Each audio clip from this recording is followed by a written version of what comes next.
We're here! Has everyone arrived? Everyone is already waiting inside. Well, what are we waiting for? Let's join them! Please, wait a moment. Before attending the meeting, I hope you can promise me one thing. What do you need? Promise me that you won't commit to anything too reckless. What do you think? Okay.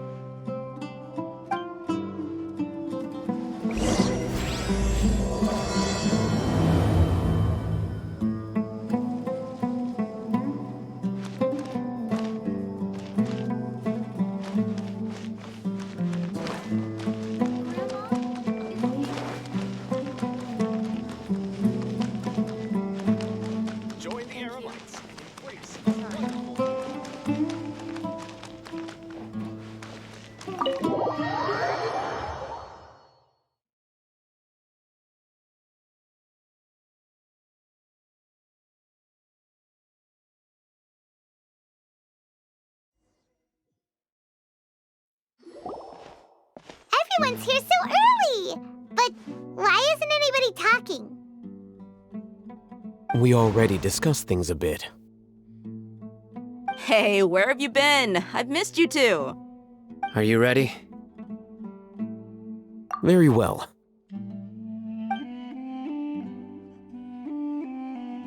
Are you sure this is gonna work? I gotta admit, it's bold. Color me impressed. It's worth a try. The point of discussion is to arrive at a solution. Let's cut the small talk and move to the next point. You're making Paimon nervous.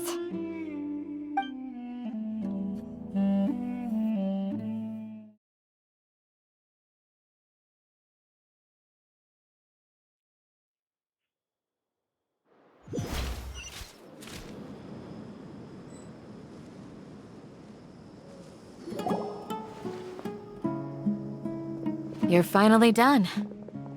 I have some other stuff to take care of. Catch you all later. Come on, don't give me that face. I know what you're going to say. I'll be careful. That's what I wanted to hear. Take care. Well, Traveler, Paimon, judging from your expressions, the meeting must have been quite productive. You can tell? I'm not that good at scheming or strategy, but I can sense people's emotions. And based on your reaction, things must have gone quite well.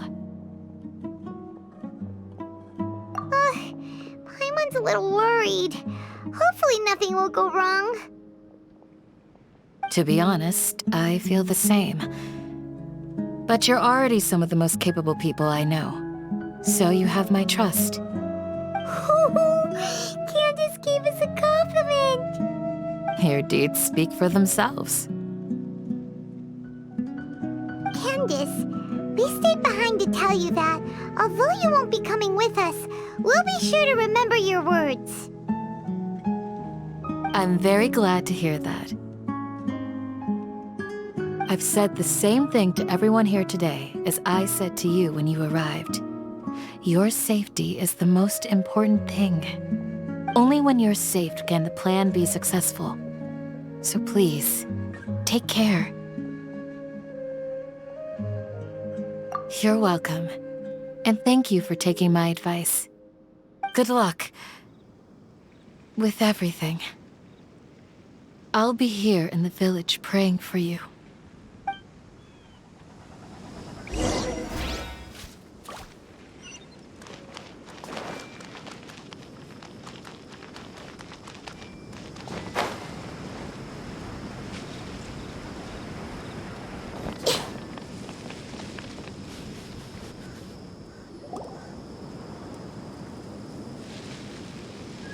Sounds good. I'll go make some preparations. Okay. I'll hate them! Have you finished saying your goodbyes? Yeah! Also, Candace told everyone to be careful. Yes, she did. But I think my point also bears repeating. Our plan is not child's play. We won't be able to achieve anything if we're simply careful. We must go beyond that and fully commit ourselves to it. I hope this is clear to you. Huh? Shouldn't you be saying something more cheerful to boost our morale right now? Didn't we already do that during the meeting? You can never have enough words of encouragement. In that case, Candace can cuddle you to your heart's content while I continue to remind you of the seriousness of our situation. We all have our jobs to do, after all. It's like how some people can be put in charge of logistics while others will fight on the front lines. Speaking of the front lines, you don't look anything like a soldier. Of course. Compared to the mercenaries, I'm merely a feeble scholar. But the advantage of not being a mercenary is that I get to stay in a safer place and offer my strategic insight. Just think about that mercenary who lost his mind. Mercenary groups are facing constant danger every single day. Well, being a scholar is also a high-risk occupation, and you are a scholar. I'm not like the rest of them. Even among members of the same species, some will exhibit far more potential than others. This guy. Paimon still remembers when those mercenaries in Port Ormos called you a lunatic. All intellectuals are lunatics in the eyes of fools. I'll take that as a compliment. That reminds me. Do you remember the record we saw in the King Deshret ruins? It mentioned forbidden knowledge. You have a good memory. Forbidden knowledge has the power to drive people insane, but this fact has never been shared with the public. Even I, who has worked in the academia for some time, was never once informed of this. I think those mad scholars and mercenaries we encountered may have all fallen victim to the corrupting qualities of forbidden knowledge. But the academia has always held a different view. They've always believed that symptoms of madness are a side effect of human contact with divine knowledge as mere mortals. Come to think of it, perhaps the academia has also never understood the true nature of forbidden knowledge and thus always approached the issue from the wrong direction. The Withering, Elazar, and the sandstorms. Don't you think what is happening right now across Sumeru is rather similar to the forbidden knowledge pollution that occurred in the desert thousands of years ago? But Paimon thought that Irminsul's disease is what caused the withering in the sandstorms. At least, that's what Tainari told us. Wait a second. Could it be that... Ah, you've connected the dots. The cause of Irminsul's illness may precisely be the pollution from forbidden knowledge. But if that's the case, what should we do? This is huge! Wait. Why do you think Lesser Lord Kusanali would have a solution to this situation? You mean, it's related to the scene you saw when you passed out in the Avidia forest? That whole, the world forget me thing? In that case, it's imperative that we rescue Lesser Lord Kusanali. Only by working with her to save Irminsul can we completely resolve the problems Sumeru currently faces. To make sure we're still on track, I would like to check on the state of some of our preparatory work. Where are we going? To an Eremite base.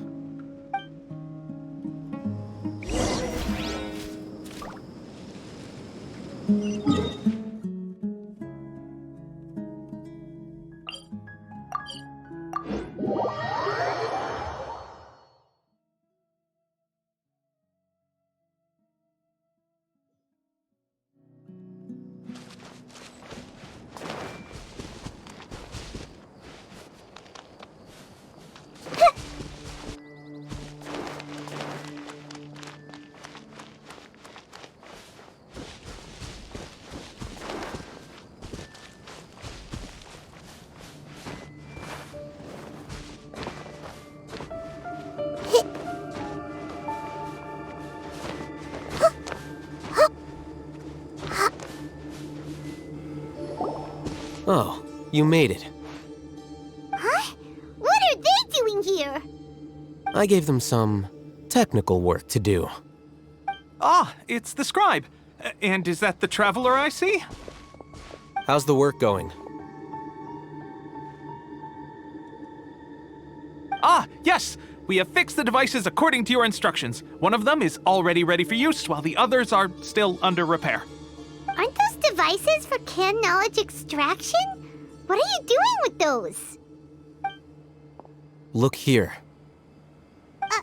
Huh? More can knowledge? Are you going to put more weird stuff into her head again? What's that look on your face? Are you scared? Paimon's a little scared, but very, very furious! That's an interesting response. Anyway, we're not going to use this just yet.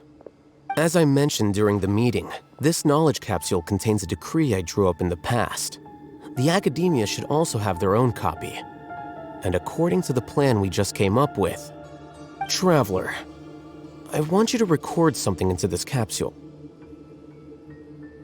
Do you believe we can save Lesser Lord Kusanali? Good. Conviction is the most important part of all of this. Now, please get ready and put on this device. You want us to record our conviction into the knowledge capsule? Yes. Paimon is still really worried. I understand, but trust me, Paimon, this is something we have to do. It's best if you can do as I say.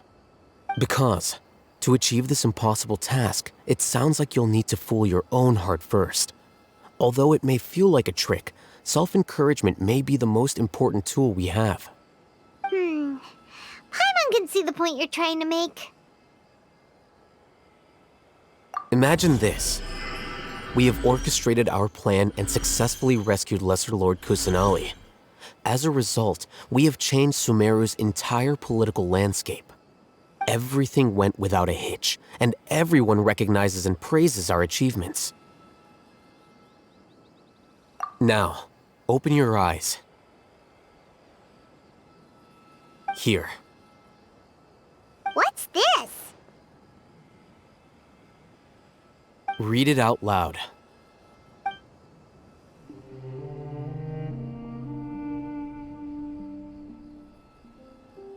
It's done. Is your head okay? Does anything hurt? It's just a recording. There should be no negative effects. But what was the point of doing this? Paimon doesn't get it. And that's perfectly fine. In any case, these capsules aren't meant to be used by you. Huh? What do you mean? Have you forgotten? Our plan needs to account for those who have long relied on the Akasha. You may find it hard to believe, but for those people, everything the Akasha transmits to them is nothing short of absolute truth. Imagine if you've been using a device like the Akasha since the day you were born, and this device has always supported you during times of need. After all that time, what do you think you'd become? A fool? A machine? A slave to orders. And that's why rules are so important. In addition, those who understand the rules can delineate boundaries and identify gray areas. But why would you need to identify the gray areas? You could say that those kinds of ambiguous zones can be very interesting. One might even say they're advantageous in the right hands. Things you're interested in are really out there. Are all Sumeru scholars like this? Anyway, that's enough chit-chat. I'm going to take those two to work on some small projects. You can head to Caravan Rebot and start preparing for the next step. Small projects? We're going to tinker with the Akasha terminal and make a few modifications.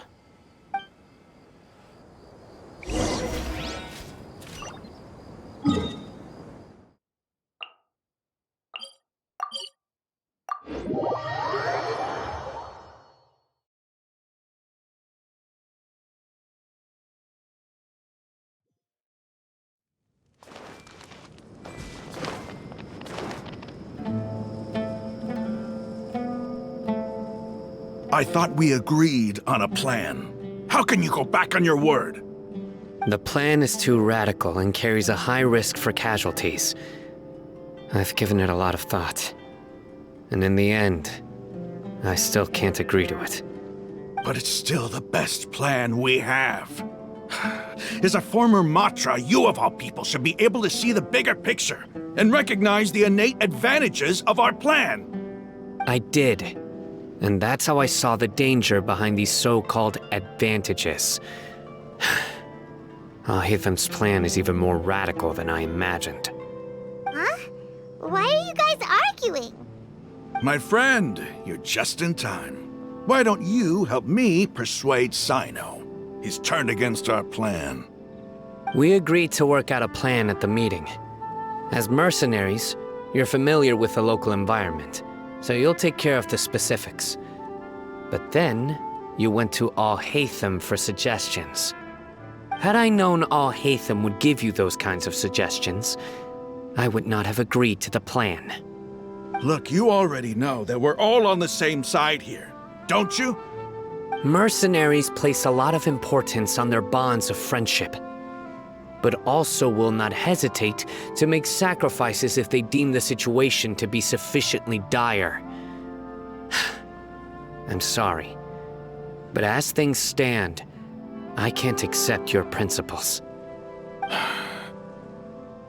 Seems you really do understand the ways of the desert. Traveler, Paimon, this is also something you should know. Ramon's plan is to have me work with the Caravan Rebot guards in my capacity as a Matra. We will arrest the mercenaries and escort them into Sumeru City. Wait, how can we work with the guards? We can't get through that wall easily, remember? Caravan Rebot would never let so many unregistered members of the Eremites enter Sumeru City. My plan will clear us of any possible suspicion, and also let us enter the city as a big group. There is no better way. That also sounds like something Al-Haitham told you. Am I right? Doesn't Al-Haitham know how dangerous this plan is? Of course he does. He told me, there is no perfect plan, but this can get the job done. He also said that with the help of Sino and the Traveler, our chance of success would increase significantly. I never blindly trust anyone, and I've always had a good eye for people. I think he made a number of valid points. It's my own choice to trust you. If I make the arrests alone, I can control myself and prevent you from getting hurt. But I can't guarantee that kind of discipline from the guards. To make the whole thing more convincing, you'll need to resist to some degree. Casualties are inevitable once push comes to shove. I'm okay with the deaths of enemies. But now that we're allies, I'm against the meaningless loss of our own. I can't believe a mantra would actually care about us. I've lived a hard life, and I can say that people like you are hard to come by. I've always treated my allies with honesty and respect. They have the right to know important things like this. Now you're making this hard for me. Hey, is there something we can do to help?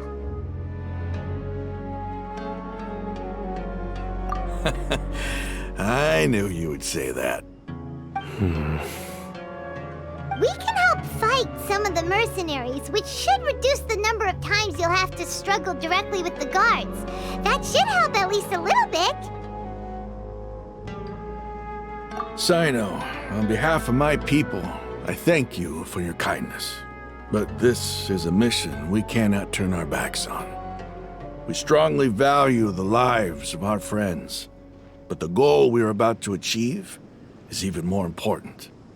We have no fear of casualties, because we crave the spoils of victory. So please, lend us your support.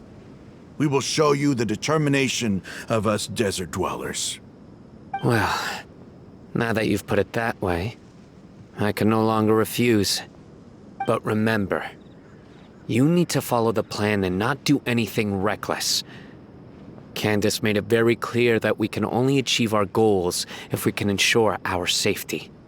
Since you and I both recognize the significance of this operation, there should be no more animosity between the followers of the Dendroarchon and those of King Deshret. Everyone's life is equally important. Okay, you have a deal. Let's do this for our shared dream. The guards should be stationed in the courtyard nearby. You can find them there.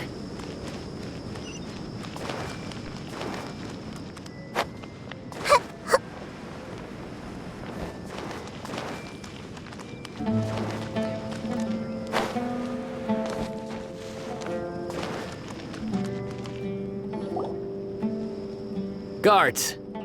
General Mahamatra! To what do we owe the honor? Keep your voice down. This is a secret operation. I'm going to arrest a large criminal gang near this location. According to the Academia's Guide and Regulations on Secret Operations, I have the right to ask for the cooperation of Caravan Rebot. Ah, of course. Mahamatra Sino's order is the Academia's order. Just let us know what you need. But who exactly are you planning to arrest, and how many people are you expecting? Depending on the scale of this operation, we may need to report it to our superiors. They're a squad of Eremites whose number is comparable to Ain el Akhmar in Port Ormos. They're involved in the theft and resale of supplies from the Academia. As many as Ain el Akhmar? This should definitely be classified as a joint operation. Then I suggest that you report this to your superiors as soon as possible, and treat it as a top priority desert operation. I will need personnel. Got it. Please wait a moment. I'll contact them immediately.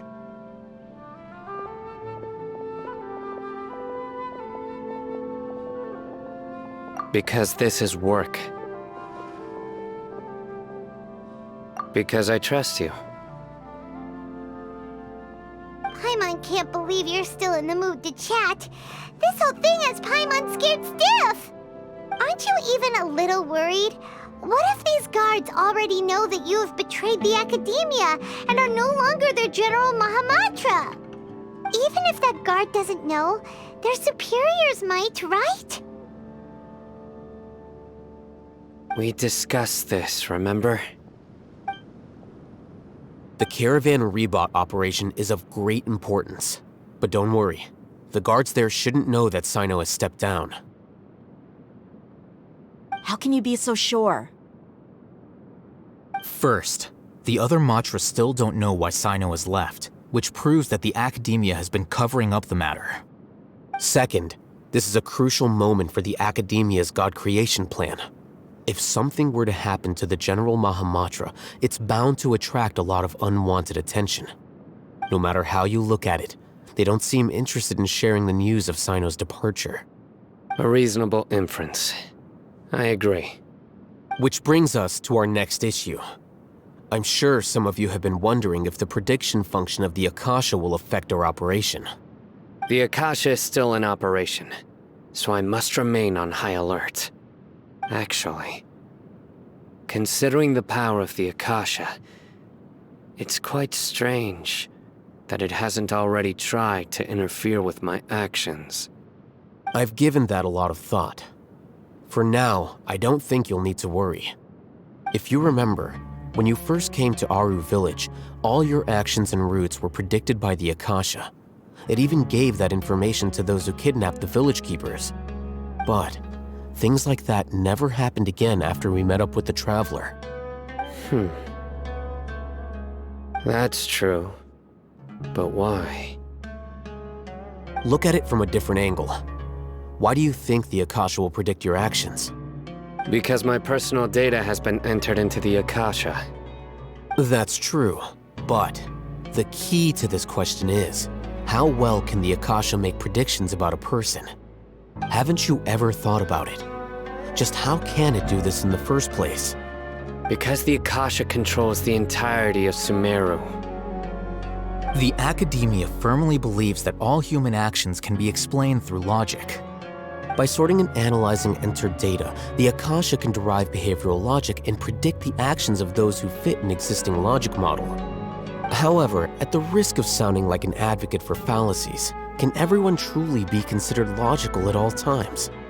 Emotions are part of our behavioral logic, but can you guarantee that every experience of the same joy or pain would be equally intense?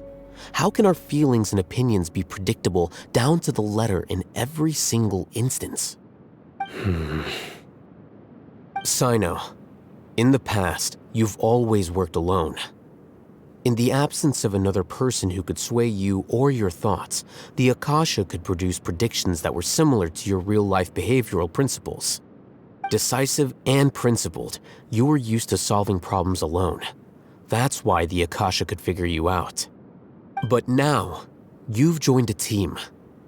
And I believe the Akasha hasn't yet figured out the full composition of it. Our thoughts and logic have intermingled and weaved themselves together to become a complicated, chaotic mess.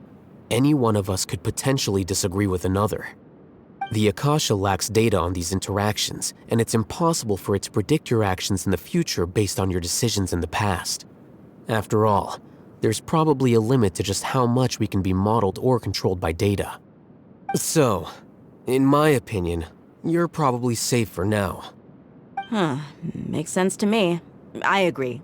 The Akasha is not alive, and I don't think we can be completely controlled by something without a mind of its own. Is that so? I guess there are things that even the Akasha cannot calculate, and people will not be forever trapped by the past. Paimon's so glad that this is settled. Next time, pay attention during our meetings. Will do. Just remember to stay vigilant. Footsteps! General Mahamatra, we were not expecting your presence here. I'm the security officer of the Grand Deshret Desert District. My name is Luxembarbo. This is my assistant, the Traveler. She will be working with me. The construct next to her is for her work. Beep! Construct, beep! What a great honor to meet you. Your golden hair is as bright as the sun. And, is this the latest technology from the Academia? Have you made a decision regarding the matter I mentioned to your subordinate? It seems to be a dire situation, so of course you will have our full cooperation. To be perfectly honest, I've always longed to go on a mission with someone as well known as yourself. There's no need for flattery. Yes, sir. Take your most elite platoon and follow me to the eastern side of the district. We will carry out the operation there. Understood. Map. Hurry, bring the map!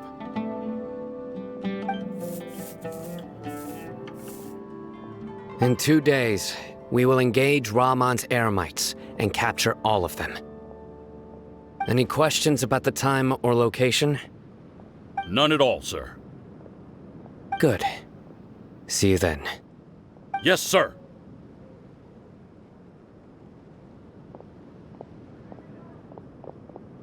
Maybe hanging around the General Mahamatra isn't so bad after all.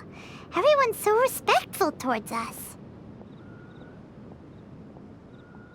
This is all due to the absolute authority of the Academia. And now, we're going to strike back against that massive pillar of power. Get ready. We will move out in 2 days.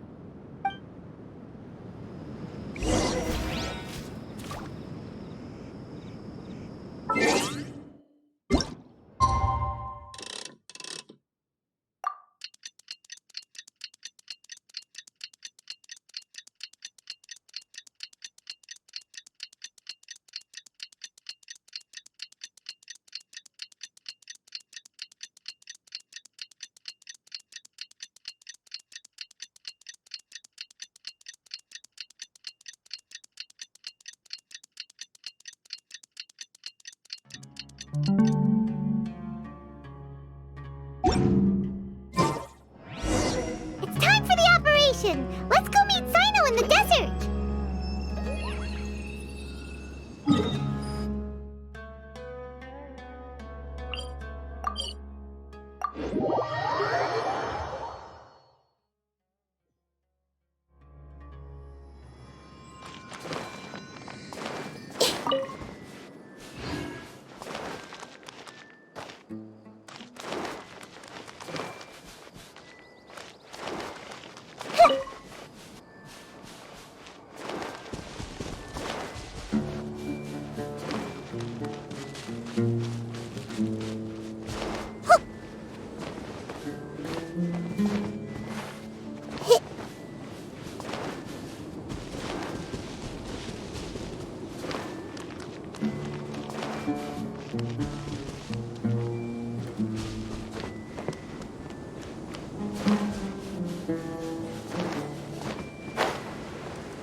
Wait a moment.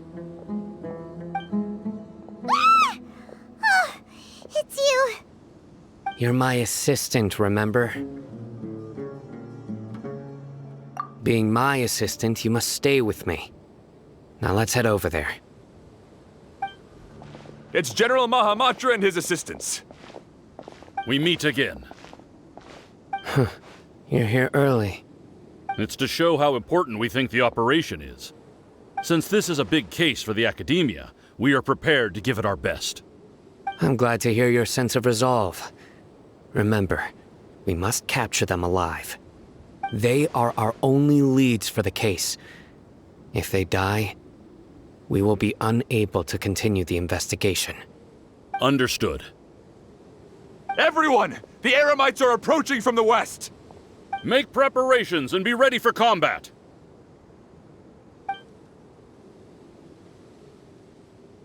Halt! Oh? What a warm welcome! What do you want?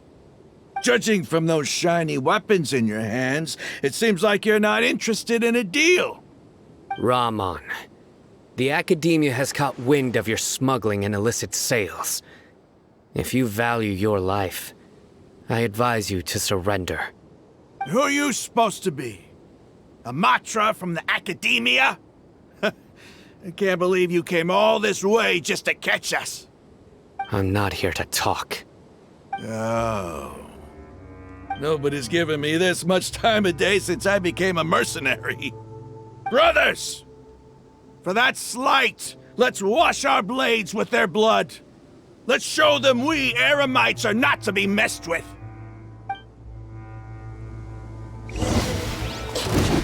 Shine down! Stabilize! the Temple of Wisdom! Everyone hold hands! There is no escape! Now you shall perish!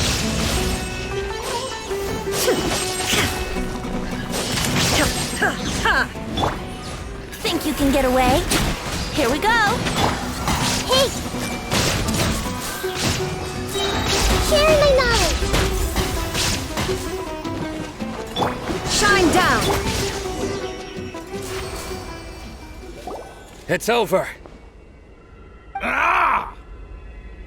We have subdued them. The operation is now over. All Aramite mercenaries and related personnel in the area have been arrested. You pitiful Dendro Archon dogs! You'll regret this! I'm afraid you'll regret it first. King Jeshret will curse you, and you will all! Silence! Oh, Restrain them and take them back to Caravan Rebot. Count their numbers and send them to the Academia as instructed by the General Mahamatra. Yes, sir!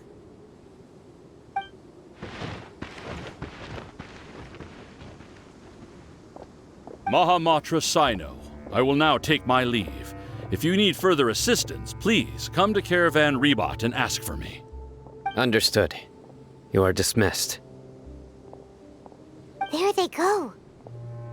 Let's talk elsewhere.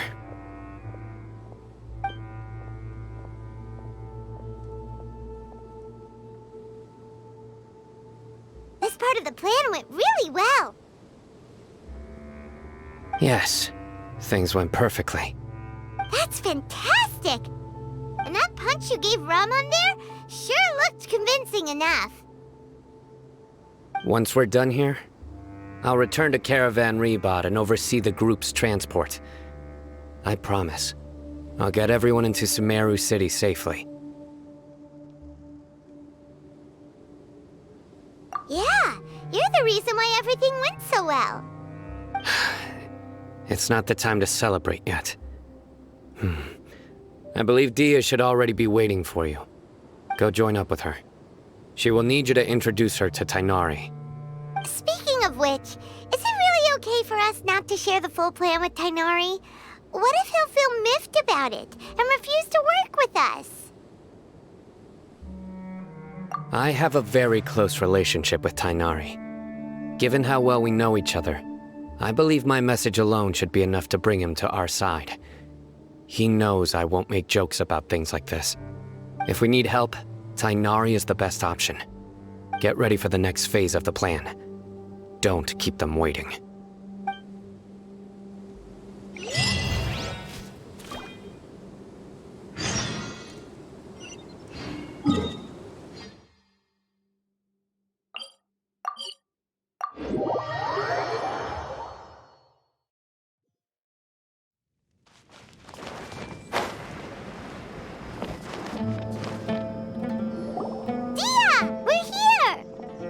It's about time. Didn't you say our part of the plan is the most important of all? And here you come rolling in late. In the time it took you to get here, I already did 5 laps around the place, downed 7 drinks, and even did some clothes shopping. Sorry. We didn't mean to keep you waiting. I just wanted to fix your attitude and rub it in a little. After all, you took your sweet time getting here, and we've got important stuff to take care of.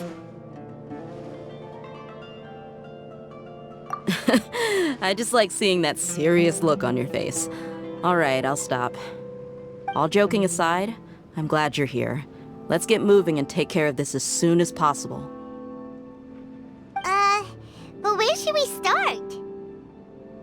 Our responsibility is to get a status update on the Fatui Harbinger known as the Doctor. We need to make sure he won't get in our way when we rescue Lesser Lord Kusanali. Dealing with an institution that controls all of Sumeru is already hard enough. If the Doctor were to crash the party, it would be next to impossible for us to achieve our goals. Yeah, we sure don't want him showing up. Ooh, he really gives Paimon the creeps. Right? Hearing his name just reminds me of those stuffy old geezers in the Academia. I'd rather not have to deal with someone like that.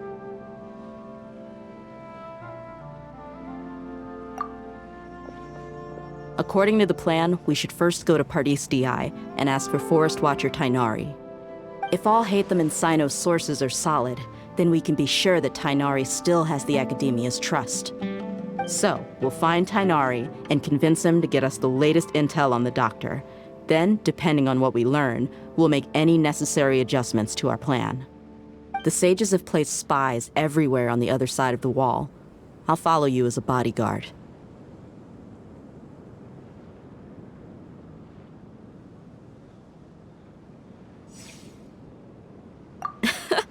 You should be honored.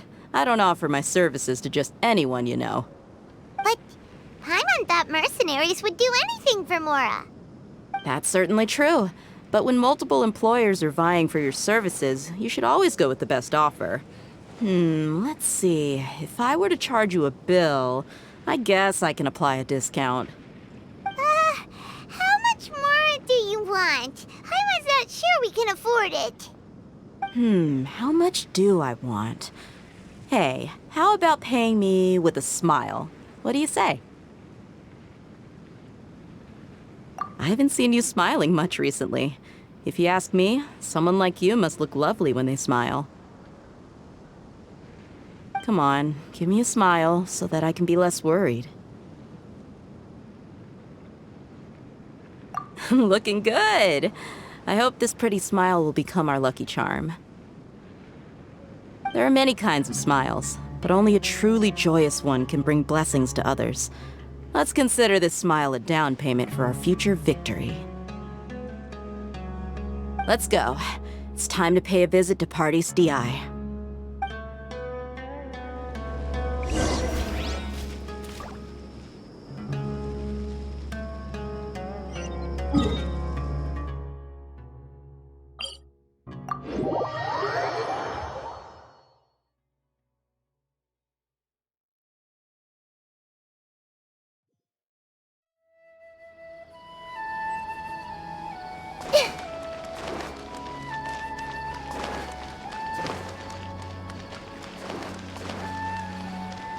He's over there! Let's go say hi!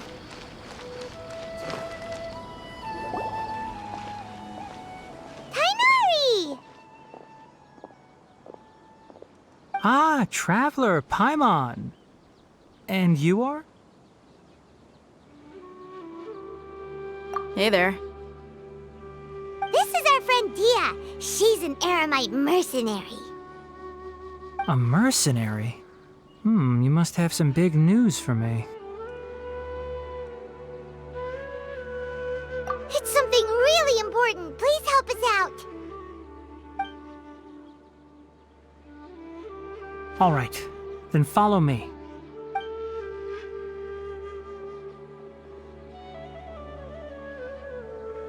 This place is better. We won't be disturbed by any passerby. Okay, what is this important thing you want to ask me?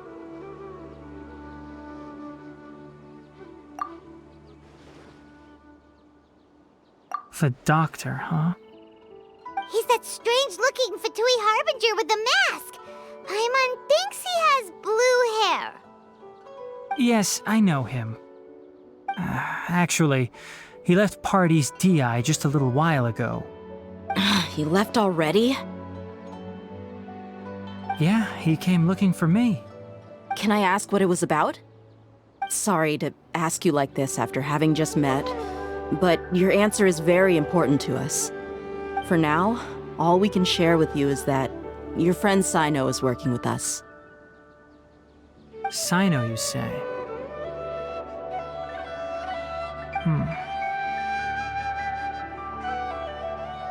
I see. So that's why he hasn't been at the Academia. Okay. I will answer your questions and will assist you any way I can. You don't have to tell me everything that's happened.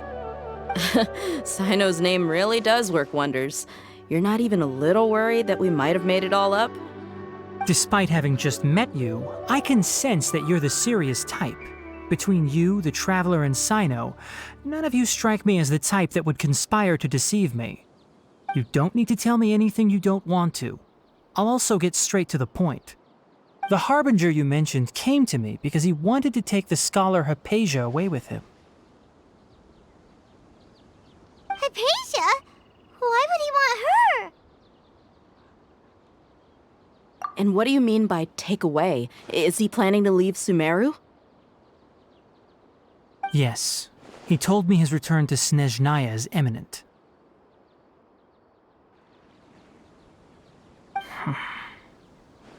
So you mean... you're leaving this place soon? Indeed. Otherwise, we could have perhaps talked a little more. I was just about to set out when I remembered something important. To that end, I made a final trip to Pardis Di. Let me ask, have you been taking care of a scholar by the name of Hypatia? Your sources are accurate. No doubt because you recruited many informants. But you're right. Hypatia has indeed been receiving treatment from me. Forgive me for asking, but how's the treatment coming along? Given the way you're asking, I assume you have something to say. Since you asked, I'll be frank. I would like to take Hypatia to Snezhnaya. It's incredibly difficult to transfer a patient. As a scholar yourself, shouldn't you at least be aware of this? Oh? I can't believe your utter lack of faith in me, to the point of even questioning my general level of knowledge. How unbefitting. Well, you're the only one who's ever made such a request. I have my ways of keeping her safe during the journey. In addition, I can also promise that under my care, Hypatia will receive the most advanced and effective treatment. I will personally supervise her treatment and see to her recovery. Would that be agreeable to you? Hypatia was born in Sumeru and remains a scholar of the Academia. Her situation has not become dire enough to necessitate her transfer to another nation. Transporting her to Snezhnaya is risky, and the potential benefits are unknown. As the person currently responsible for her treatment, I cannot possibly sign off on this transfer. Your suggestion is rude and reckless. I'll pass. I don't know much about the doctor, but after talking with him, I realized that, just like many other scholars, he possesses an aura of arrogance that I've come to detest. It's not so much that he's looking down on others, but more that he's so confident in himself and his abilities, to a point of near insanity. I would never refer a patient to someone like him.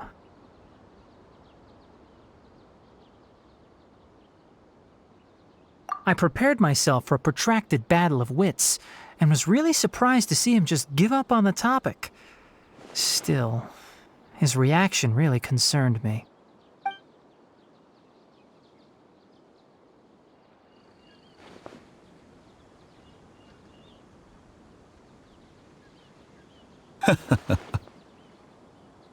I see.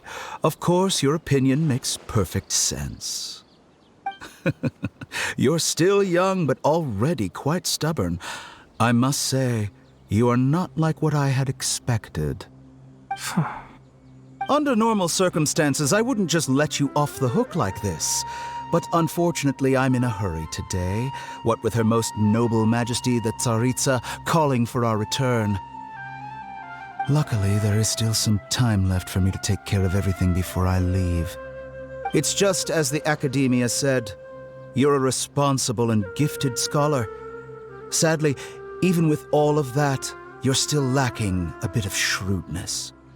And that's also why people like you can never realize that sooner or later, everyone must pay the price for what they've learned.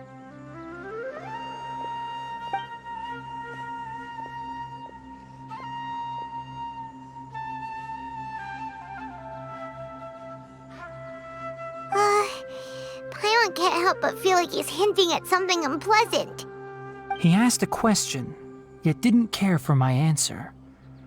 Perhaps I'm nothing but a talking rock in his eyes. He never came off as malicious, but an utter lack of compassion permeated throughout our conversation. From his tone, I can sense that he's always looked down on others.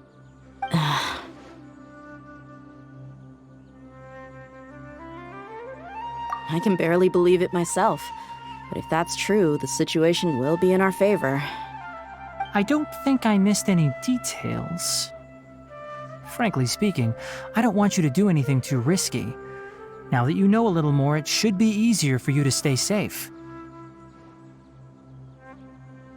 Sorry we can't tell you everything. We appreciate that you helped us anyway. I won't forget your kindness. It's okay.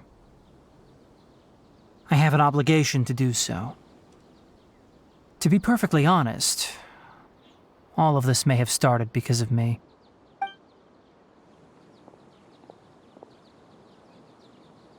Recently, my master wrote several letters to me, asking me to return to the academia and assist him with his research. Hasn't he already asked you several times before? Yes, but there's something off about this most recent batch of letters. The handwriting and tone are both familiar, but some details have been omitted. My master will occasionally leave a few dots on the back of the letter. 1 dot means that he wrote the letter on a sunny day, and 3 dots stand for a rainy day. This has been a habit of his for many years, but I didn't find any dots in his recent letters. I believe something may have happened to him. I get it. Since you are always at Gandharvaville, you would like me, someone already working at the academia, to investigate this matter, right? I'd like to ask you to do that for me. If you can keep yourself safe, please withdraw immediately at the first hint of danger. I can do that, but I have a feeling it won't be that simple. The academia has been working on a big project. I'm not quite sure what it is, but your master might be involved with it. If the higher-ups really are hiding something, then it will be difficult to remove myself from the situation once the investigation starts. If the situation becomes critical, I'll leave the academia. If you don't see me there for an extended period, that's your cue. All right, we've got a plan. I'll stay at Gandharvaville to support you. If that scenario comes to pass, you must be extra vigilant. And be wary of any messages or direct requests from the academia. I must say, I didn't expect a warning like this from the General Mahamatra. Being loyal to the academia doesn't mean blindly doing whatever the sages say. I know what I'm doing. On that note, aren't you also being quite distrustful of your alma mater? The academia, yes, but my master is a man of integrity. Even when I was a student, I was worried he'd get in trouble for sticking to his beliefs. I suppose he's lucky to have lasted so long. But in the end, it still caught up to him.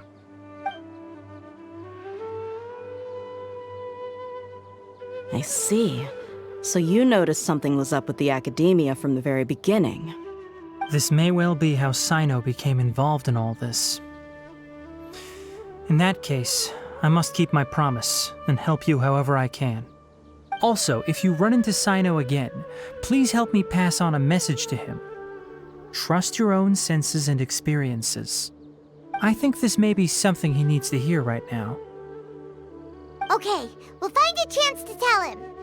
Thanks. Right. Now let's go hunt down this Harbinger. Oh, by the way, which way did the doctor go when he left Pardis Di? That way. Gotcha. Thanks so much.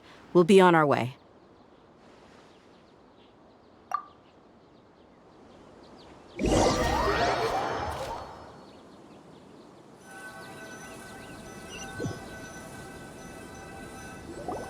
According to Tainari, the doctor is leaving Sumeru soon. I want to check if the doctor was actually telling the truth. He also said that he'll take care of everything before he leaves. What did he mean by that? We need to be extra careful when dealing with a person like him. Just to be safe, let's chase him and see what we find. But we have no idea where he went! How can we start chasing him? We'll do it the mercenary way. I'll find leads as we go. All you have to do is just follow me. That Harbinger may have tried to cover his trail, but he still left some traces. Or perhaps he never even thought about concealing his whereabouts. Maybe that's just how arrogant he really is. Yep, we're headed in the right direction. The traces are still fresh, but there's no sign of his entourage. Clearly, they're in a hurry.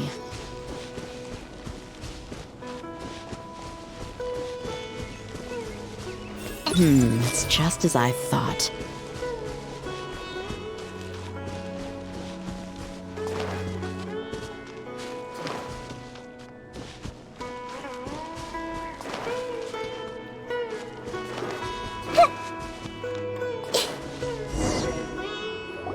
We can stop here. I think I know where the doctor went. To the south of here is Port Ormos, which seems to be where they're headed. Port Ormos? They're going to leave by boat? That's right. Let's go to the port and have a look for ourselves.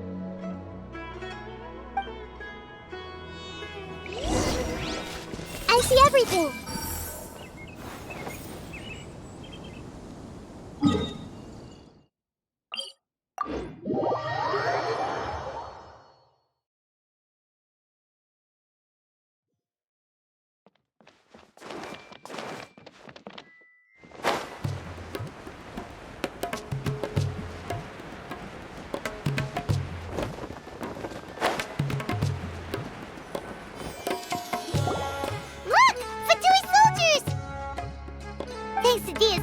Skills, seems we found the right place. Shh! Don't draw their attention. The port is crawling with Fatui soldiers. Let's keep going and see what we can find. Now this is a proper farewell ceremony for a Snezhnayan Harbinger. The Lord Harbinger is leaving. I've still only seen him once or twice.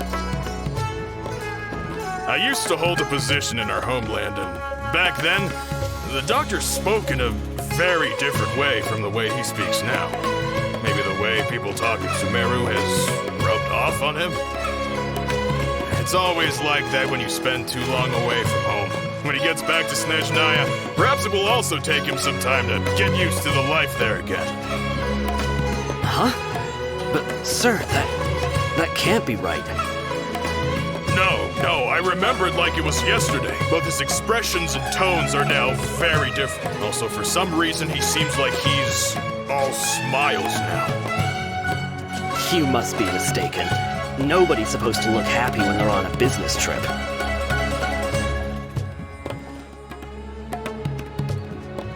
The doctor is on that boat. So he told the truth after all. He is actually leaving Sumeru.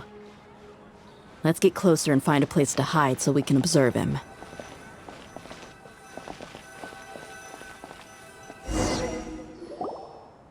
This place will do. We can hide here while we keep an eye on the boat.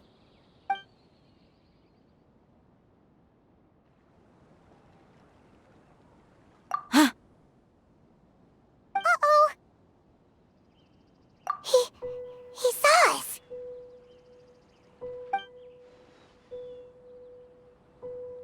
Huh? Is he waving at us? It's time to say goodbye. Wait, is he the only person on the boat? Huh? You mean there's nobody with him? And where are all the soldiers we saw in the port just now? They were all here just a few minutes ago, but now they've vanished. So this was a trap. Wait, don't tell me that. Luckily, there is still some time left for me to take care of everything before I leave. Oh no. They might be after Hypatia. Let's get back to Party's DI. Huh? What do you mean? I'm afraid that she's seen something that she wasn't supposed to see. If I were the Fatui, I would also try to take her away. And if I couldn't... Oh no! Are you saying they're going to kill her? Let's go!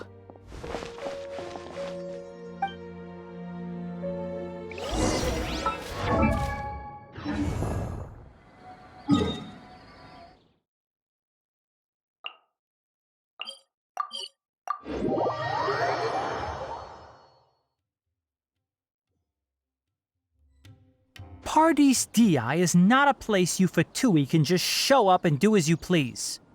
I believe we've already made ourselves quite clear. Our superior gave us permission to search for and collect medicinal herbs in Paradis Dii for research purposes. But you've been in Sumeru for some time already. I find it coincidental that you chose to only come here today.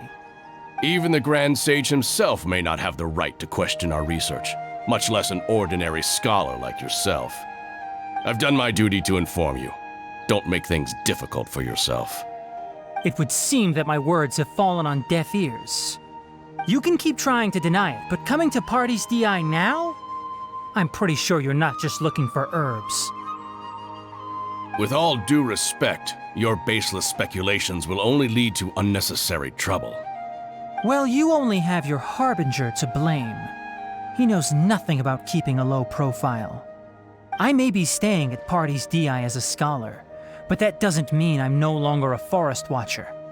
It is still my duty to protect the peace and safety of the scholars who have contributed so much to Sumeru. Then it seems our conversation has hit an impasse. No one will lay a hand on you, Hypatia. Not on my watch. Tighnari, are you alright? I'm fine. These Fatui have really crossed the line. Time to teach them a lesson. There's no use resisting! Give us Hypatia! Keep dreaming! Yeah, Tighnari, beat him up!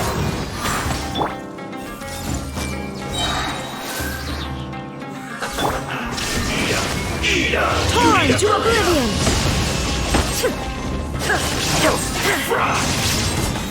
The doctor's orders are absolute! Yeah? You've been someone's lapdog for so long that you don't know anything else now! Solidify! There is no escape!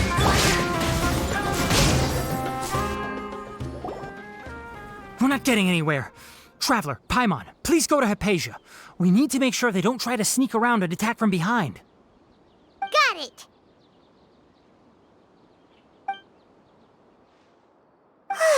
Hypatia's still here. Doesn't look like anyone's broken in.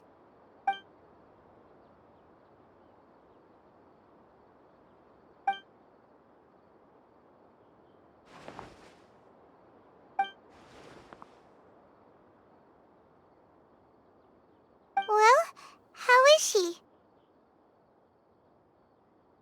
Oh, that's good.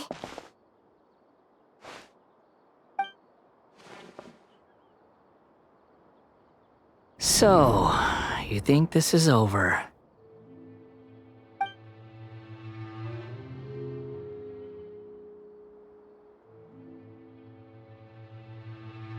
What? The Balladeer is here?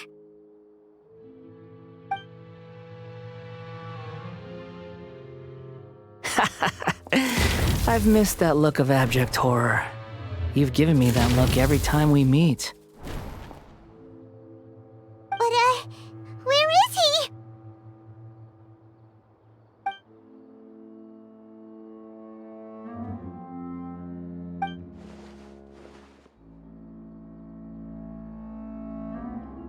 I can hear all of your thoughts, you know. Don't you remember? I already saw you the first time you came to Paradis Dii and made contact with Hypatia. I didn't need to do anything. It is her honor to be able to connect her consciousness with me. Who are you talking to? It can't be the Balladeer, right? That's impossible. I know you must be curious. I might as well tell you that I decided to enter Hypatia's consciousness the moment I sensed your touch. I wanted to observe you on a fool's errand. Hey, Traveler! What are you doing? My deification is nearly complete. All that's left now are just some final details. Do you understand? Even if you manage to rescue Lesser Lord Kusanali, it will be impossible for you to defeat a bona fide god like me. Is it wise to force that childlike god into a divine battle against me?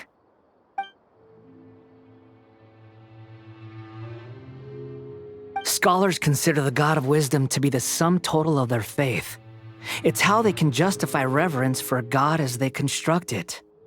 But this also shows that humanity's worship of gods is a combination of blasphemy and exaltation. It's truly laughable.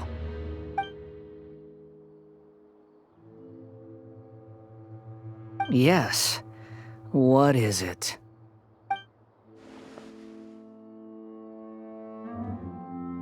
Yeah, I'm in a good mood, which is why I'm talking to you like this.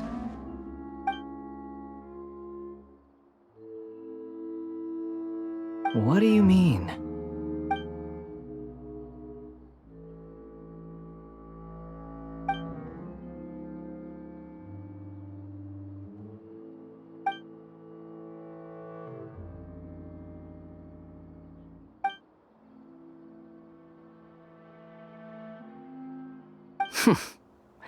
Those words almost make you sound like a friend who actually cares.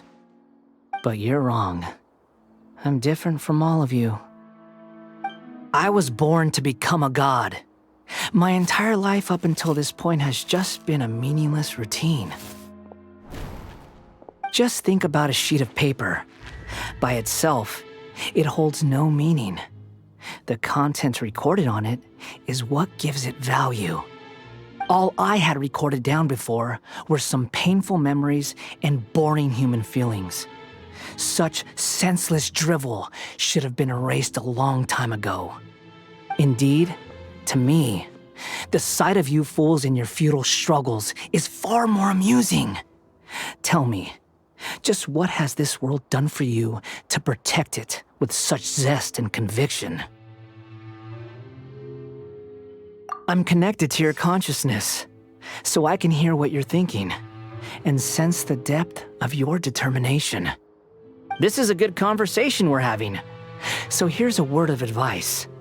Let go of your misguided guardian complex. You know nothing about the truth. It'll be for your own good, as well as everyone else's. Humans are a species that can only find bliss in ignorance.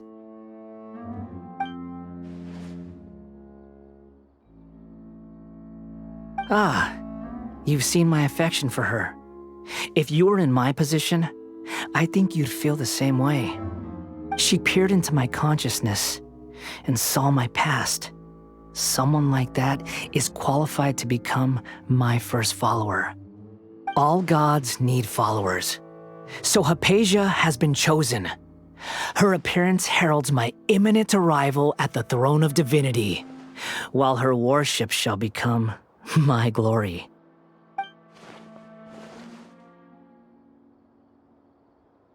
You're doubting me again? No matter. Soon, you'll know what kind of authority you're challenging.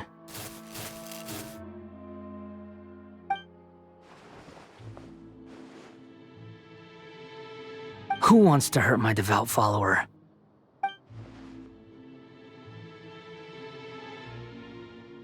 The doctor wants to hurt my first follower?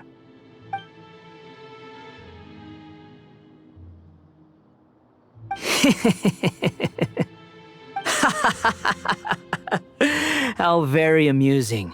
Has anyone ever told you that you're not good at sowing discord? The doctor has never known his place. Even now, the puny human thinks himself capable of interfering in the business of the new god. You're still too naive if you think a few words will be enough to convince me to destroy the doctor. But I'm willing to give you a gift, just like my expression of affection towards Hypatia. It is an honor for you to be able to stand here and speak with me. As my listener, you will be rewarded.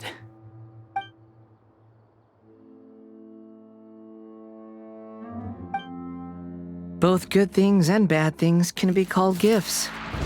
After all, gods have never needed to be reasonable. Ah! Paimon hears thunder!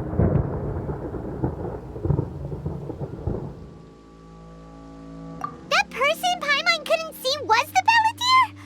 Oh, he sure chatted with you for a while.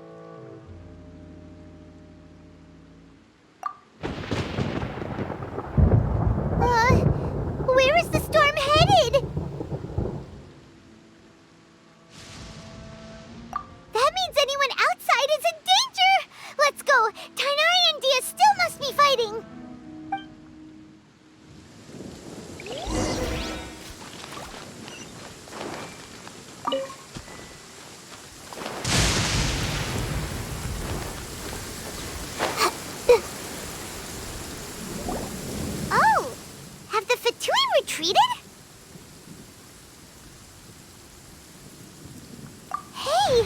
What happened to you? He's hurt. I'm fine. Don't move. I've seen eremites get struck by lightning before. You need to rest. Struck by lightning? We were fighting, and just as things started looking grim, the weather suddenly became extremely strange. Lightning started attacking everyone, almost as if it were alive. Luckily, there were only two of us, and both of us were nimble enough to dodge most of the strikes.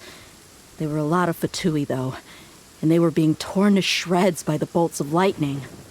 With that, all the Fatui soldiers were forced to retreat.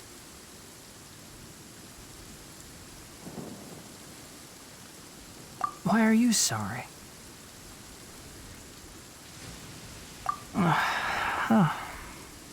It's all right. I'm sure you also never expected this to happen. Don't blame yourself. My wound aside, you look like you've seen something unpleasant. Is Hypatia all right?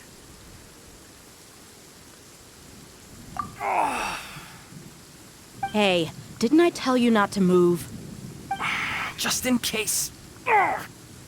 Let's go to Hypatia's place and talk about things there.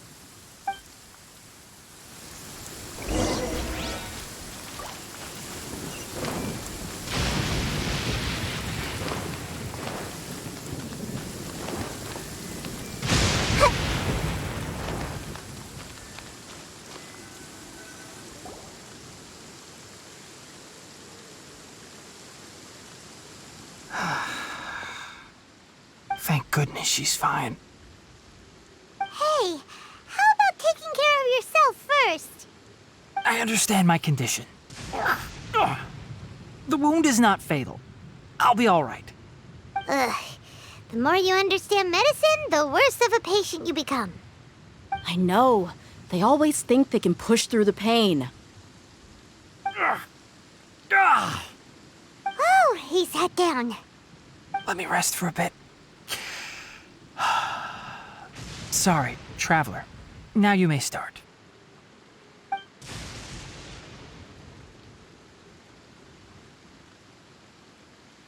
So that's what you were talking to the balladeer about?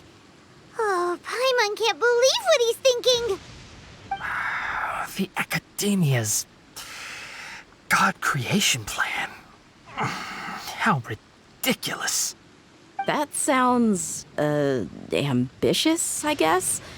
Anyway, this is all way beyond me. As long as I can enjoy every day with a drink in my hand, tasty food in my stomach, and a good night's rest, that's enough. I'll only work when I have to. I must be the least ambitious person who's ever set foot in Party's DI. Don't say that. I haven't even thanked you for your help back there. Don't mention it. Well, if nothing else, all this proves that the doctor really did have some urgent matter to attend to and left Sumeru in a hurry.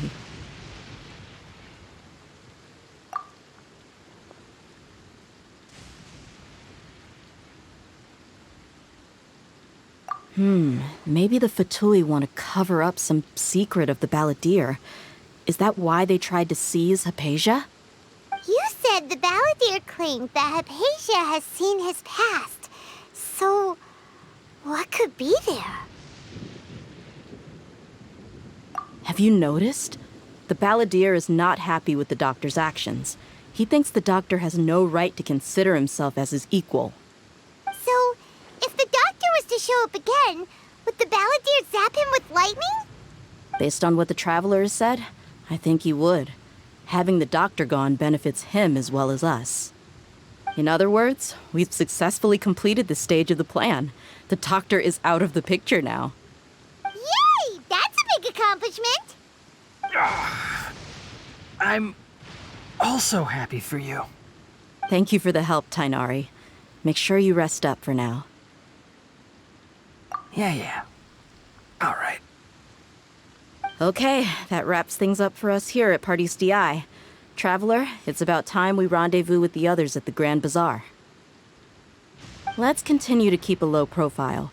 You can head there once you're ready.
All right, everyone is here.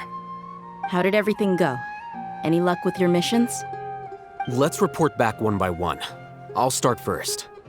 We've made the necessary modifications to the Akasha terminal. In addition, the props required are also ready. I'll go next. The Traveler and I went to Party's DI.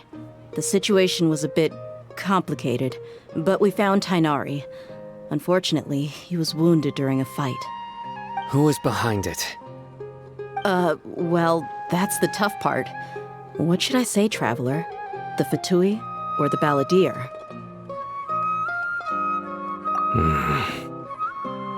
After some back and forth, we confirmed that the doctor has left Sumeru by boat. He has something urgent to attend to back in Snezhnaya. So, we've successfully removed the doctor from the picture. Also, Tainari's already resting, so he'll be okay. Good. Oh, Tainari also asked us to tell you this message. Trust your own senses and experiences. All right. I'll remember that. Everything also went smoothly on my side. The Eremites should have arrived at their destination by now. To avoid alerting the quarry, they will stay there for now. I can't believe you actually got so many Eremites into Sumeru City. It's all thanks to Rahman and his brave team, as well as their bold strategy. It appears to have been very effective. I'm glad to hear it. Well, is that everything? Okay, this meeting is adjourned. Huh? Wait, you mean that's it? Well, what else is there to discuss? Shouldn't you end with some words of encouragement? You know, to fire us up now? Personally, I'd rather we all go home and get some rest. I'll hate them, you... Ugh.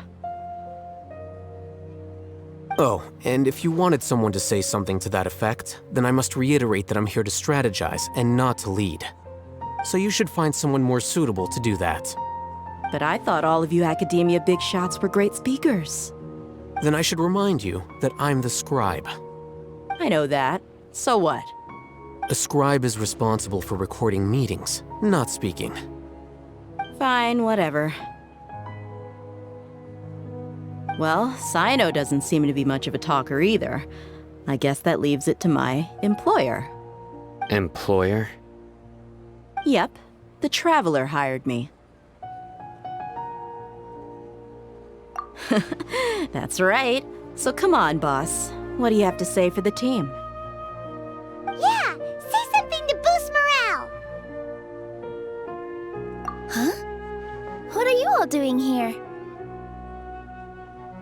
Oh, it's Nilu! Hey, everyone. I'm not disturbing you, am I? Not at all.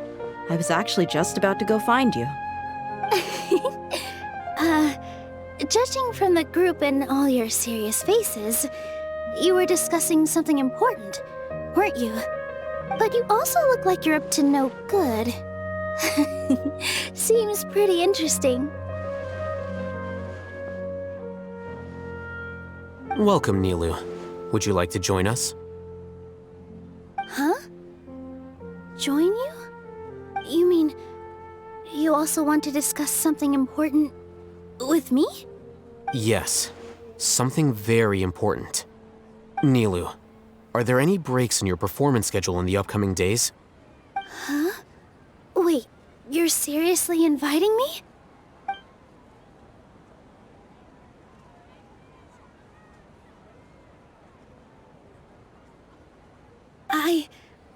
I can't believe my ears. You are truly the bravest and most passionate people of Sumeru, well, that I've ever met. Ahem. Oh, right.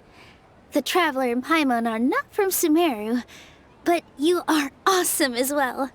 That's right! I must admit that I'm a little scared, but I'll try my best for Lesser Lord Kusanali.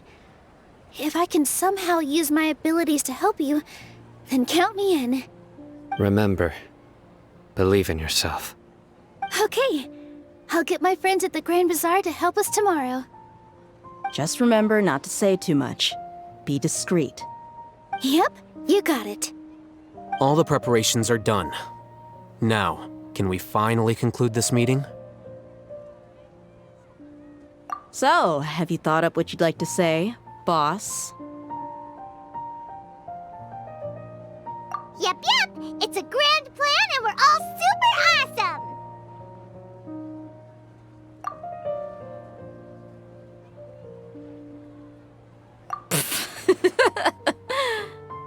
Well said. A good night's rest before an operation can be the difference between success and failure. Thankfully, I've had my place to myself recently. It's been nice and quiet. Huh? Oh, nothing. Alright, let's all go home and get a good night's sleep so we can be up early tomorrow! Okay, so I guess that means it's time to say goodnight now. Yep! Good night, everyone!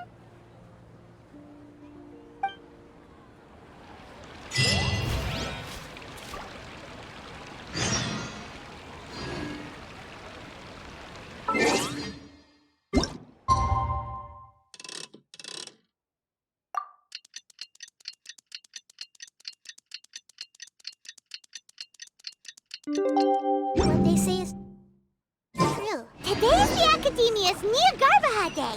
We can finally put our plan into action. Haytham should be waiting for us. Let's go to the Academia and find him. I'm really looking forward to the new play.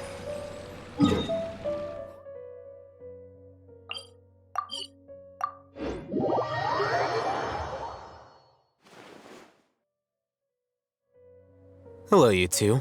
Sleep well? Not really. Paimon got too nervous thinking about today and didn't fall asleep until the sun was almost up. What about you all, Haytham? Naturally, I slept just fine.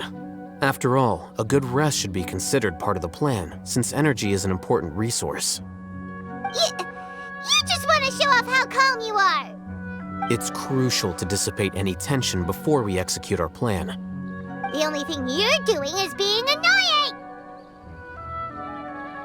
Anyway, do you need me to go over the game plan again?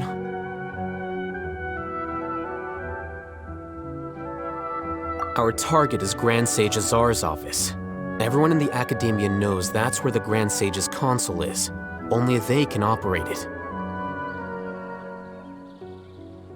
Many restricted commands and operations are executed via that console.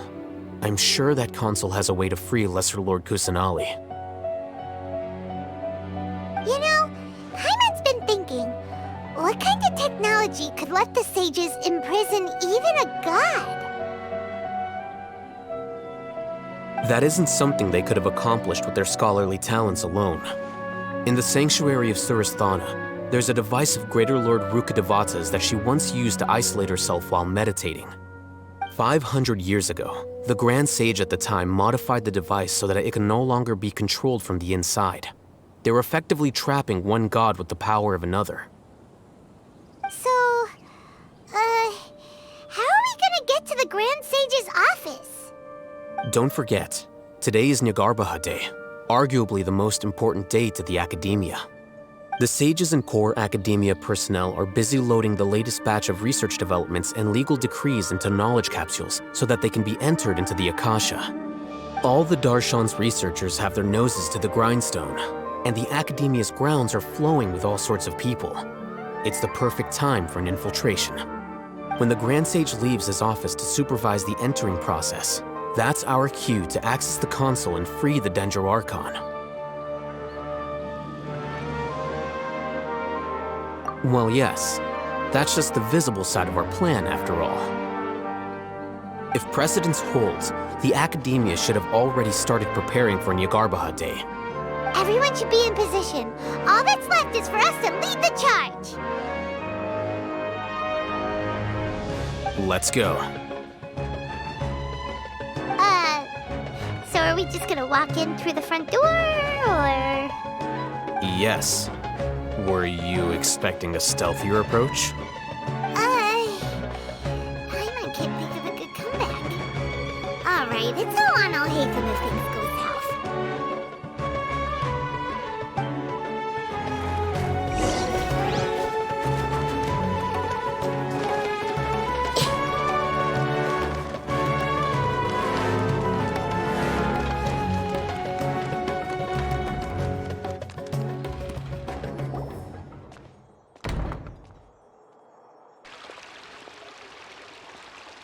Scribe?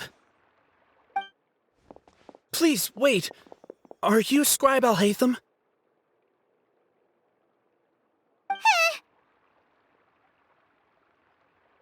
That's me.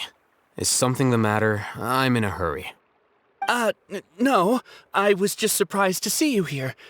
I had heard that the sages were looking for you not long ago, but I didn't know what for. And, also, please don't bring outside guests into the Academia. Outside guests? How did you arrive at such a conclusion? Your groundless inference shames the Haravatat Darshan. What did you say? I'm the top student in Haravatat, and I earned 3rd place at the last Inter-Darshan debate. Don't look down on me! That wasn't my intention. As your Haravatat senior, I just assumed that you possessed a greater aptitude for critical thinking. Look, based on what you already know, the purpose of my return and the reason they're here should be obvious. Is that so? Wait a moment. Let me think. Don't tell me the answer. The sages search for you. A blonde-haired traveler. Outside guests. So, from the start, the sages weren't looking for you, but this traveler? And you were gone from the Academia for so long because... Hey, shh. Yes, you've proven yourself as the top student in Haravatat. I surmise you've arrived at the correct conclusion. As I expected. Please, forgive me. I wasn't thinking clearly just now. Thank you for getting me back on track. It's nothing. We'll be on our way then. All right. Thank you for your contributions to the Academia, Scribe.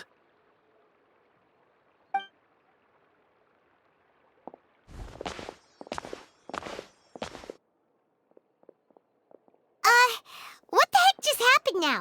What did he just guess? I'm afraid I don't know either. You have no idea? Mm-hmm. He convinced himself of whatever truth he came up with. That is the so-called pride of a scholar. If someone questions their academic facility, they will instantly feign understanding to keep up appearances. Nowadays, the Academia is rampant with this type of scholar. Their obvious farces of intellect only serve to highlight themselves as fools. Wow, so there are special ways to deal with smart people. We don't even need to make up our own excuses. We shouldn't waste any more time. It would be problematic if we missed our window of opportunity. Let's go.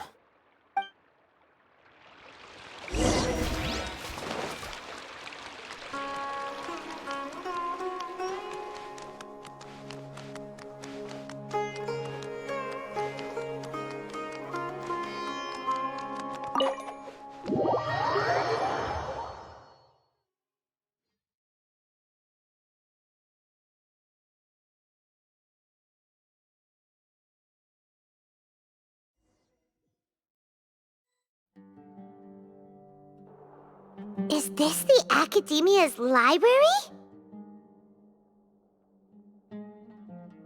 Indeed. Known as the House of Dana, it is quite possibly the most extensive special collections library in Teyvat. There are a lot of students going through here. Is it really okay just to waltz right in? The Academia marches to a fast beat, especially since it's Nagarbaha Day. They're all occupied with their own matters. Just act natural. Now, hurry along.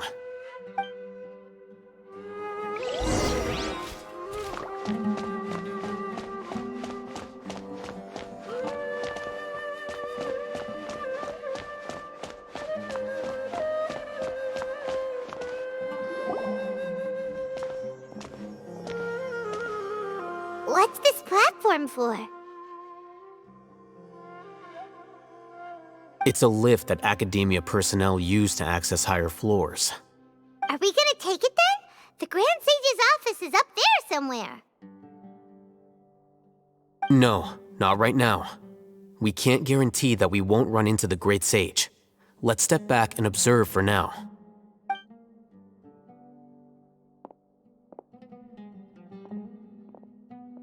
You think the Grand Sage will exit from there? And after he does, we'd sneak past him? Oh, Paimon thinks that's really dangerous. Who knows? However, if we can confirm Azar's current location, our operation will be much safer if we... Allow me to offer you a hint. If you wish to know his location, look behind you.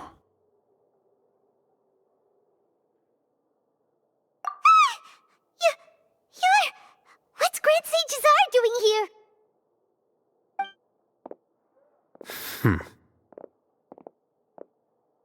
Do not tell me you believed the Academia would not grow suspicious of you after such a prolonged absence, scribe. An eyewitness had informed me of your whereabouts, so I came to personally welcome you.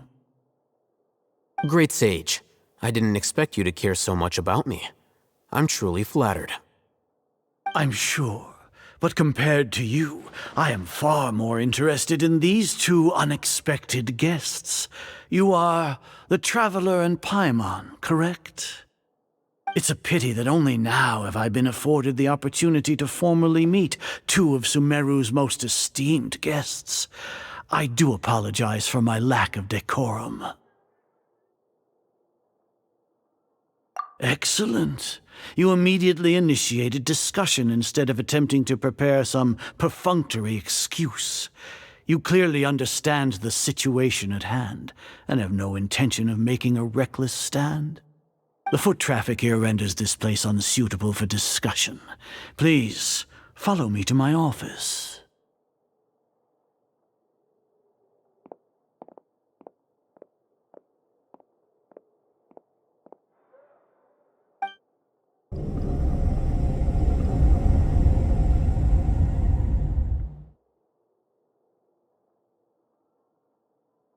This place is crawling with guards.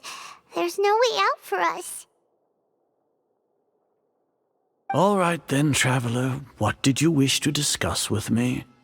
Today is Nagarbaha Day, so I still have many responsibilities to attend to.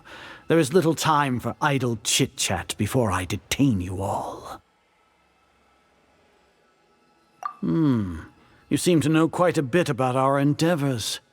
If that is so, then you should be praising our great work, rather than using your trivial misgivings in a futile attempt to sway me. Trivial? Then tell me, what do the Fatui want from me?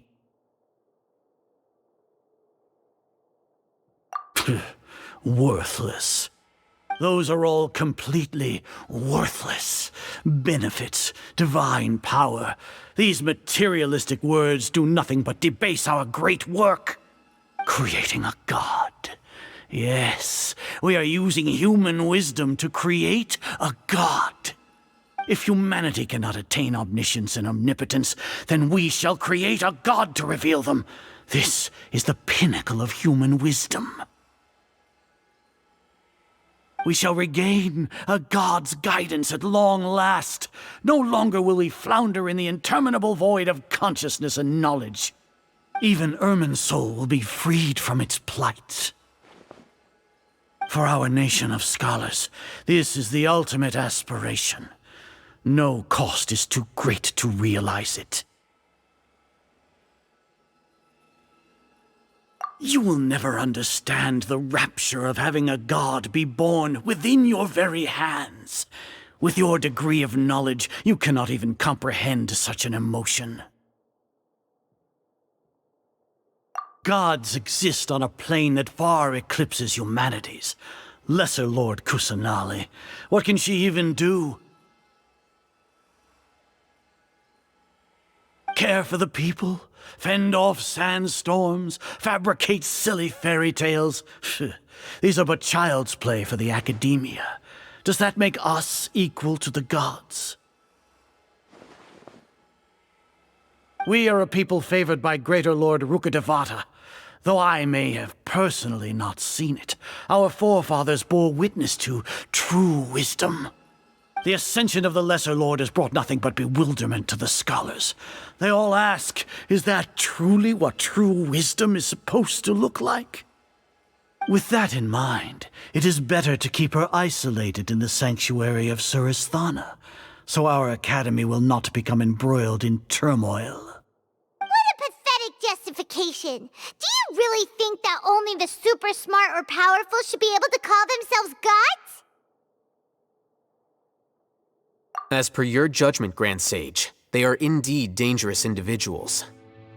Not only are they acting against the academia, but their ideologies have the potential to lead scholars astray. Looks like there really was merit in my assignment. Oh, Hatham? Are you talking about us? Anyway, I've brought them to the academia as ordered, but it took some time and trouble. Oh, that reminds me. Here's the investigation report you had requested.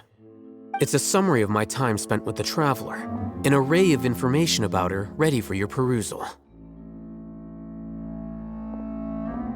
Oh, Hatham! So you're still on the academia's side! We finally started to trust you!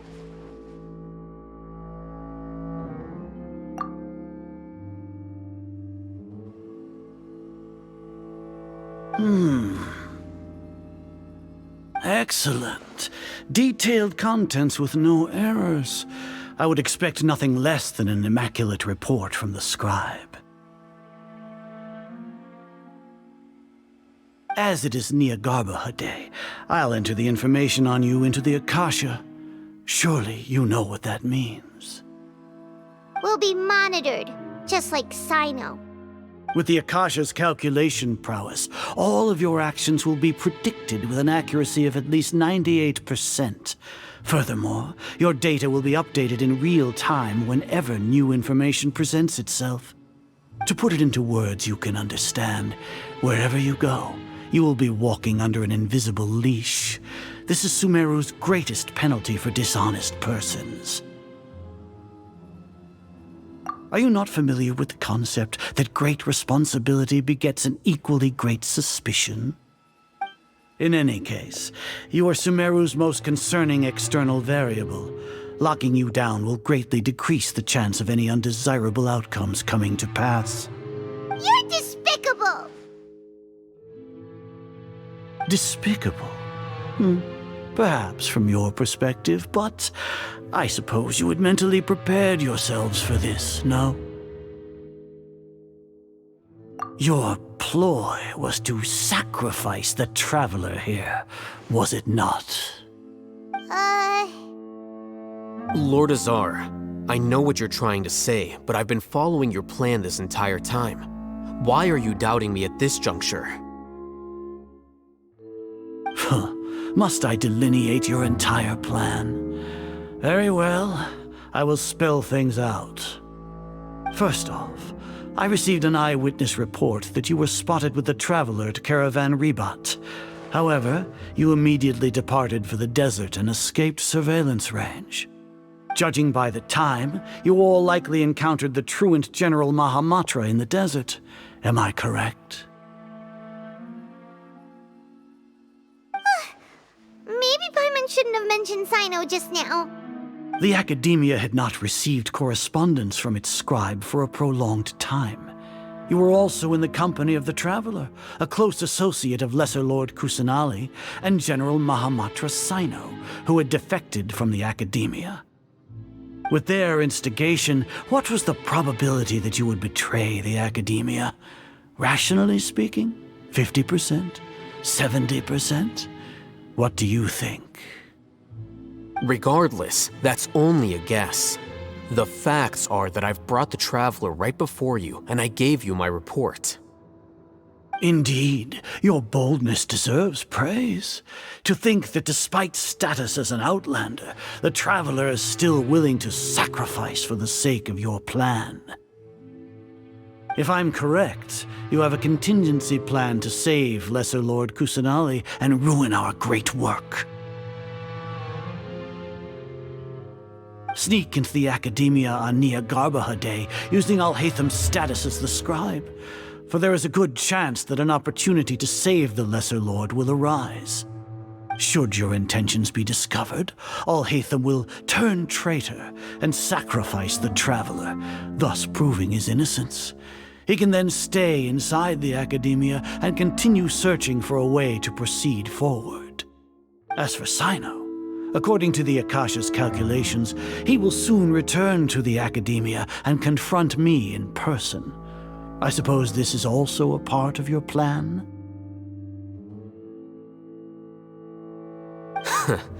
You'll see me as a traitor regardless of what I say, no? Even if you impugn me, it would have little effect on you all. You misunderstand. Losing our scribe would irreparably damage the Academia's regular operations and the development of Sumeru's future academic systems. However, under the current circumstances, even that is trivial compared to what we stand to gain from our great work. You said that I betrayed the Academia, but you, Azar, you've betrayed all of Sumeru, betrayed its Archon. So flight has turned to fight at long last. Guards!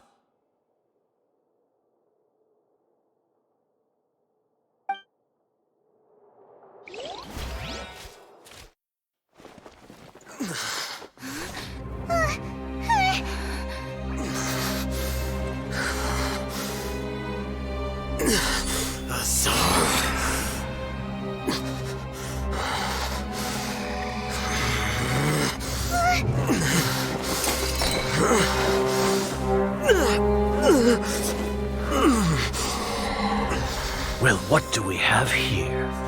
So you stole that divine knowledge capsule. Traitor! You traitor! Even the most rational scholar will yearn for the power of a god in a moment of desperation. Aren't you doing the exact same thing as me, Alhaitham? Unfortunately for you, no god will lend you their power. Azar!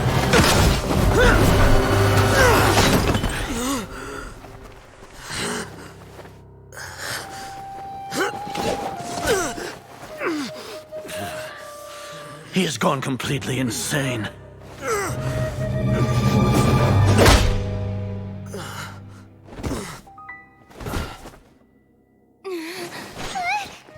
Take him to the Matra and exile him to Aru village.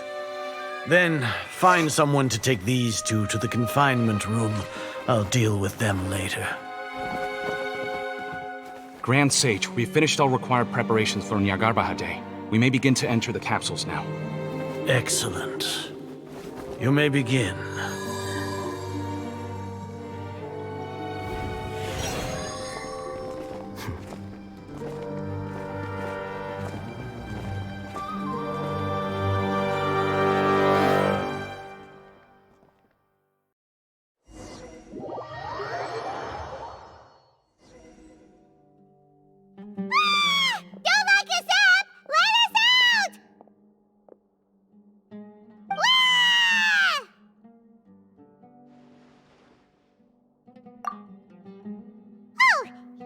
Paimon got a bit carried away there.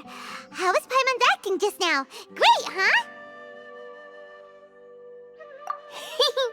Everything's going according to plan so far. We made it into confinement, and Alhaitham's probably done with his part too.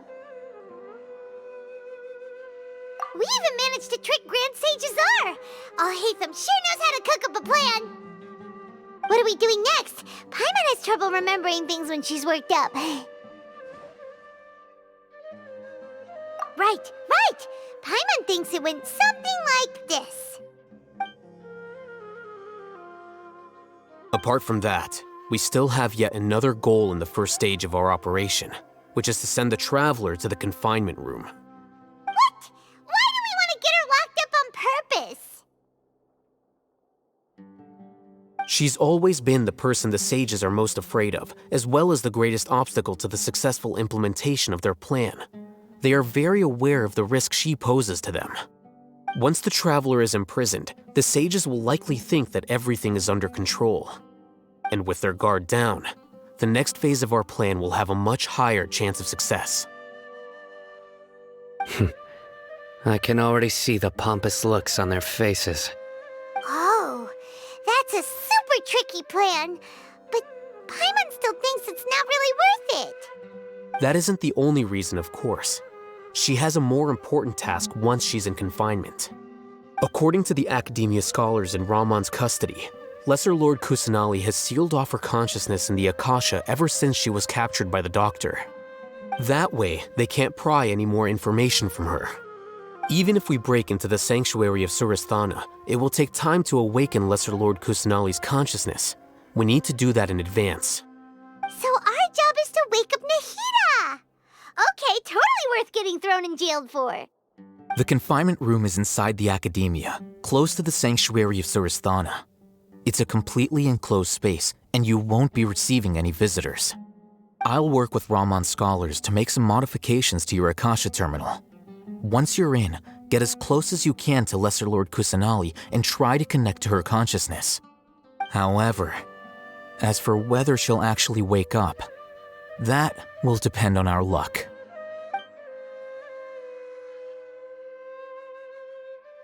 Oh, no wonder you've been wearing your Akasha terminal today. It's the one that Alhaitham modified. Paimon thought they'd take our Akasha terminals when they locked us up in here. Were they being careless? Alright, so what now? Sounds easy enough. We can finally talk with Nahida after all this time. Let's do it.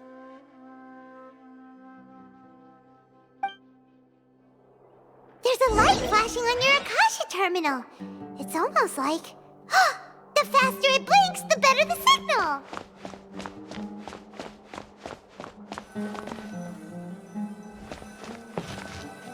Whoa, it's Mora! Ooh, Mora!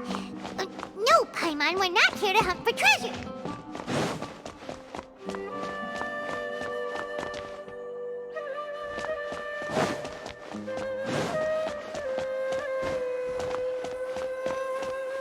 Here? No signal again! Is it getting jammed?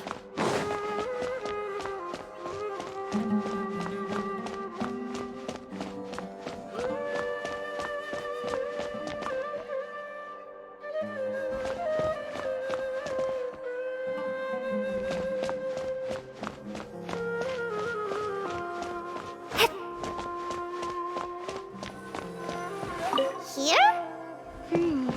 No signal again! Is it getting jammed?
Nahida!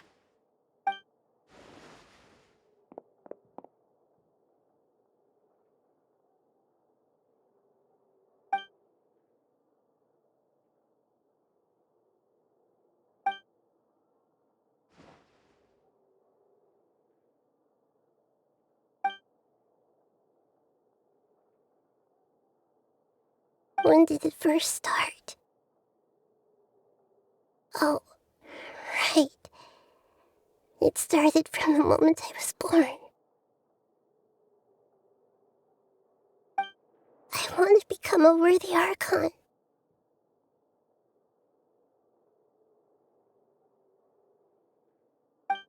So I've kept studying.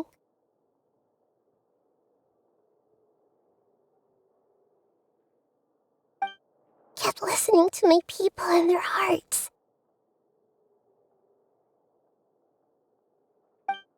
Kept looking for a way to save Irminsul. So I can catch up. Catch up to Greater Lord Rukkhadevata. But I'm stuck in the sanctuary of Surasthana. The sages are creating a god to replace me. And I'm forced to lock my consciousness in this boundless darkness. Nahida!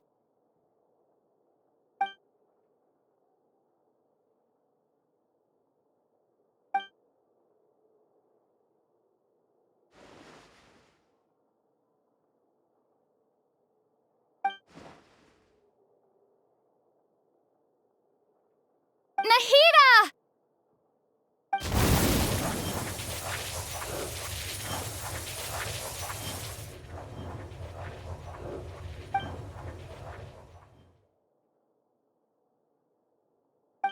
It's so quiet here.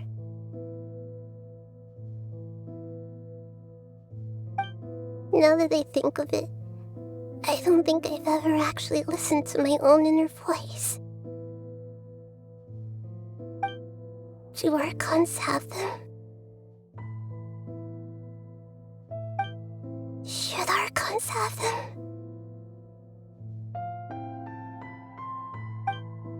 Have I been doing the right thing? Am I really not needed? How do I really feel about all of this?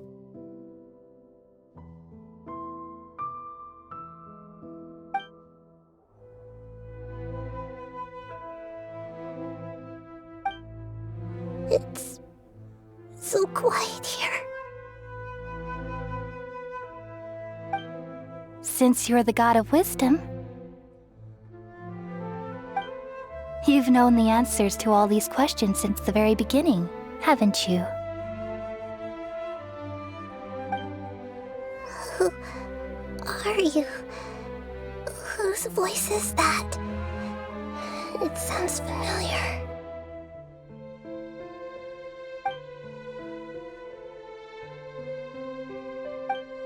You're right, though.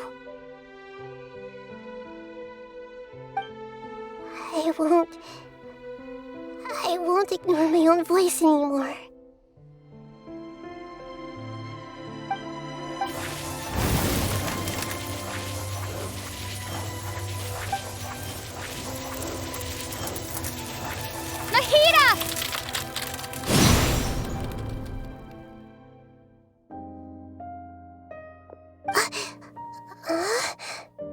Nahida? Did you wake me up? Thank you. Why are you here? We're here to rescue you. Are you alright? I'm fine. It's just... when I think of everything that's happened to me, I feel really angry now.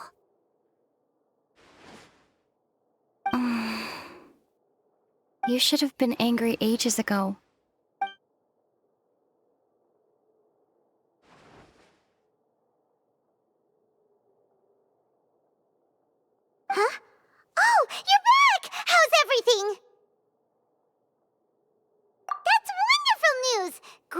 We weren't locked up for nothing. When you went to wake up Nahida, Paimon was listening for any sounds outside. You were out for a long time. There are fewer and fewer scholars going about now. You think everyone's done with their Nyagarbaha day stuff? Yep, so that means our next act is Nilu's performance!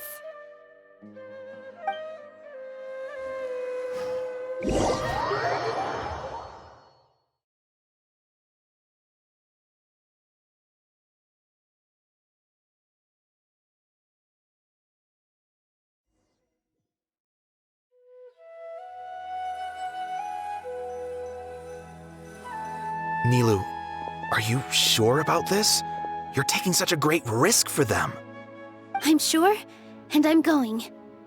You know that I don't like to pass up any opportunity to dance, and this one is especially important. All right. You seem to have a lot of trust in them, so I won't say more on the subject. But if anything happens, the few of us here may not be able to help you. Don't worry. They've been through worse. Everything's going to be fine. All right. You know, if you really do get arrested, we'll do everything we can to get you back. Be careful, even if it's only for our sakes. Thanks, Mr. Zubair. You're so very kind.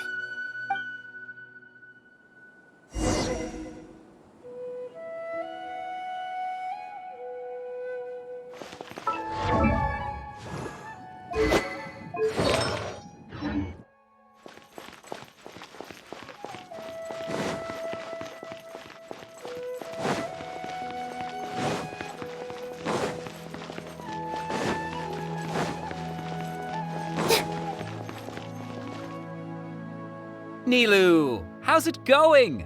Nervous? Definitely more than usual.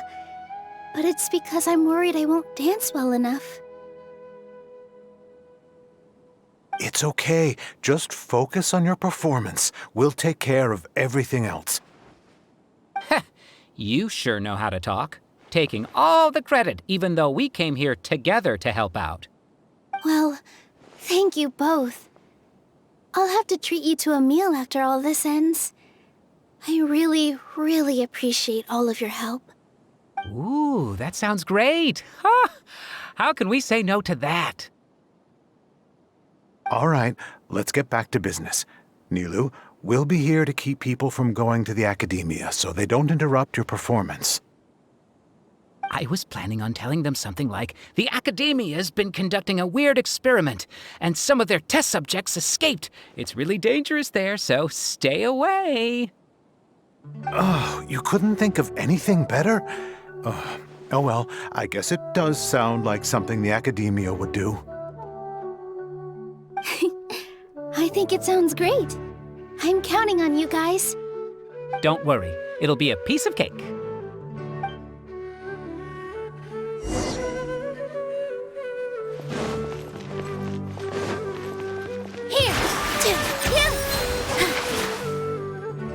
Hey, Nilu! Sorry, it's great to see you, but I'm really busy right now. Our Bait People Away with Yalda Candies plan is working beautifully. Do you want some candy? We have more than we can give out. Vihar, thank you so much for doing all of this. And even dressed up as the Knight of Flowers, no less. I'll pass on the candy, though. I cut back on sweets in the period leading up to a performance, and I'm about to start one. You have a point. The stage is cleared and everything's ready, so you can start your performance at any time. Yeah, thanks to you. I'm really grateful.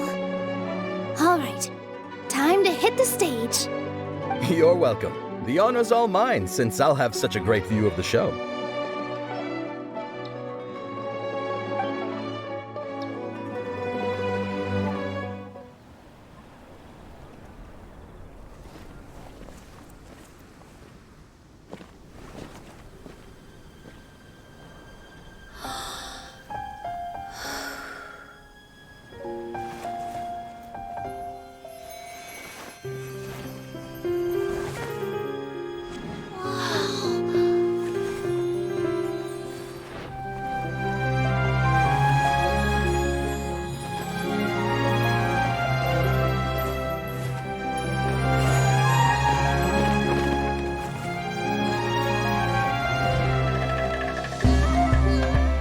I've never seen a performance like this. This is incredible.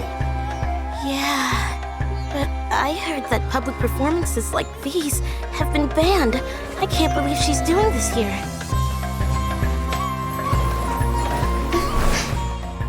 Grand Sage, there's some commotion outside. How uninteresting. Issue the new Prohibition Act from the Akasha to the guards. They'll know what to do. Do you think we should, like, stop her? Let's just watch for a little bit longer.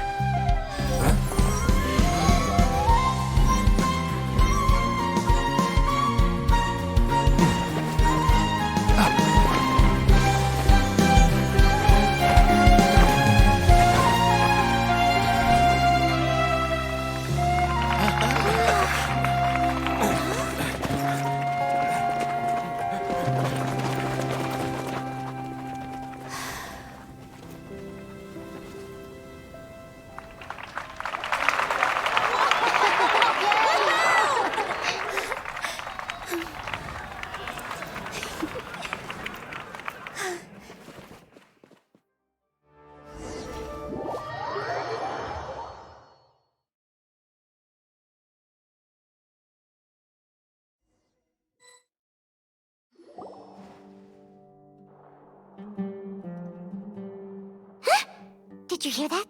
It sounds like a lot of guards just ran by. Does this mean the plan has moved on to the next stage? Yep. It's great that everything seems to be going well. Come to think of it, when did Alhaitham replace the knowledge capsule that was about to be entered into the Akasha? Oh, so that's when he did it! Paimon was too nervous to notice. Speaking of, didn't Alhaitham also yoink the divine knowledge capsule from that mercenary leader in Port Ormos when everyone else was distracted? Oh, it's a time-tested trick of his. Why are we complimenting him? Yeah, he's smart and all, but he still makes Paimon's blood boil. Let's review our plan for this stage again. It's not like we have anything else to do right now anyway, and it'll help us feel more confident. Paimon remembers that Nilou's task was supposed to go a bit like this. Now that Lesser Lord Kusanali's consciousness has been forcefully sealed, the core figures of the Academia and their guards have started to wear their Akasha terminals again. With the Doctor's technological support, they think they have nothing to fear. How despicable of them to rely on such a person. But this is also our chance. I was originally asked to draft the knowledge capsule for the Artistic Performances Prohibition Act when I was still at the Academia. It should be on the Grand Sage's desk right now, and will be entered into the Akasha during the next Nyargarbaha Day. Are they really going to stop all artistic performances? That's horrible! I'll make an identical knowledge capsule, but this time, I'll smuggle some misleading information into it. We only need to find an opportunity to switch the capsules. Once it's been entered into the Akasha on Nyargarbaha Day, if someone were to be seen performing in public, the sages would definitely use that opportunity to announce the ban, and so the misleading information will be disseminated amongst the guards. Sure sounds complicated, but it seems like if everything goes well, we'll be able to get rid of all the guards in the Academia without any effort. That's pretty clever, getting right into their heads. I just have one question. Even if we manage to get the misleading info out to the guards, how can we be sure that they'll believe it? People who are used to relying on the Akasha become less inquisitive, and their ability to distinguish truth from misinformation is significantly reduced. They will view everything the Akasha releases to them as the unequivocal truth. The Akasha will turn humans into machines. I've seen it happen many times. Yikes. Good thing I didn't wear it for long when I was working in Sumeru City. At first, I thought it was a good thing too. By the way, this plan still requires a performer, right? Do you have someone in mind? Nilou of Zubair Theater. I know her really well. We can trust her. I'm kinda hesitant to ask her to participate in a dangerous plan like this, but we can ask her in person. All right. After the guards and the academia are gone, then it'll be time for me and my stowaway brothers to shine.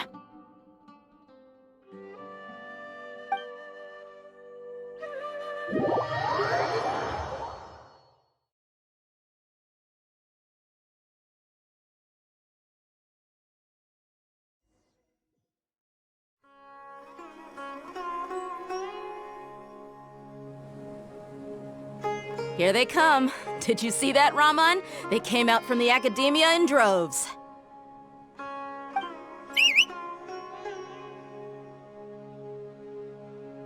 After laying low in the city for so long, this is the moment we've been waiting for. My brothers have already sprung into action. We couldn't do anything to them inside their coop, but outside the academia, this is our hunting ground. With a lioness like you, the prey sure won't be able to run far. We still need to eliminate the guards as soon as possible. If we give the sages enough time to realize what's happening, the plan's doomed. All they've done is to sit on their cushy salaries and twiddle their thumbs all day while we fought and struggled every day in the desert. The only advantage they might have is their numbers. Speaking of which, most of the guards who report directly to the 6 sages belong to the Corps of 30, but they have a completely different reputation. Following those blasted sages every whim, throwing away all the principles of being a mercenary, as someone in the same profession, I'm obligated to teach them a good lesson today. Indeed, the trap has been set. All we need to do is lead them there. All right, let's each take a road and herd those scattered guards back into one place. Make sure to attract their attention. Isak will be the key. You gave such an important task to that child. Will he be okay? It'll be fine. Isak was so determined to help, so let's put our faith in him. Besides, even if he's caught, the guards would be too scared to do anything to him. They've never seen Lesser Lord Kusanali in person, after all. You've got a point. Anyway, I think I see them coming. Let's head out. Good luck.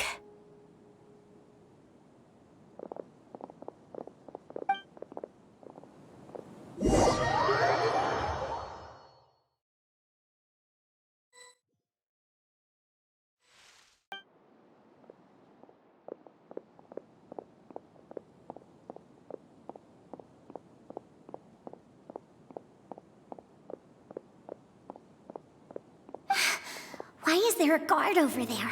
Did he already run ahead of me? This is different from our plan. But there's no time. I need to make a choice.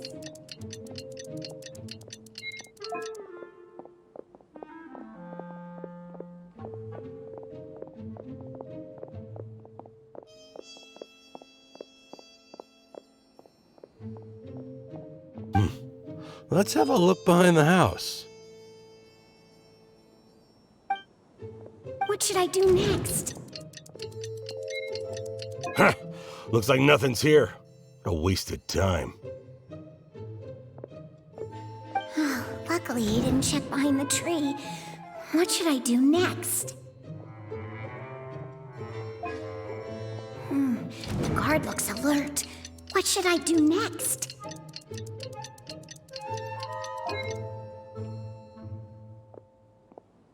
Doesn't seem like anything unusual's around here. Looks like the guard finally left. I need to go.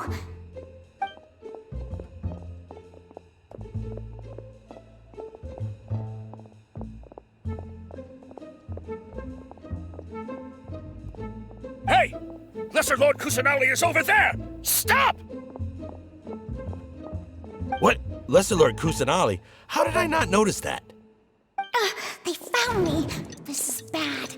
Where should I go?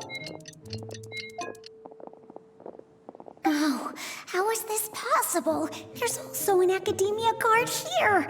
Oh no.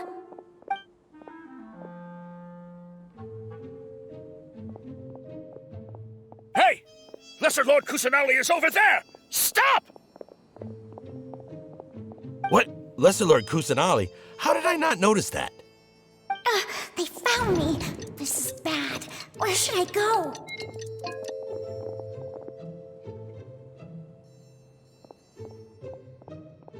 Hey! Lesser Lord Kusanali is over there! Stop!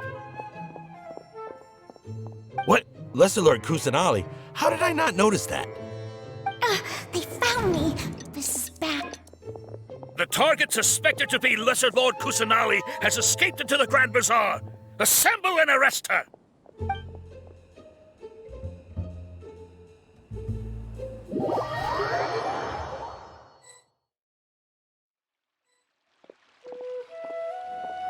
Where did she go?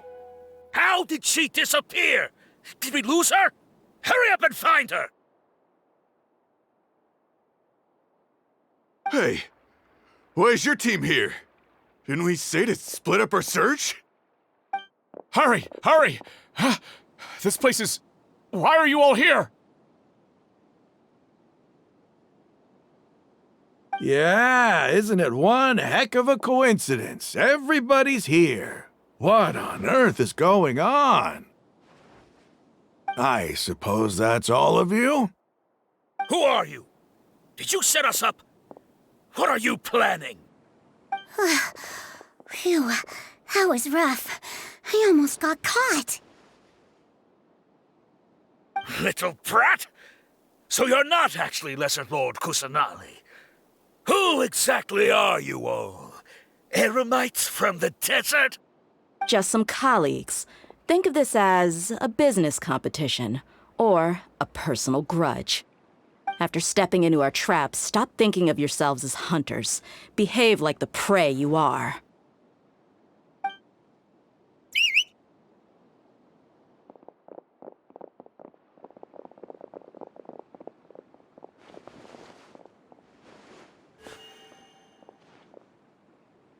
An ambush?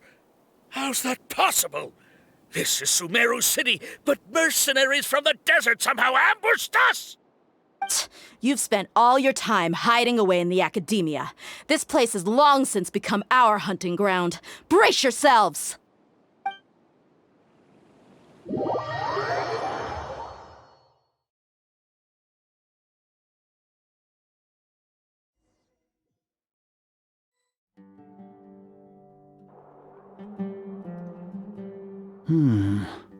This is odd. The academia has quieted down after the conclusion of the Nyagarbha Day ceremonies, but it's much quieter than usual. Where are the guards? Why have I not seen a single one? Guards? Guards! Grand Sage, how may I be of assistance? I called for the guards. Why did you come? My apologies, Grand Sage. Right now, all Academia guards have entered the city to perform the ordered arrest. I thought you knew. Arrest? Who is there to arrest? I have an ominous feeling. Arrest Lesser Lord Kusanali, right? Is that not what the order was? Lesser Lord Kusanali? You mean she has disappeared? Yes. I wouldn't dare make up something like that. Right now, everyone is in a panic, and many are saying that Lesser Lord Kusanali will take revenge on us. What happened? Just what is going on? Lesser Lord Kusanali somehow escaped? Was it Alhaitham and his party that freed her? That's impossible. The Academia is heavily guarded today, and any order to release Lesser Lord Kusanali would be strictly confidential. Besides, Alhaitham and the Traveler are already in our hands. What manner of trickery did they employ? How could Lesser Lord Kusanali disappear into thin air? Disappear? Wait. How was the arrest order distributed to the guards? It was issued by the Akasha earlier today. Only you have the authority to send messages like that, so I thought it was your order. Let me check.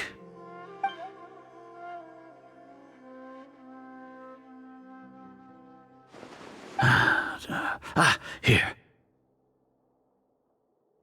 Lesser Lord Kusanali has escaped from the sanctuary of Surasthana. Go to the city and arrest the escapee immediately. The Akasha indeed contains this information, and it clearly appeared in my mind.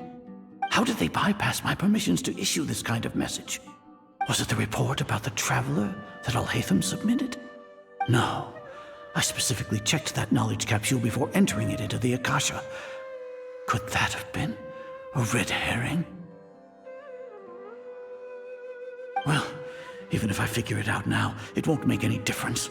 The important thing now is to confirm Lesser Lord Kusanali's status. Have you been to the sanctuary of Surasthana to confirm that Lesser Lord Kusanali has indeed escaped? Confirm? No, I haven't. It may be a bit offensive to say this, but Grand Sage, what you're saying doesn't make any sense. How can the information in the Akasha be inaccurate?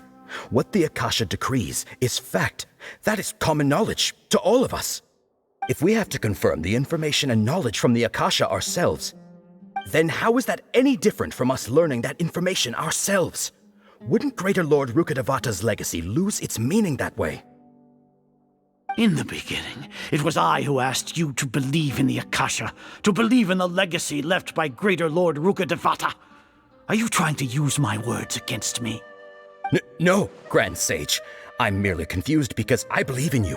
I never meant to refute you. Stay here and see if there are any suspicious people around.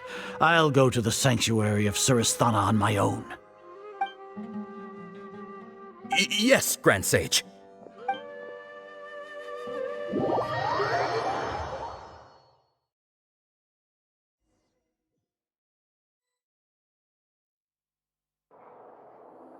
Lesser Lord Kusanali has escaped from the sanctuary of Surasthana. Go to the city and arrest the escapee immediately. How can that be? Stop thinking about it. Stop. It must be a trick of theirs. As long as I personally confirm it.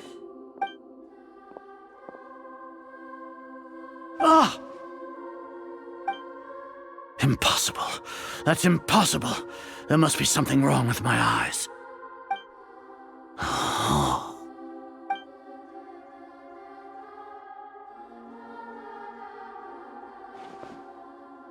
What a comical sight is are.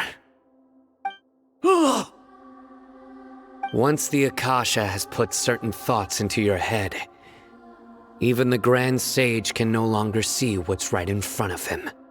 You all can only see the world in your mind, the one you think you know. And precisely because of this, you disregarded Lesser Lord Kusanali's existence. She has been a wise and worthy Archon. Sino, have you been waiting for a chance like this? The Akasha predicted that you would return to the Academia to confront me, but I didn't expect it to turn out like this. I was careless. No, you were blinded. Your faults stem from your reliance on the Akasha. You're still the same as always. I truly did not expect a proud person like you to cooperate with Alhaitham and the Traveler. People change, Azar. Admit it.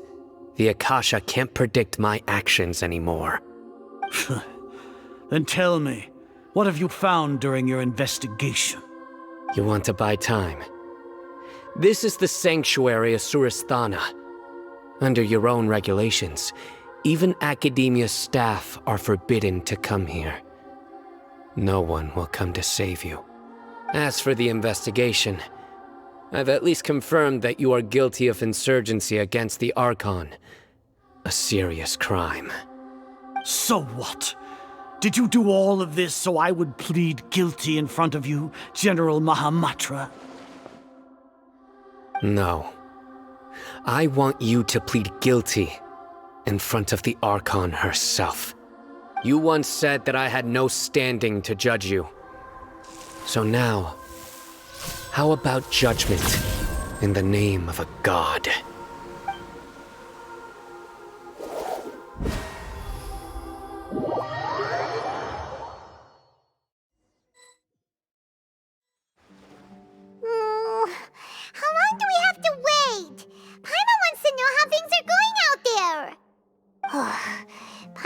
haven't heard any sounds outside for a while.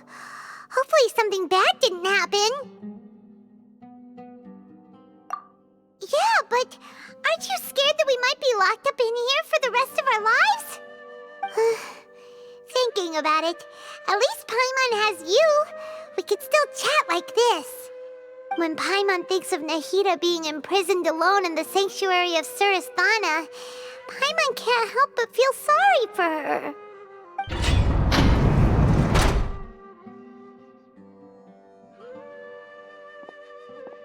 Here comes your savior.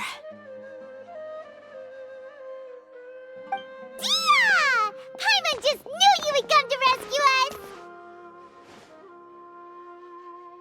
You two really owe me some big thanks. I had to search through who knows how many guards to find the key here. It felt even more tiring than whacking them. I'm exhausted. Thanks a lot. Need Paimon to rub your shoulders? No, that's, I'll pass. What are you afraid of? Oh, are you ticklish? Now isn't the time to talk about being ticklish. Things in the city and on Sino's side are both going well. The guards that stormed out of the academia are all taken care of. The Corps of 30 is in charge of the city's defenses, but we already talked to Asfand. They've been fed up with the sages bossing them around. As long as it doesn't break their employment contracts, they'll turn a blind eye. That's probably because you've been super great friends with them for a long time. So, how's Sino doing? The Grand Sage is in his custody. Even I know how terrible it is to fall into Sino's hands, so he probably does too. Sino forced him to release Lesser Lord Kusanali. He has no choice but to obey. So, hurry to the sanctuary of Surasthana. Assuming nothing weird happened, we should have already rescued our Archon. Honestly, I didn't expect our ragtag bunch to do this well. We just came together last minute to save the Archon, you know? Alright, you two better go. I still have to clean up some messes in the city. See you around.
They say it's nice to meet you. This is the first time we've met in real life. Before, we've only met in dreams, consciousness, or when I was in someone else's body. Thank you so much for coming to rescue me, but I also need to apologize.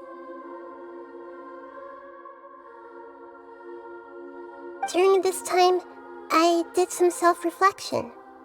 My sense of inferiority and yielding to the academia led to all of this, and created so much trouble for you all. Exactly! We're here because you're a good Archon and one of our friends! Thanks, you two. Amazing. So this is how it feels to walk out of that cage with my own body. It's like I just had an endlessly long dream. I can't even tell if I just woke up or was only now born into this world. My concept of self has become so clear. But now doesn't seem to be the time to indulge in this feeling. This is really embarrassing. You all just rescued an Archon, and now she needs your help to save her country, and even the entire world. It's okay. With you here, Paimon's sure that everything will work out. There's one more thing. What is it?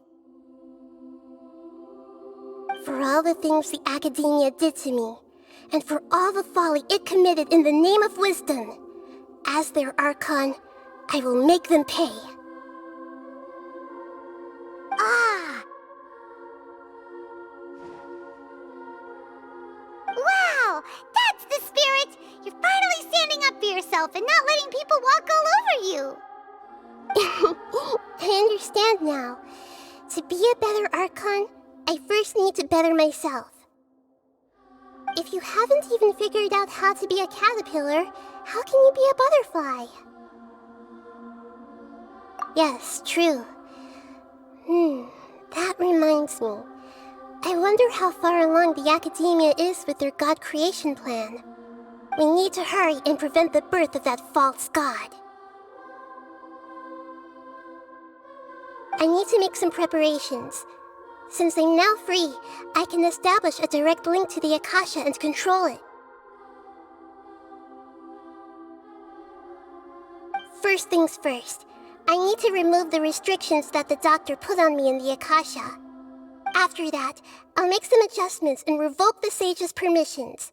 The Akasha will then be like how it originally was, only operable by the Archon. After all, the Academia betrayed Greater Lord Rukkhadevata's trust. This might take some time. In the meantime, you should also work on your own preparations. If we don't stop the god creation plan in time, we'll be in for a tough fight.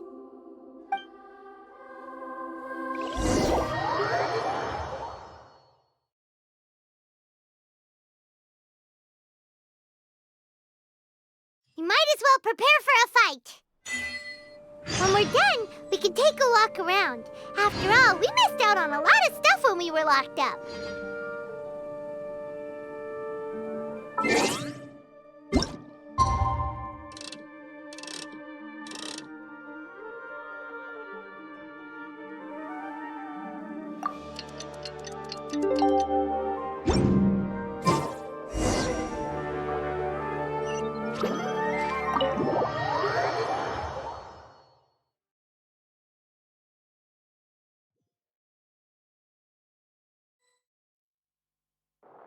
How's it going, Nahida? I'm done with the parts that needed my involvement to complete. Although it's my first time working with the Akasha like this, its internal structure and operation procedures are easy for me to understand. Greater Lord Rukkhadevata's design is truly brilliant. Oh, also, this is for you. Huh? What's this little floaty thingy? It's a small device I put together just now. You can think of it as an upgraded Akasha terminal. You may not need it right now, but it should be helpful in certain situations.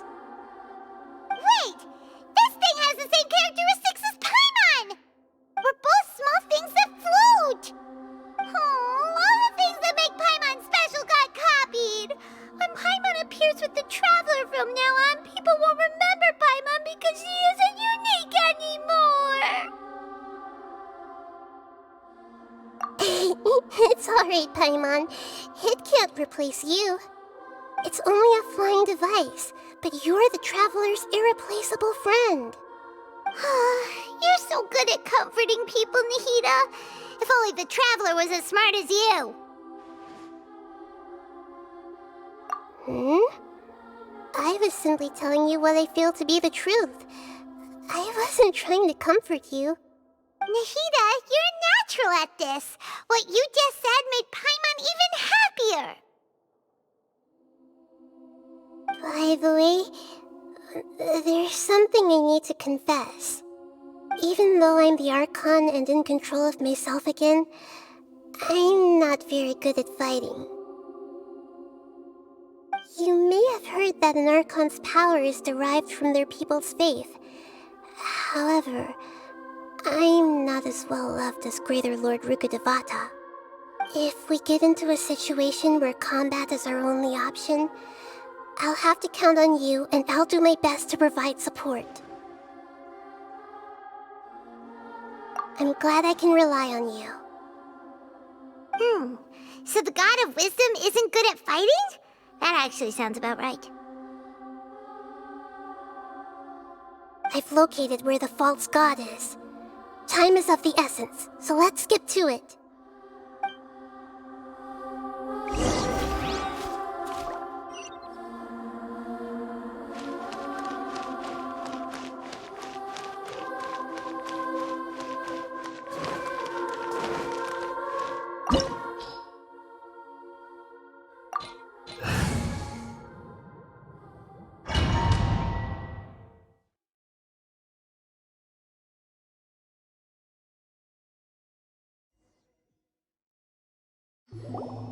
What is this place?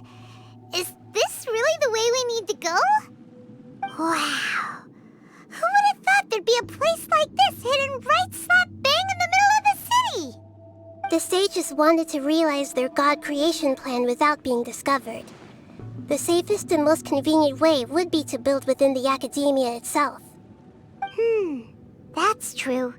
They were already hiding one god, so why not two? Judging from the structure here, the project is a huge undertaking. The sages really saw the god creation plan as their ultimate goal. But this place doesn't look like it could have been constructed by the academia alone. The Fatui under the Doctor sure didn't hold back. They provided a lot of technological support. Yeah, or else they wouldn't have been that generous. Is that it, though? I've always felt that this Doctor is different from the academia sages. He doesn't seem to share their sense of urgency. Instead of being interested in the end product, it's like he's enjoying the experimental process. The Fatui Harbingers are all such weirdos. So, the Doctor being weird is actually normal. So, this Fatui that they're trying to turn into a god is called the Balladeer? We had previously come into contact with his consciousness. He harbors particularly strong obsessions. One is the desire for a gnosis, since he was created to be the vessel for one. The other obsession is probably related to his past. I can't quite explain it. Paimon knows that he was a prototype puppet for the Raiden Shogun before he became a Fatui Harbinger. That's why he wants a gnosis so badly. There's no way he'd willingly be a test subject. Now with that temper and ego of his. It sounds like you know the Balladeer quite well. I see. Tell me more about him and what he's like. The more we know now, the better we can plan for and react to any future situation.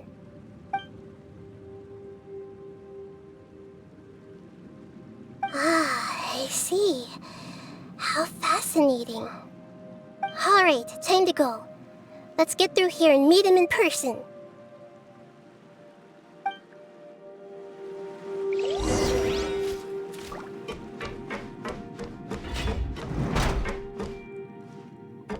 I see everything. Let's begin. Illusion shattered. Order guide you. Time to fulfill my Hey! Stay right there. I guess this is it.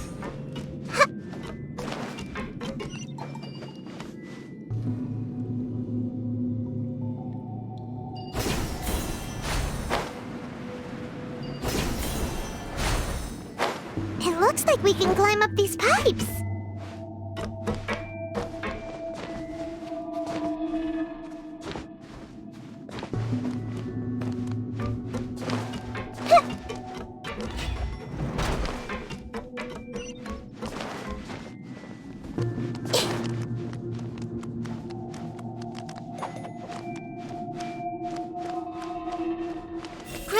Grow.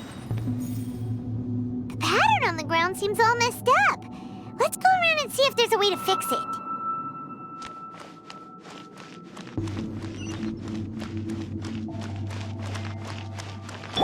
There is no escape!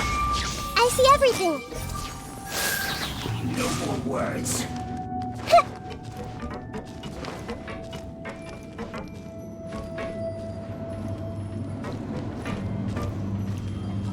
It seems to have stopped. Let's continue.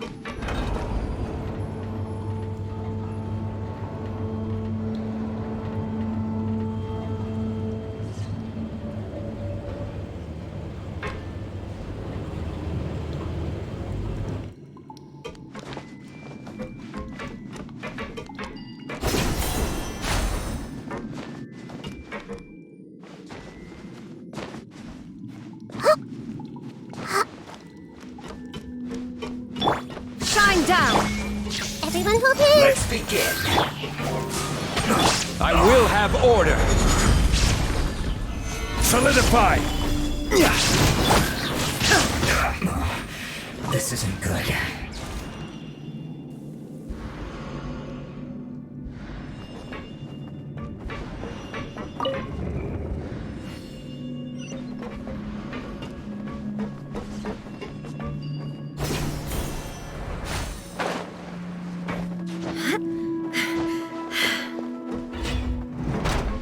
You'll get frostbite. Illusion shattered!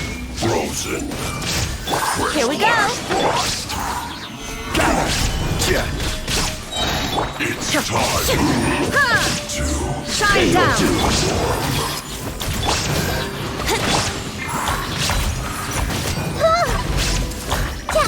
You can't run from death.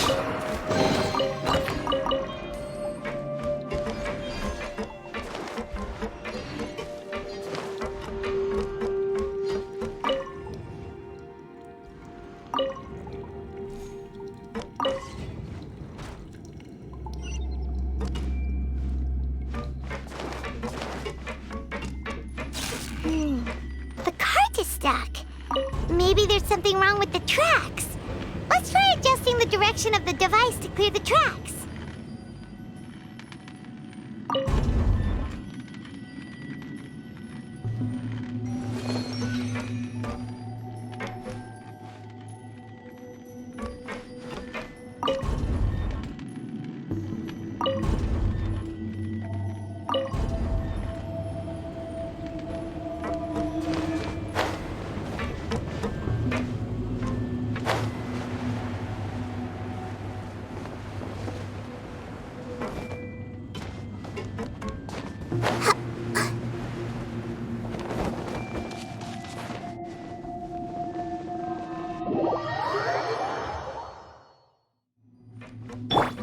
Let's play!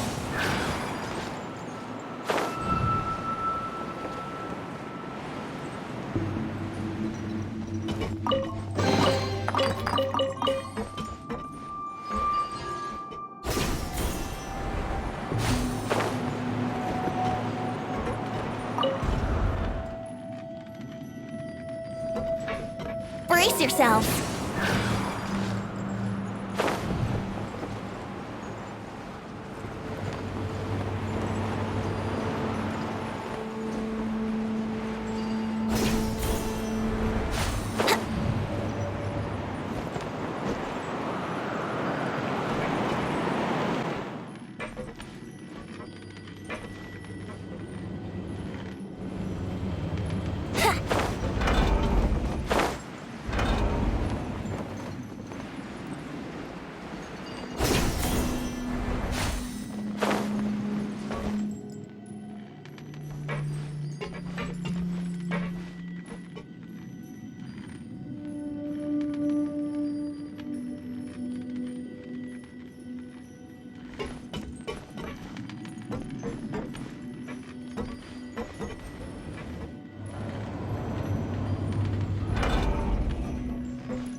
There is no escape! This!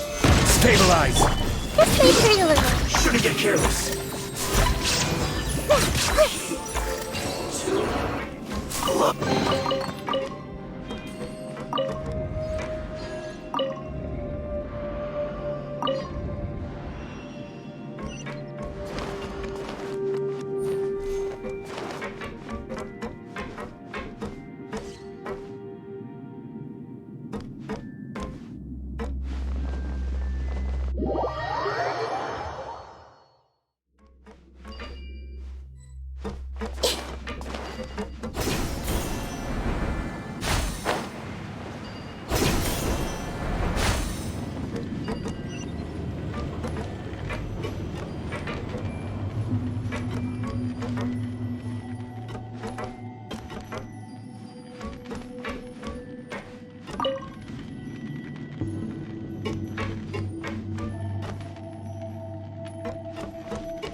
Let's begin. Yahoo! Solidify! Everyone look in! Loneliness, schema, darkness. This is it. I see everything! Shine down! Just be beauty to hurry up. I miscalculated. Time for takeoff. Here we go! Sharing my knowledge! Hey!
Something on your mind again? Let's work through it together.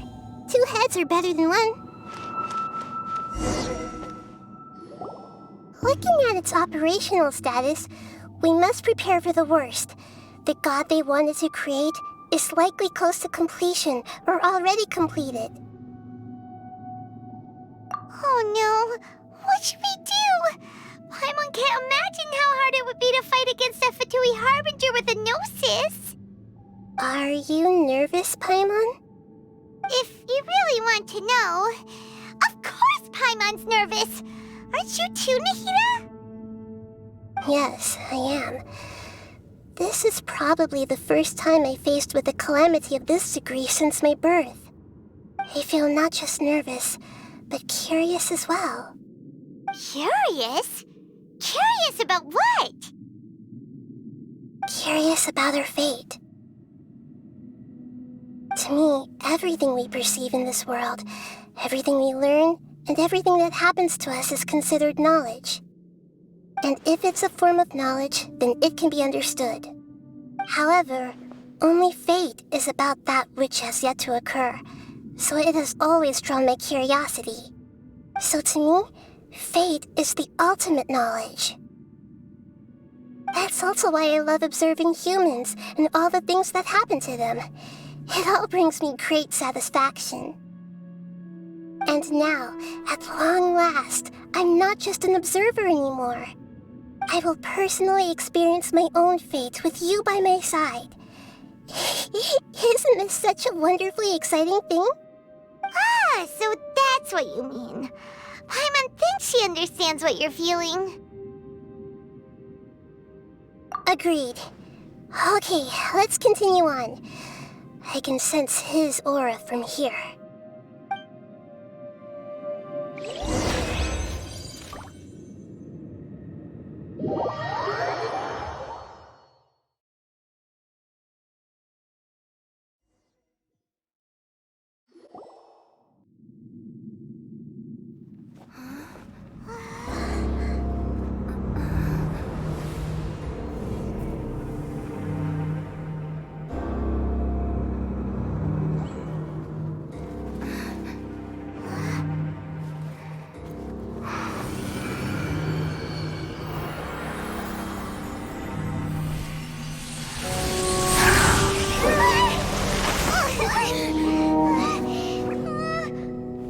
Who would have thought the world would be so eager for my birth? I remember you, Booer, the god of wisdom, and standing beside you, the traveler. Is he all-knowing and powerful now like Greater Lord Rukkhadevata? No, I can't feel the same kind of divinity I felt from the Greater Lord. It seems that the sages didn't get the chance to infuse the divine knowledge capsules into him. But even still, he has undoubtedly become a true god now. So we're too late? The Balladeer has already become a god? The Balladeer. A long bygone title. When my spirit ascended to divinity, I felt as if I had existed for the same number of epochs as heaven and earth. Looking back, the existence of what once called itself Kunikazushi appears infinitely small and ugly.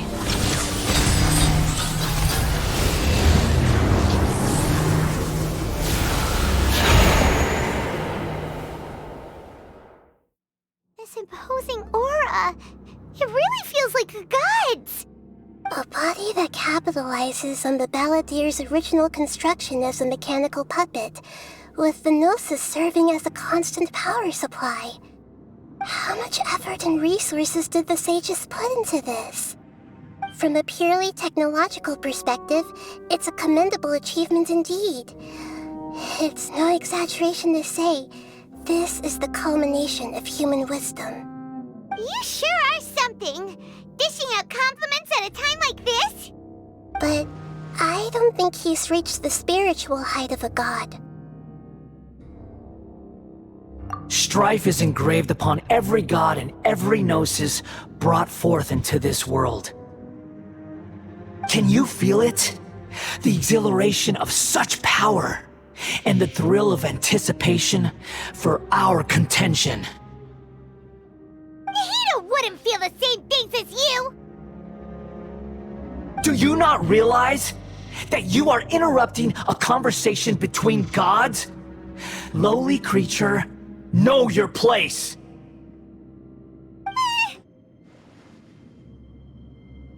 The strife engraved upon a gnosis. You're talking about the Archon War. Tevat's current peace was not easily won. I didn't personally participate in the Archon War, but the way I see it, all those losses were meaningless, driven by the demands of the laws. There's no point in bringing it up again.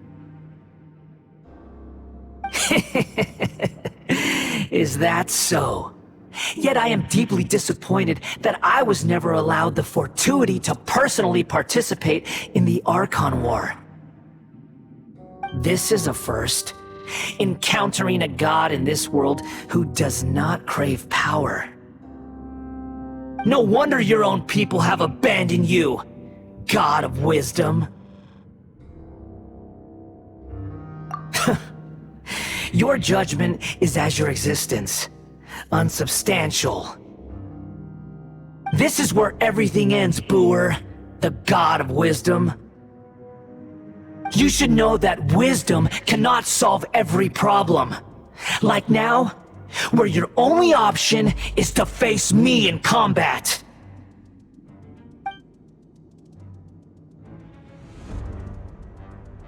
Come! Let us reenact a scene of the Archon War. Come and inaugurate my birth as a god.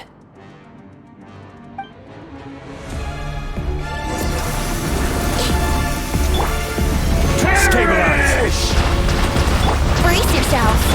Illusion shattered! Everyone hold hands! Think you can get away? Sure! Yeah, make yourselves at home! Order guide you! Gather! Feeble Roll, human! roll, roll! Yeah, pull!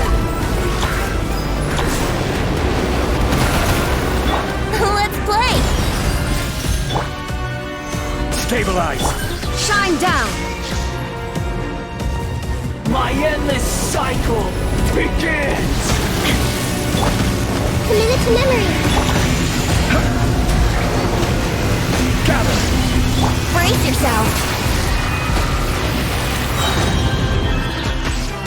Yeah! Insignificant past! Here we go!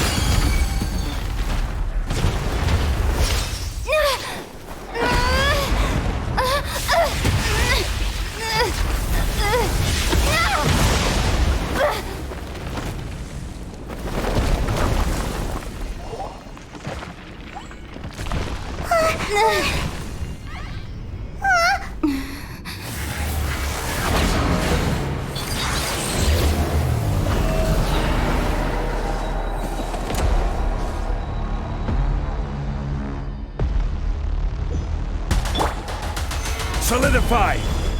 There is no escape! Time for takeoff! Burn to oblivion!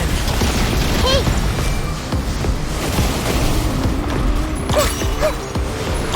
Tremble! Gather!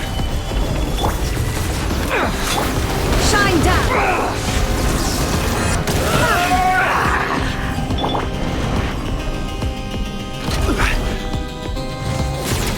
Solidify!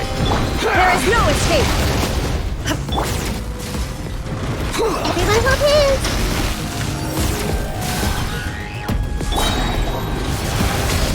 Kneel! The Temple of Wisdom! Hey! Illusion shattered! Stabilize! Reality is pain!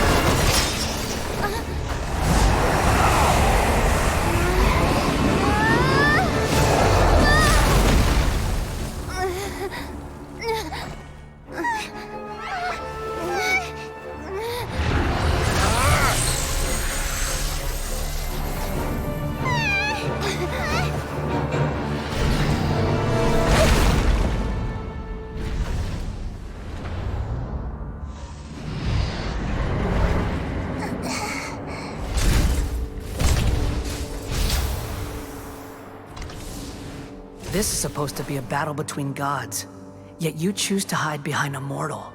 And now, you're acting like you'd sacrifice yourself for a human. Are you having fun proving a false sense of heroism to yourself, Booer?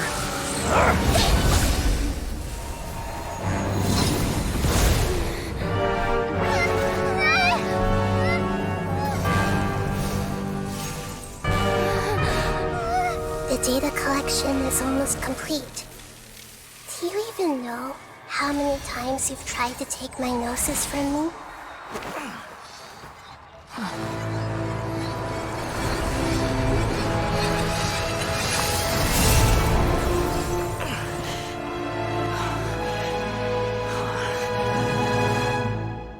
We just concluded the 168th loop. Did you know that in the effort to create you, the people of Sumeru were forced to live through the exact same number of Sub-Zerus festivals and samsara cycles? The power of dreams. When did you use it on me?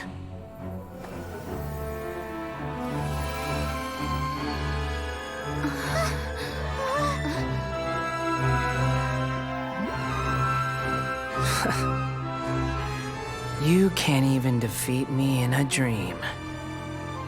What do you hope to achieve with this little trick? Come, Traveler. Just like before. Allow me to awaken the memories in your dreams. All that battle experience! It's more than that. Compile everyone's wisdom in the name of the Archon. That is the original function of the Akasha. I've sent everything that happened just now to the people of Sumeru in the form of knowledge. I've asked them to help you find a way to defeat the false god.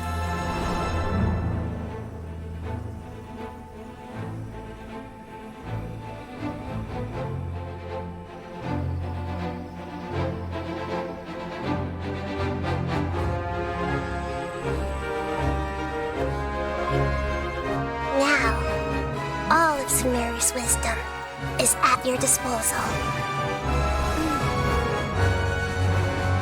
Meaningless tricks won't save you.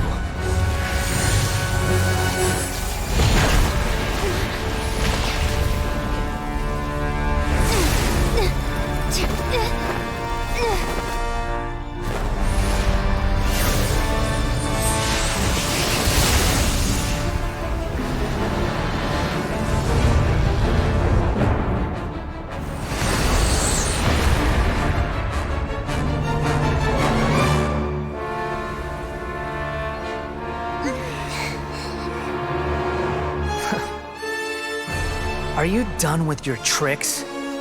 Can I finally take this as a real battle between gods?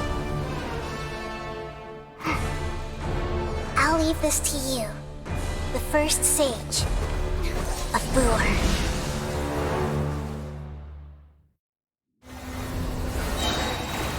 I am the all-knowing God!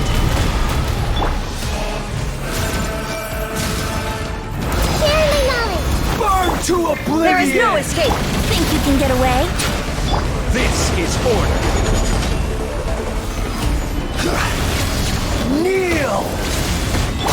Shine down!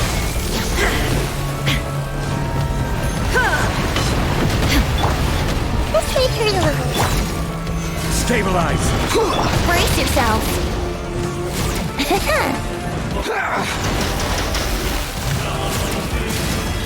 Let's play! Solidify!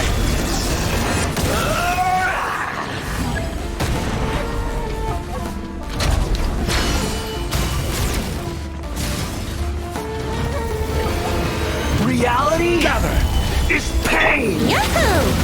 What a illusion shattered!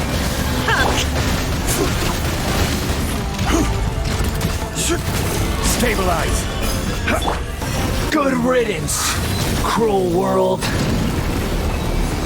Let's play! Inazuma shines eternal! Everyone hold hands! Solidify! Brace yourself!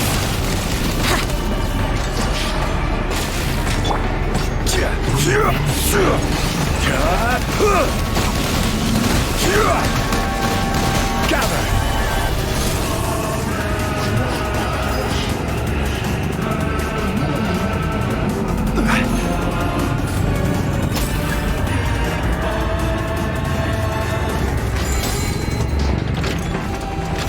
Your new god awakens! You shouldn't see me like this.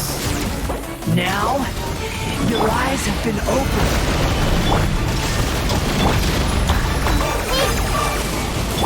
Here we go! Kneel!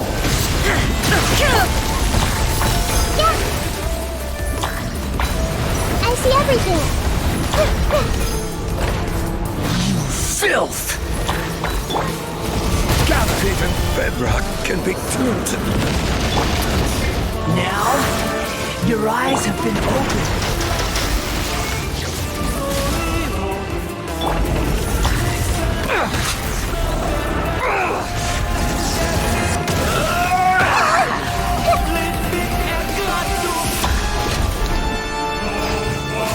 There is no escape! Here we go! Reality is pain! Wouldn't gliding be faster?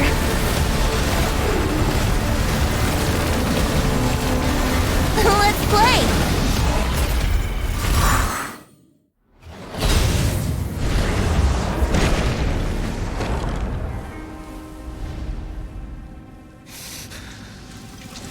Humans.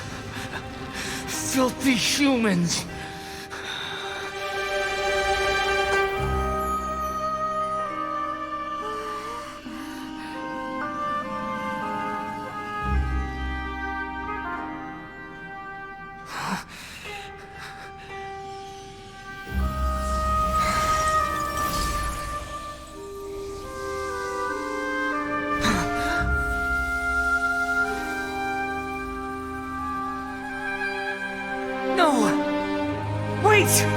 Please!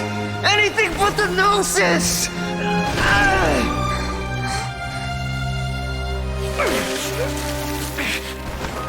That's mine! Don't even try! I'll never go back!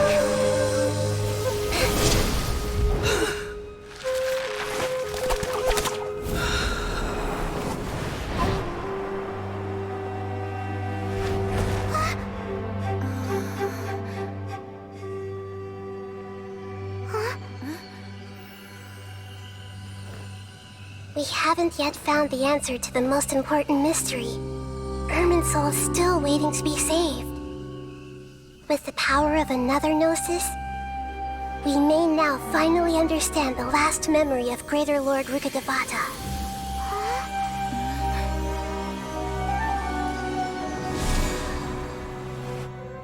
This is... That's right. This is the last memory of my predecessor.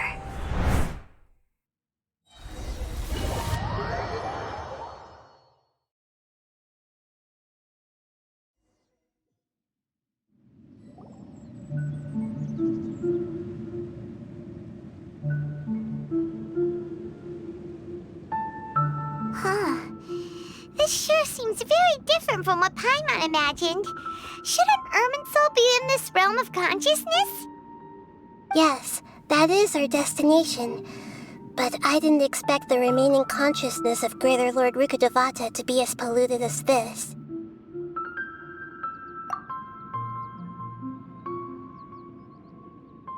Forbidden knowledge? It seems you know about a concept that even I don't completely understand. Could you tell me what you know?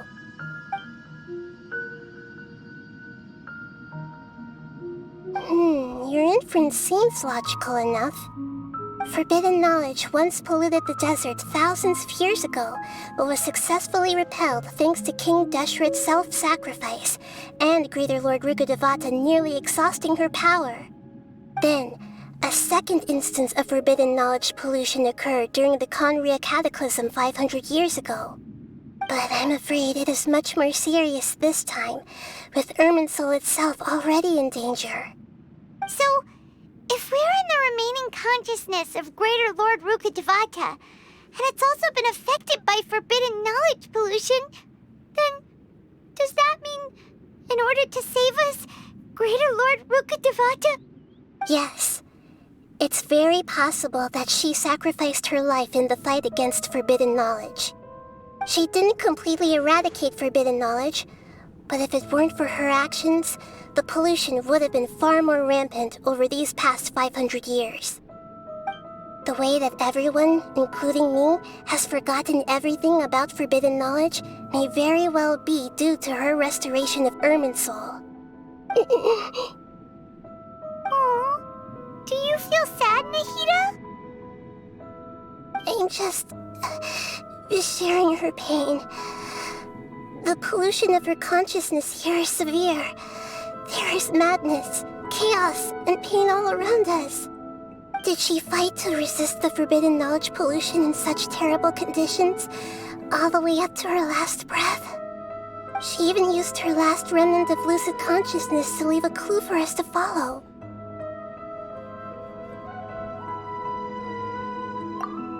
Yes, her words were distorted by forbidden knowledge, so that's all we could hear. But now, we have a chance to find the answer to this mystery. We can cross the polluted consciousness until we found the right path to meet with her lucid consciousness.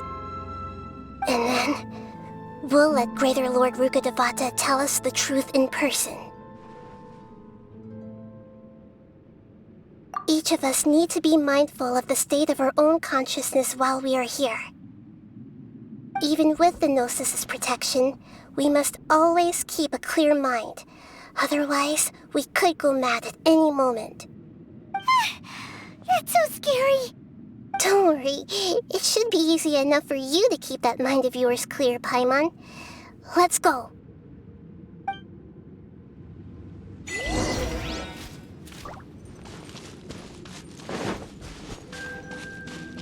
Are we in the air? And why is there a huge boat? That's the boat of consciousness, which symbolizes reason here. Its course is the direction our consciousness is traveling towards. If we lose control over our Wow! What are these? The monsters seem to have been affected by them.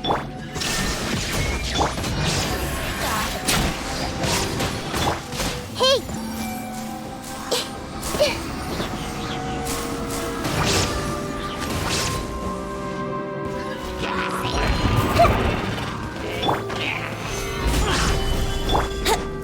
Brace yourself. There is no escape. Think you can get away? Everyone hold hands.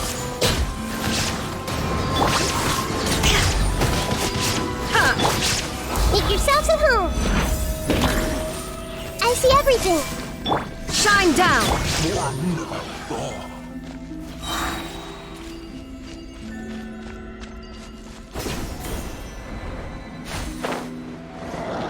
Wouldn't time for takeoff. Hey! Gather! Order guide you! Illusion shattered! Let's play! I see everything!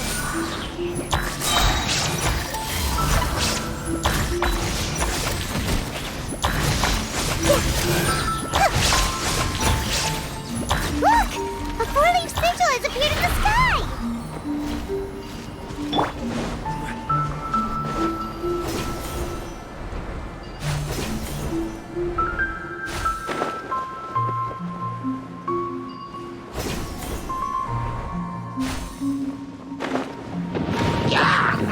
Solidify!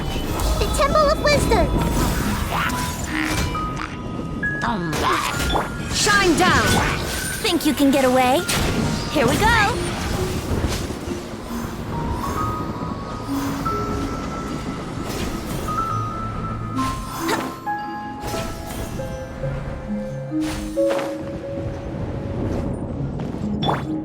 There is no escape!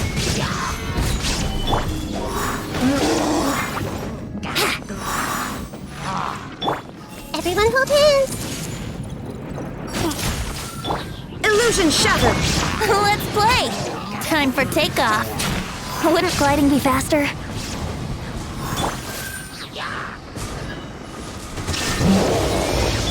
This is order! Gather! Sharing my knowledge! Yahoo! I see everything! Think you can get away? Solidify! Order guide you! To control the boat of consciousness, we need to find the helm first.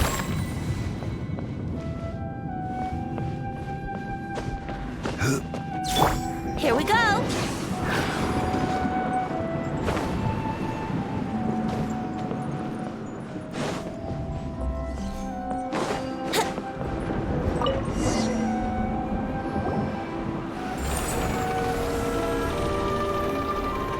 We changed direction. Are we still going the right way, Nahida? Mm-hmm. Judging from the current route, the boat of consciousness will soon take us out of here.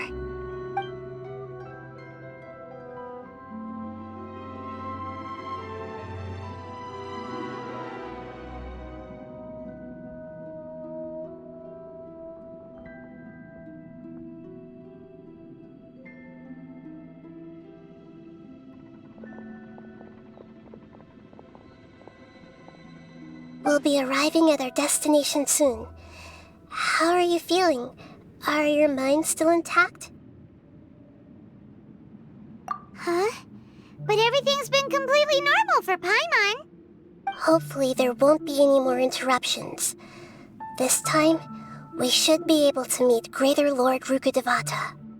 Are you saying you've never met Greater Lord Rukkhadevata before? No. It seems that my birth and her death took place at the same time.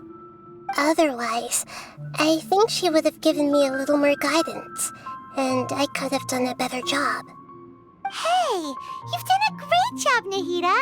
Let's get out of this creepy place and go meet her.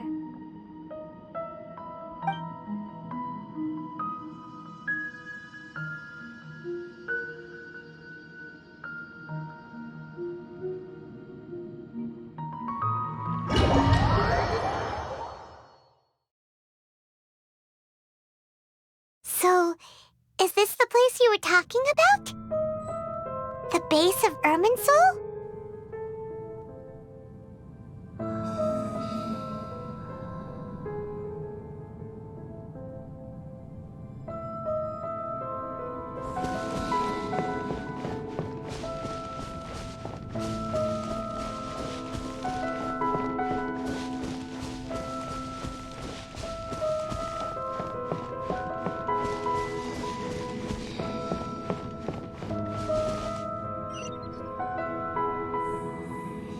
Well, this is the place.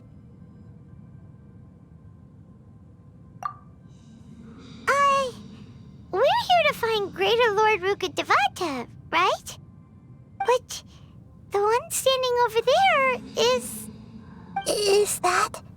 me? She looks exactly like me. Are you Greater Lord Rukkhadevata? Yes, that's me. Are you surprised by my appearance? Irminsul and the surrounding lands have been reproduced here as they were years ago. But this is just a realm of consciousness. We are manifestations of the same nature. Hence why we would appear exactly the same. We're of the same nature? Why? Because you are me, and I am you. You are me in the new samsara.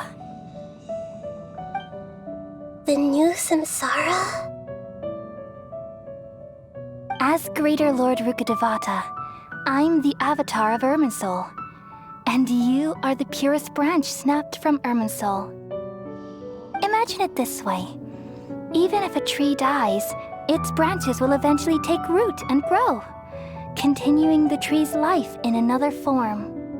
I'm merely the remaining consciousness of Greater Lord Rukkhadevata. The real me has presumably died a long time ago.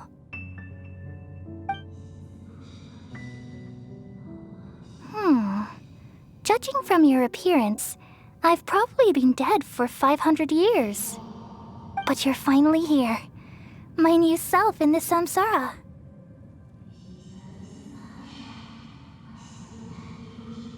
If this is true, then am I going to be a great archon like you someday? Though we share the same nature, Our fates are bound to be different. All things have their own fate. When a branch grows into a mature tree, it won't be the same as the original tree. That's why fate is the ultimate knowledge, isn't it? That's a great insight. Yes, very good. It's also precisely why you won't become like me. Really? But perhaps you may become an even greater Archon than I. I already see a determination in you that I didn't possess in my time, and the future that it leads you to will be yours alone. Along with the blessings from your past experiences. Don't worry. The growth of wisdom is like that of a plant. You only need to wait quietly for the flower to bloom. Come to think of it, the sages never had the faintest inkling of the meaning of wisdom. Thank you. Nothing makes me happier than discovering that the Archon I always admired was in fact myself in another fate. It's so nice to speak with you, Greater Lord Rukkhadevata. I've always wanted to meet you. The feeling is mutual. From the moment I snapped the branch off Irminsul and created you, I've also looked forward to talking with you. Could you tell me why you wanted to create me? And what exactly happened when you died? Ah, I see. You're here seeking answers, right? Everything that day, even the sky itself, changed into a color like this. At that time, the seven were all summoned to the nation of Conria. Except for me. I had a more important task to attend to. I had to protect Irminsul. The disaster occurred together with the pollution of forbidden knowledge. At that very moment, with my consciousness connected to Irminsul, I sensed something was wrong. The pain started to torment my mind. By the time I reached Irminsul, it was already displaying signs of corruption. Had I not repelled the pollution of forbidden knowledge with King Deshret thousands of years ago, I might have felt even more hopeless and lost. So what exactly is forbidden knowledge? It's a kind of knowledge that doesn't belong to this world, and a form of truth that can't be understood. It came from the very bottom of the abyss. Even I could never understand it. The world is constantly rejecting it, leading to all kinds of bad phenomena. If we allow forbidden knowledge to pollute Irminsul, I'm afraid the entirety of Tevat could fall apart. So, there's knowledge that even the God of Wisdom can't understand? At that time, I knew I couldn't repel the forbidden knowledge with my strength alone. Which is why I created a device that compiled human wisdom and named it the Akasha. It's truly the world's most amazing invention. Thank you. For a long time, I thought dreams were the fruit of human wisdom. Though it was selfish to do so, I borrowed people's dreams using the Akasha. Then I compiled their wisdom and all of my own power. Well, did it work? Thanks to the wisdom of the people of Sumeru, almost all the forbidden knowledge was cleared from Irminsul. But things didn't go as smoothly as I thought. I had a terrible headache, which gave me an uneasy feeling. And then, I remembered that my consciousness was also connected with Irminsul. It brought me knowledge and wisdom, but vile corruption as well. From the very beginning, my existence had been polluted by the forbidden knowledge. Oh no! How could that happen? I've experienced that pain in your consciousness. It must have been a horrible experience. Yes, but my feelings weren't important. The important thing was that...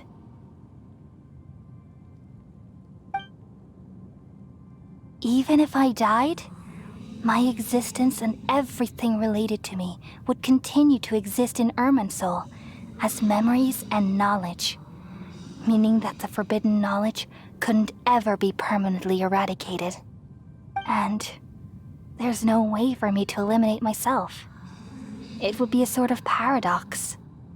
So, I took the purest branch of Irminsul as my incarnation in the next samsara, and left a trail of clues, all in hopes that you would come here and remove me and my pollution from Irminsul forever.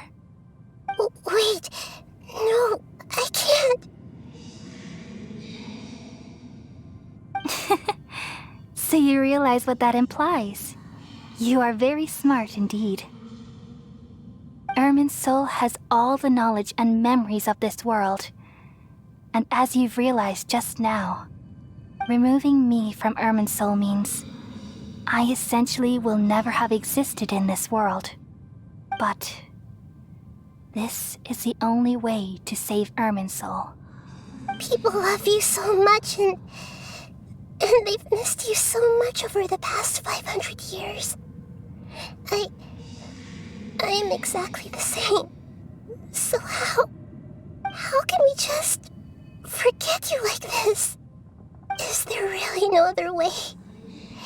There must be something else I can do. You're the god of wisdom, Booer. You should know that there is no other way. But this is so cruel. I don't want to forget you. No need to feel so sad, Booer. As someone who delights in wisdom, you should feel joy at finally finding the answer. These are the words in their entirety, the answer you've been seeking all along. Let the world completely forget me.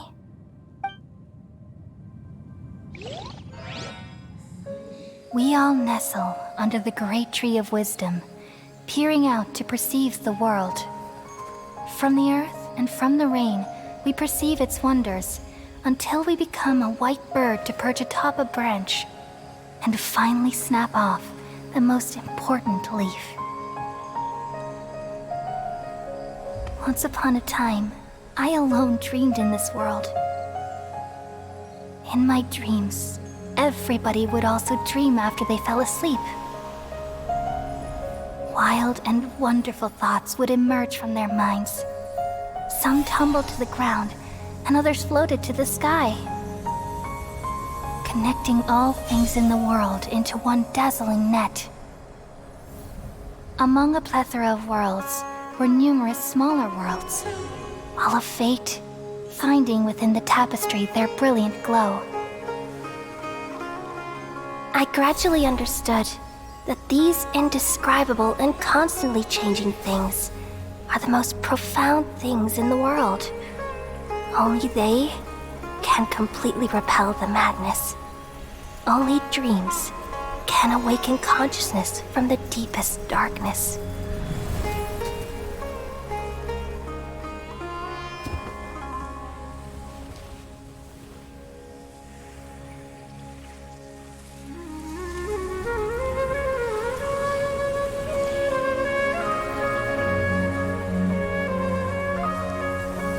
I'm the one who posed this question, yet also the one who sought a solution. Saving the world with the dreams of the people used to be my answer. And now, you've also found your own answer, and I shall return all the dreams to the people.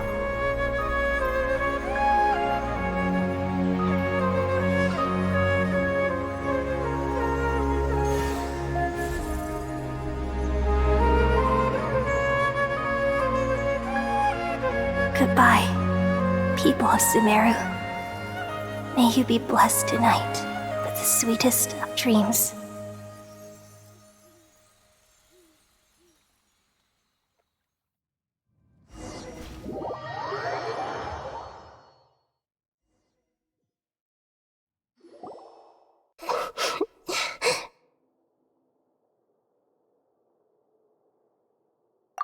I'm alright. I'm just a little confused. We've just saved the world, right? So why am I crying?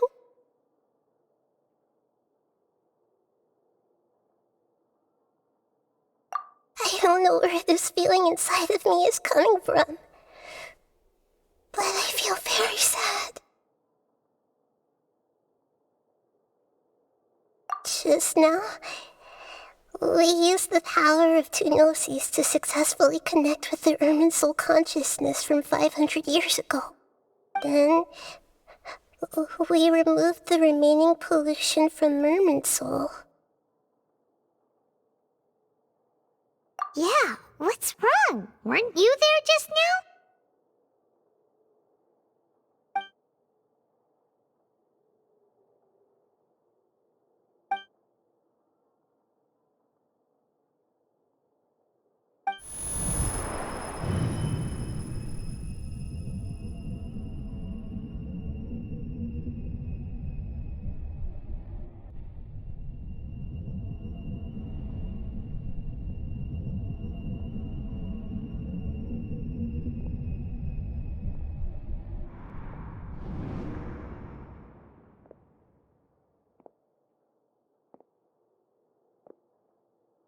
Huh?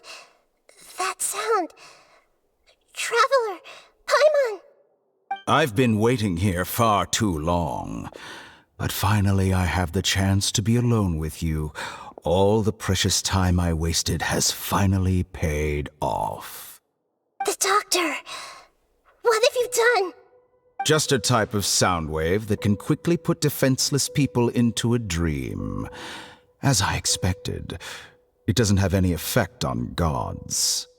This is the only thing of interest I found among the sage's research. I thought I'd take it for a little spin. Don't worry. I know you would never forgive me if I actually killed them. I'm here to negotiate with you. Naturally, I won't do anything dangerous that could potentially damage our relationship.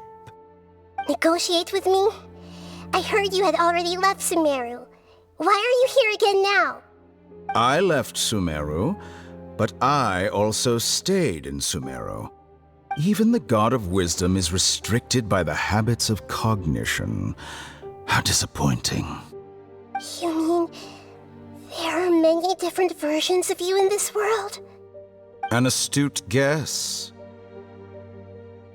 Even the same individual will have different cognitions at different ages.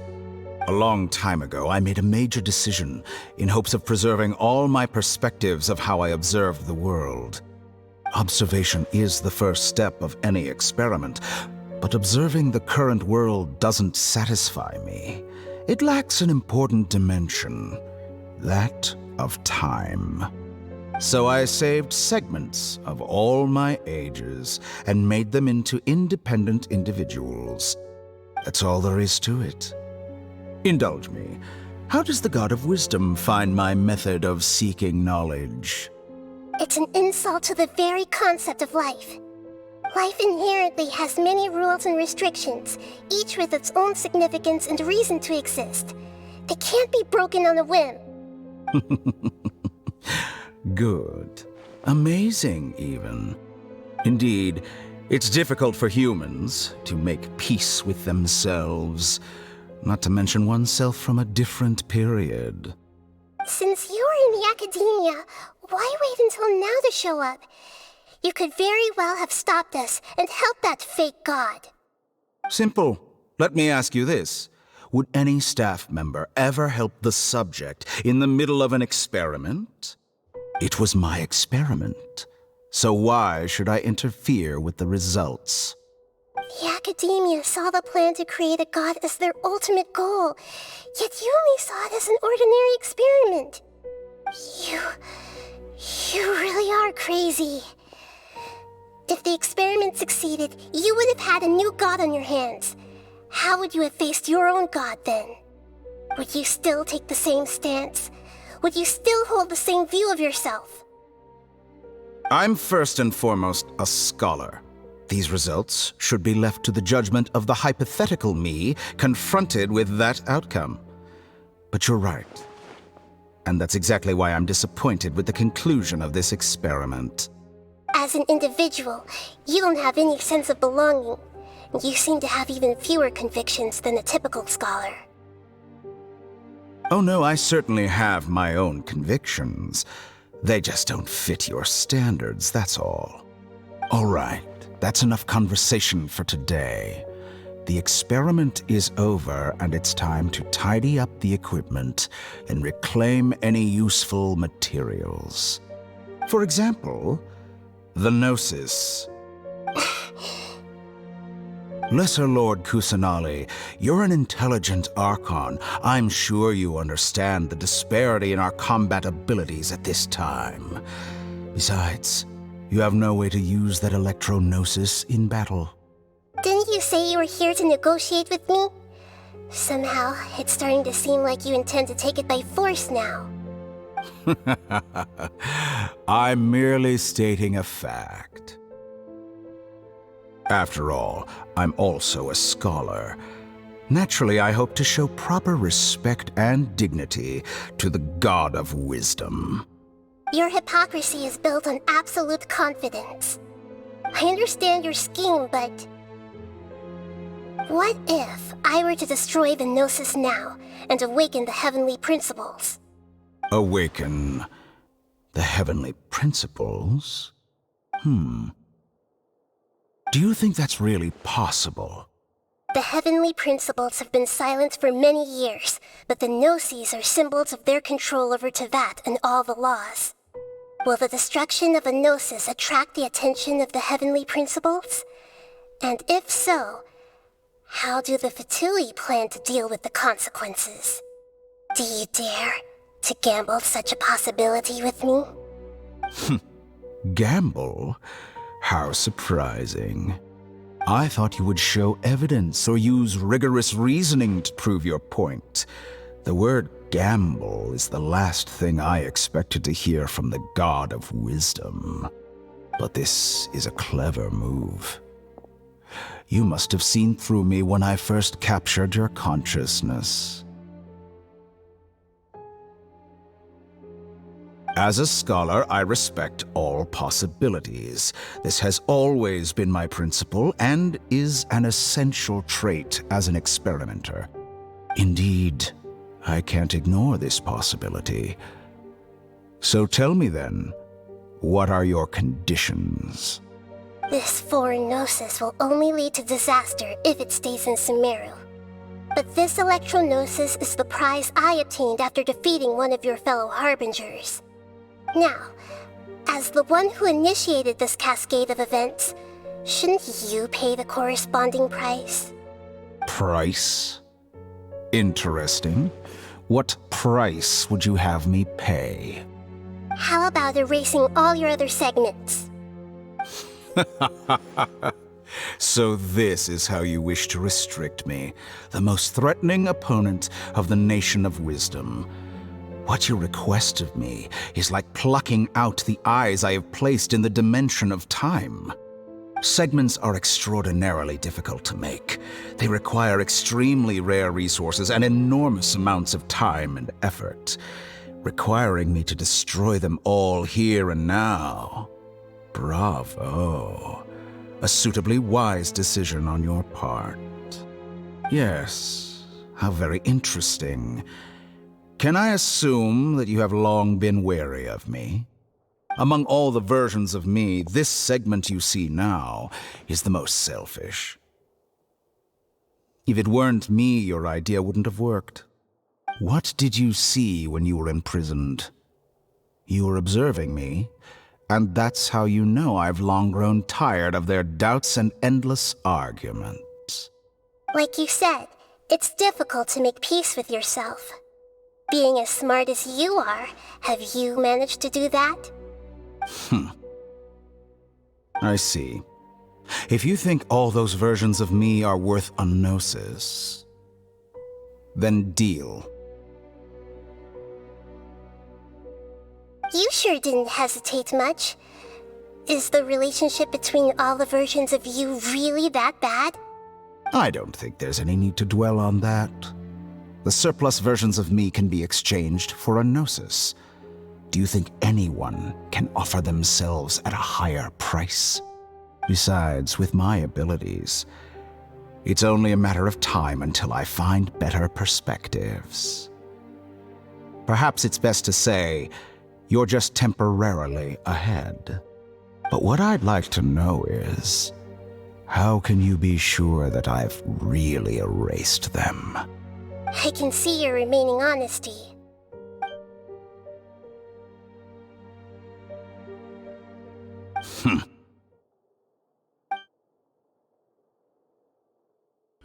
What a ridiculous decision! You can't be serious!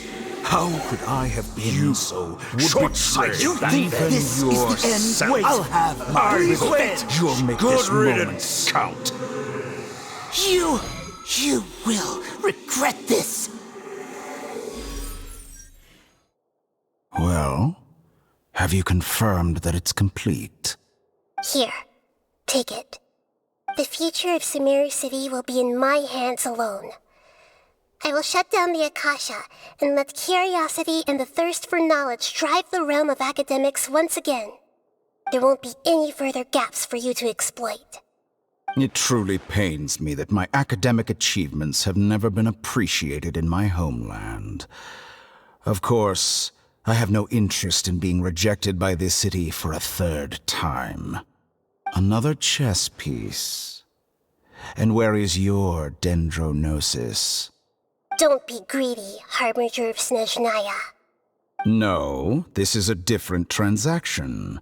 If you intend to turn off the Akasha anyway, then there's no further use for the Gnosis of Sumeru, is there?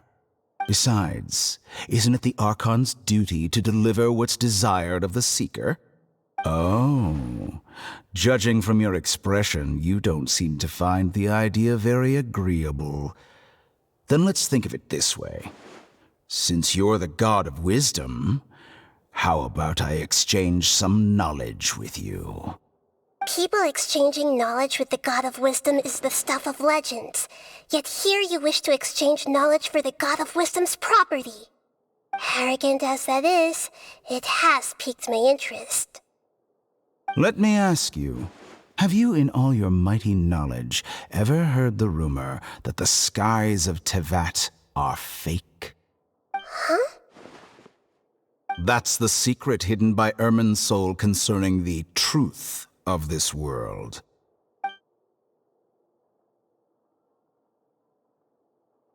Once I finish telling you about this, it will be time for me to say goodbye. With negotiations, we've all gotten what we wanted. I'm very glad I got to meet you like this. Your arrogance may know no bounds, and convictions may mean nothing to you. But I'll still listen to what you have to say.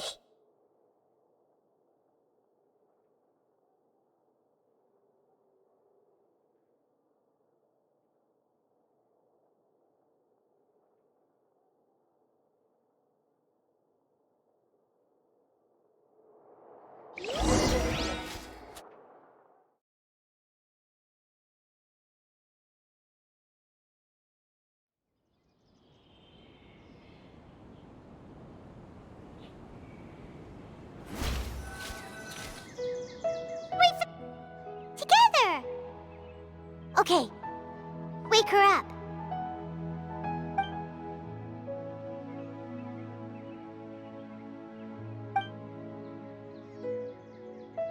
Are you awake? Kali says it's time for breakfast. Come on, get up! Good morning! How are you feeling today? Good to hear. It looks like we've recovered pretty well. Not even Tainari could stop us from going out now, right?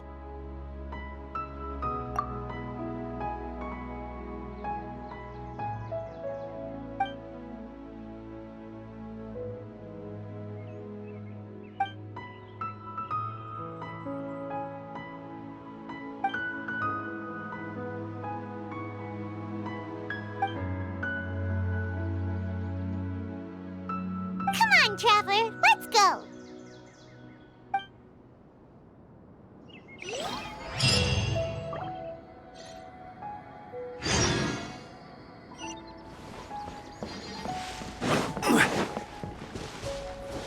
Yesterday, a total of 5 dozen. Good morning. Looks like you're awake. Yep, yep. I prepared some breakfast today. Please have a taste. I hope you'll like it. It's nice to have you here so we can eat something yummy. Well, now that I've recovered from Alizar, I'm feeling better than ever. I can even prepare 4 or 5 meals a day now. And Paimon bets they're all delicious.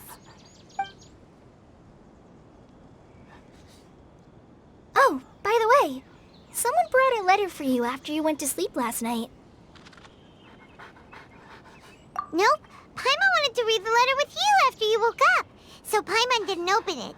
All right, let's read it now. Oh, it's from Nilu. Ahem. We're going to hold a feast at the Grand Bazaar and celebrate Cyno's reinstatement as the General Mahamatra. As heroes of Sumeru, please be sure to attend. I'll wait for you. The date of the banquet is written on the back. It's in 2 days. Oh, I've also heard that you've become heroes here as well. That's amazing. Everyone's aware of your abilities. There's no need to be modest. Anyway, let's go to the Grand Bazaar to have a look. Oh, before you leave, be sure to inform Master Tainari.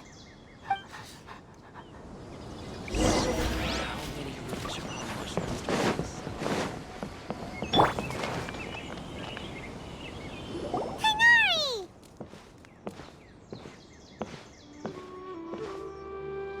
Good morning. How do you feel today? We feel much better. How about you? I'm recovering well. Thanks for asking. But from the looks of it, you seem to be already busy with work again. It's fine. I'm not that busy, really. The Elazar patients have recovered, as well as Hypatia. For now, I only need to tend to my Forest Watcher duties. It seems once Irminsul started getting better, everything else started to recover too. Yes, but there are still some residual effects. The withering is one example. Though it won't spread anymore, the existing zones won't just disappear. We forest rangers will still need to do the work. By the way, we have some good news.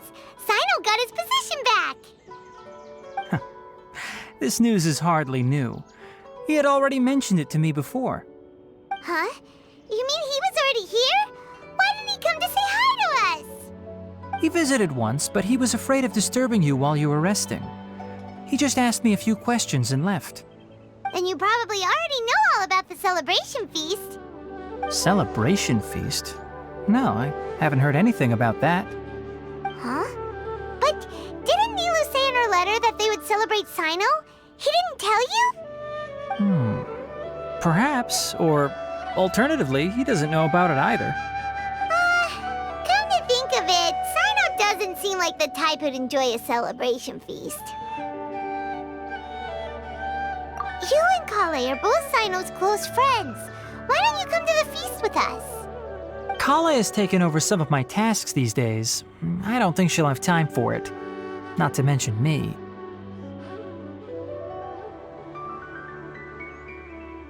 You see, some VIPs have come to the forest recently.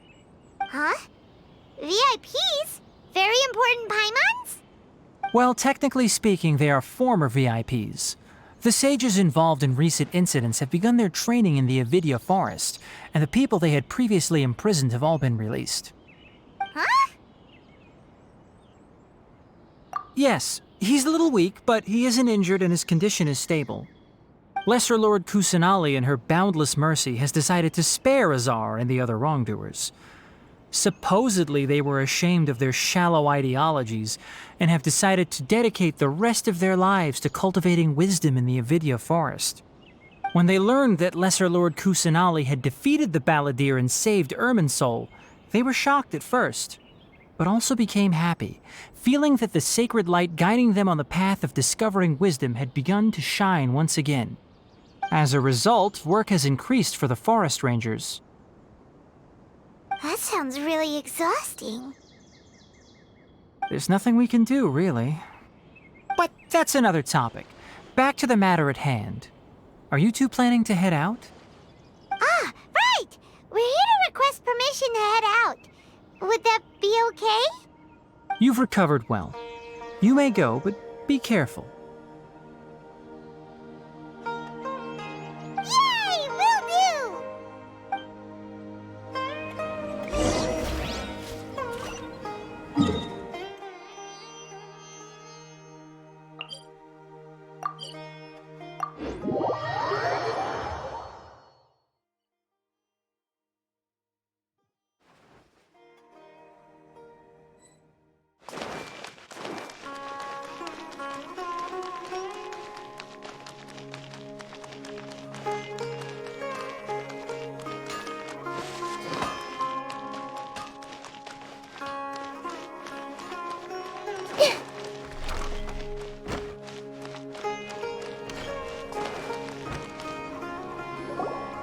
Well, there won't be any problems if the feast starts at that time.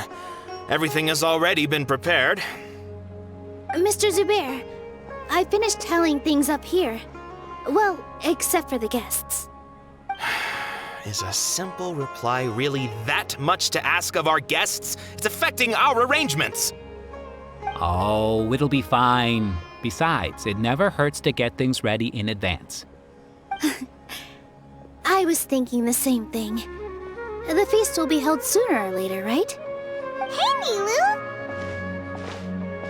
Traveler, Paimon!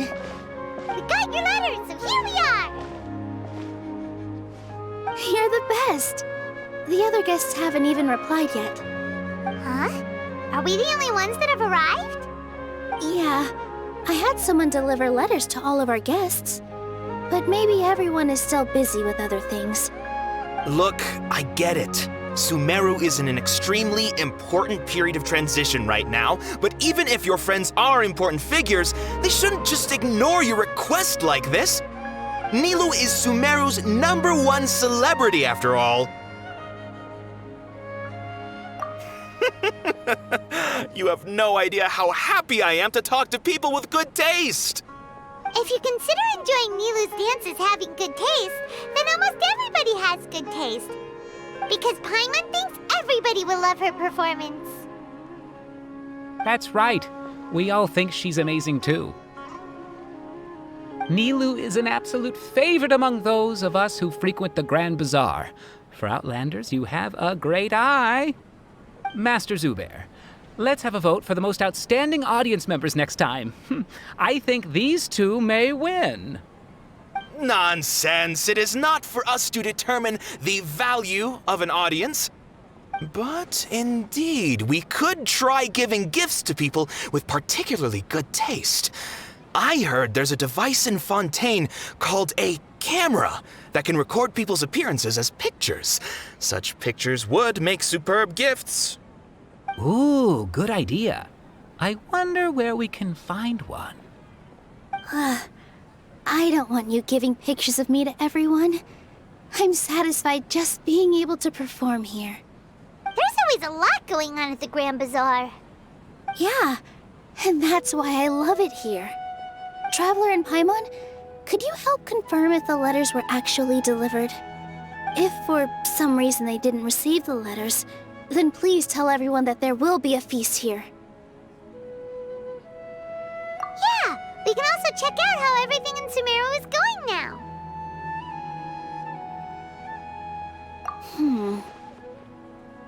When I wrote the letters, I heard that Dia was in Port Ormos, and Alhaitham was at the Academia. As for Sino, we've only heard that he appears at the Academia from time to time. I'm not too sure about Rahman's whereabouts. My guess is that he's with Dia. As for Dunyarzad, I just hope she's feeling better. I sent her a letter, but I was afraid of disturbing her. If you have time, please ask about her for me. Okay, got it. Let's go, Traveler.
haven't seen Alhaitham anywhere.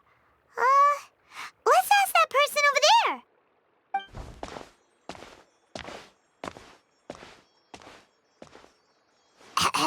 Hey there, have you seen Alhaitham around? Yes, it seems Scribe Alhaitham has gone to the House of Dana. You should be able to find him there. But you're already the second group of people I've seen looking for him today. He must be quite the busy man. Oh? Who else was looking for him? Mr. Cavey was just here asking about him. You wouldn't believe how terrible their relationship is. And now you two are here. Don't tell me everyone's here looking for gossip about the sages. No way! We're strictly here on business. Ah, I see. Sorry, I thought maybe everyone's as interested in rumors about the sages as I am.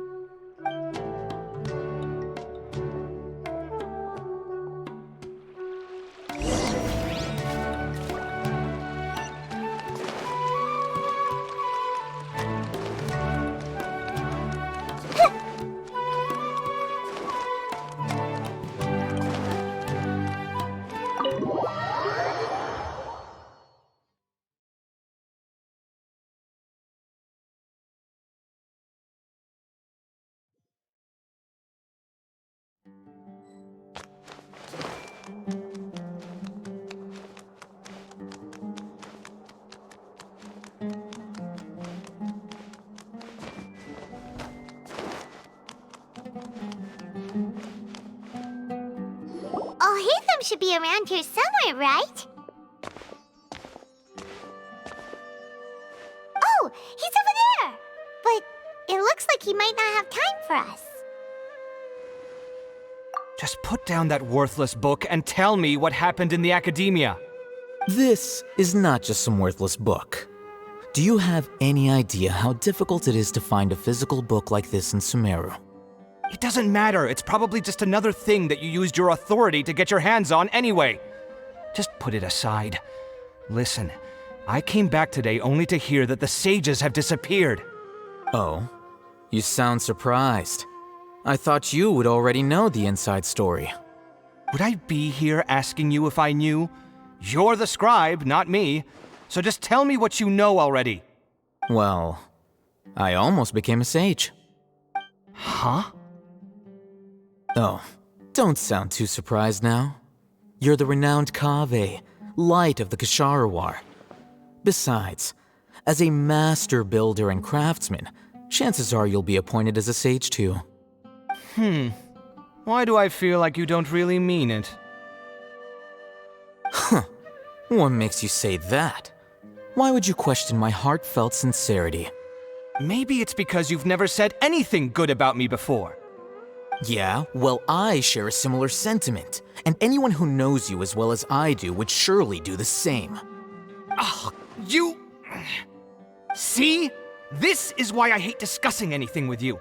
Your ridiculous and arrogant attitude always gets in the way. It seems that you really can't stand my personality. Ha! What was your first clue? Well, then you might as well move out of my house. Are you threatening me? Stooping to a new low, I see. Ugh, and don't change the subject. You, a sage? What a joke. The academia might as well just close tomorrow. Are they having a fight? Forget what's going on with the academia. Haven't you been busy with your construction project? Tell me, when are you going to build yourself a mansion? Don't get me started. I get angry just thinking about it. So, what great building did our master architect work on this time? Like I need to tell you. Keep your nose out of my business. No, I think we deserve to know. Where were you when Sumeru needed you most? I was in the desert for a large project, but considering Haravatat's utter ignorance of architectural and aesthetic matters, you probably wouldn't understand. Which is truly unfortunate. I can only pity the man who doesn't understand the first thing about beauty and romance. Unlike a true... Hold on, wait a second. What do you mean by when Sumeru needed me most? Well, While you were out fiddling around in the desert, many people came together to save Sumeru from a crisis. Ha! And you think I'd believe that? Look, all you really need to know is that Azar and all his accomplices have all been overthrown. Huh?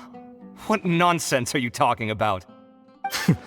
It's no skin off my nose if you don't believe me. It's not like my Darshan was the one trying to apply for funding from the Grand Sage. Yours, though, on the other hand... You know what? I'll ask around. I'm sure someone knows what's going on here. You're dead if I find out you're lying to me.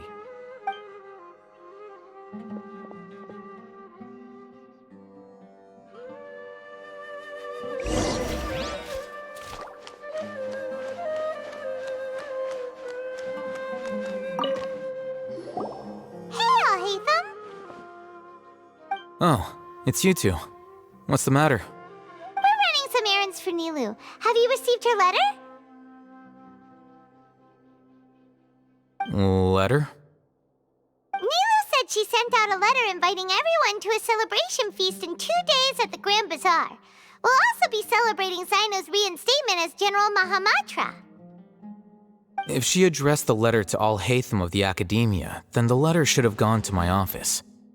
I've been busy these days, so I haven't had time to check for any new mail at my office.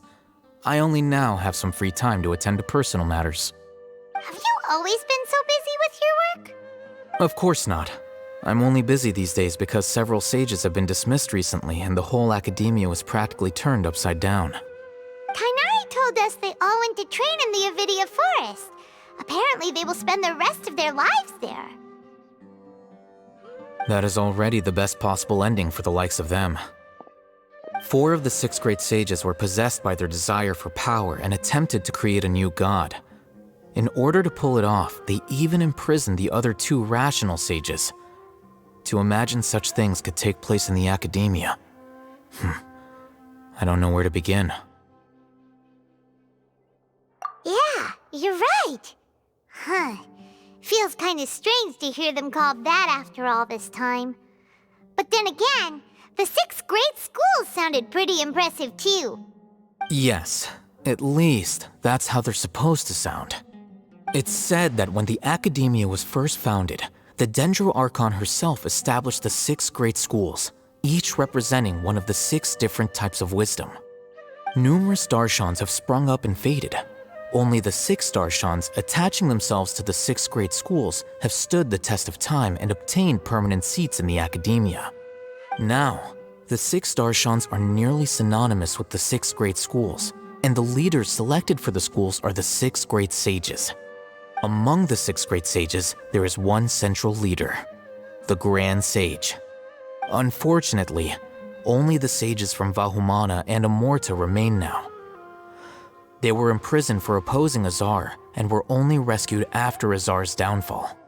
So who's managing things in the other 4 schools now? Do they need to find someone new? Yes. Normally, new sages are selected based on a strict set of criteria. Oh, didn't you just say something about becoming a sage? If they pick you, then we'd have a huge connection in Sumeru. Yes, about that. You didn't let me finish my sentence. The person in charge of personnel affairs nominated me to be the Grand Sage in place of Azar and help Lesser Lord Kusanali manage the Academia. But I refused. Huh? But why? Can't you be a little more ambitious? I'm not even interested in being one of the 6 great sages. Like I said before, I don't like being a leader. Oh, all right. So are you busy these days trying to find others to take the job? That's not my job either. I'm only responsible for handling important affairs within the Academia before the new sages take office. And the first thing I'll do is reject Kasharawar's application for funding. By the way, who was that other person just now? Is he your friend? Do we look like friends? Paimon doesn't know. That's why Paimon's asking. His name is Kaveh, my roommate. You could say he's the representative for Ksharawar scholars. Which is exactly why he always has so many problems. So everything that's happened recently must be a huge change for the people of Sumeru. Such is the work of the Academia Scribe. Well, anyway, no matter how busy you are, since you are our planner, remember to attend the celebration feast in 2 days. All right, I'll see you there.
Is that Paimon I hear? Huh? Oh, it's been a while. How are you doing? Dad! It's been so long since we've seen you! I'm doing well. I can go as far as saying I have never been happier in my entire life. I don't know if you've heard, but Alizar has completely disappeared, and all the patients have recovered. Are you kidding? Knowing them and the connections they've got, I'm sure they've heard about it.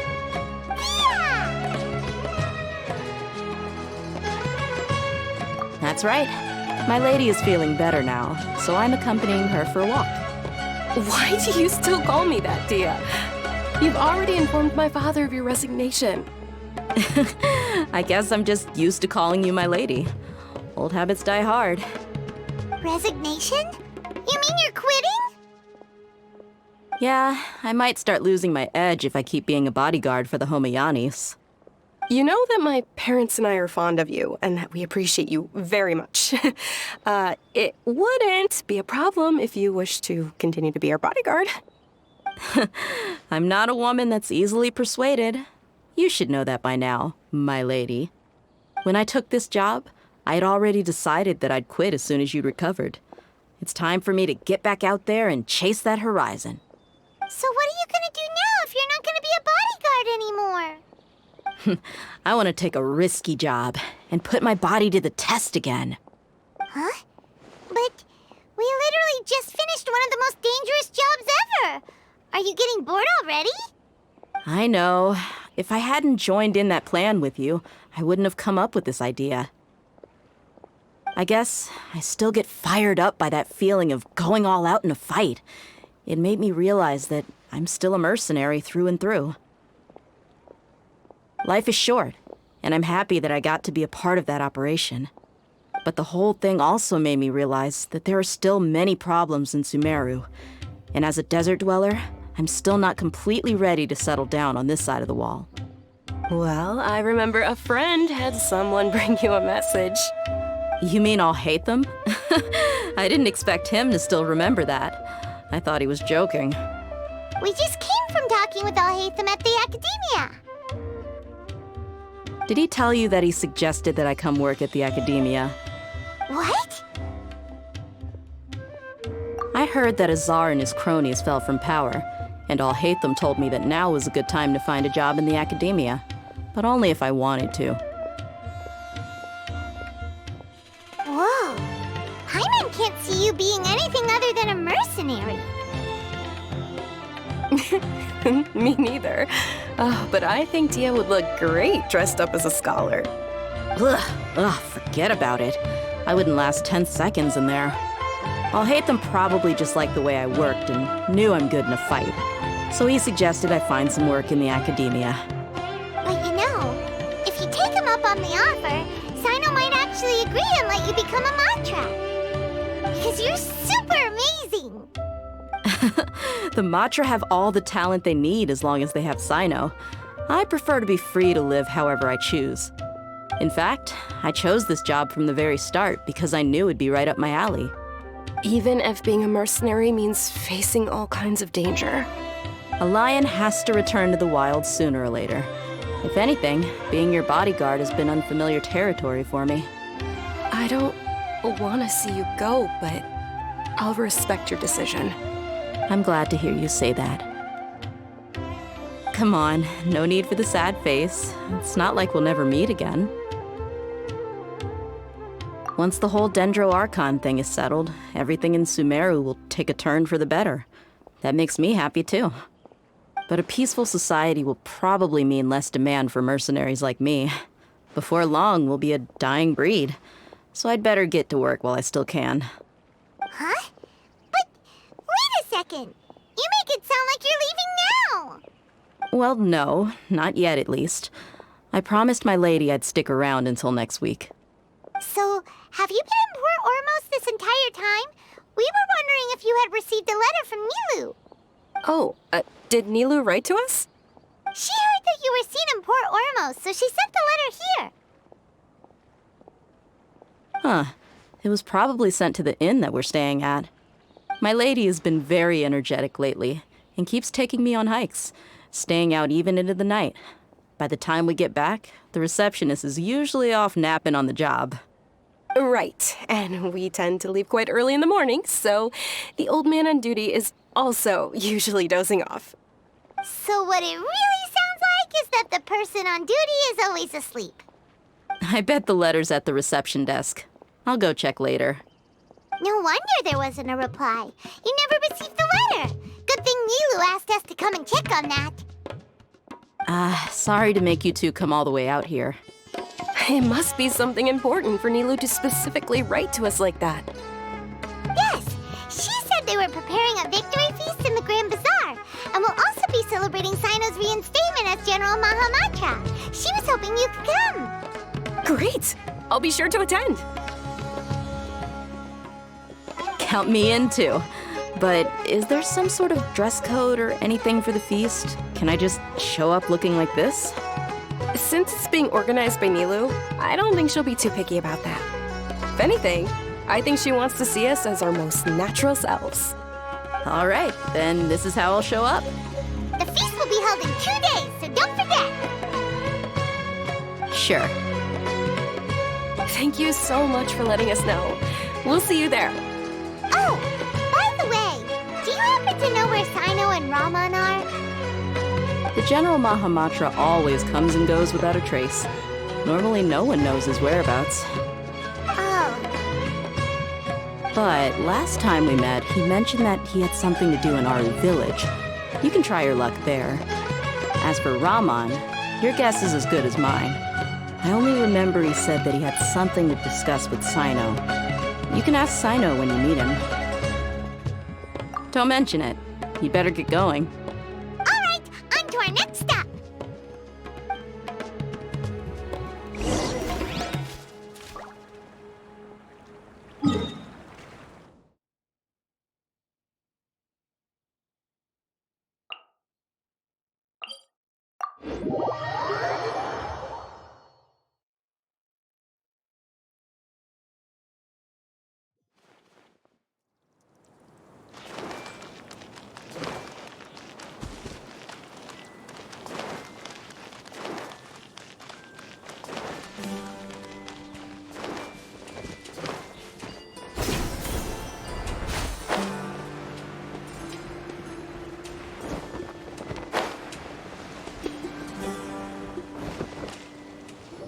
It's been a while since we last visited Aru village. Ah, there's Sino!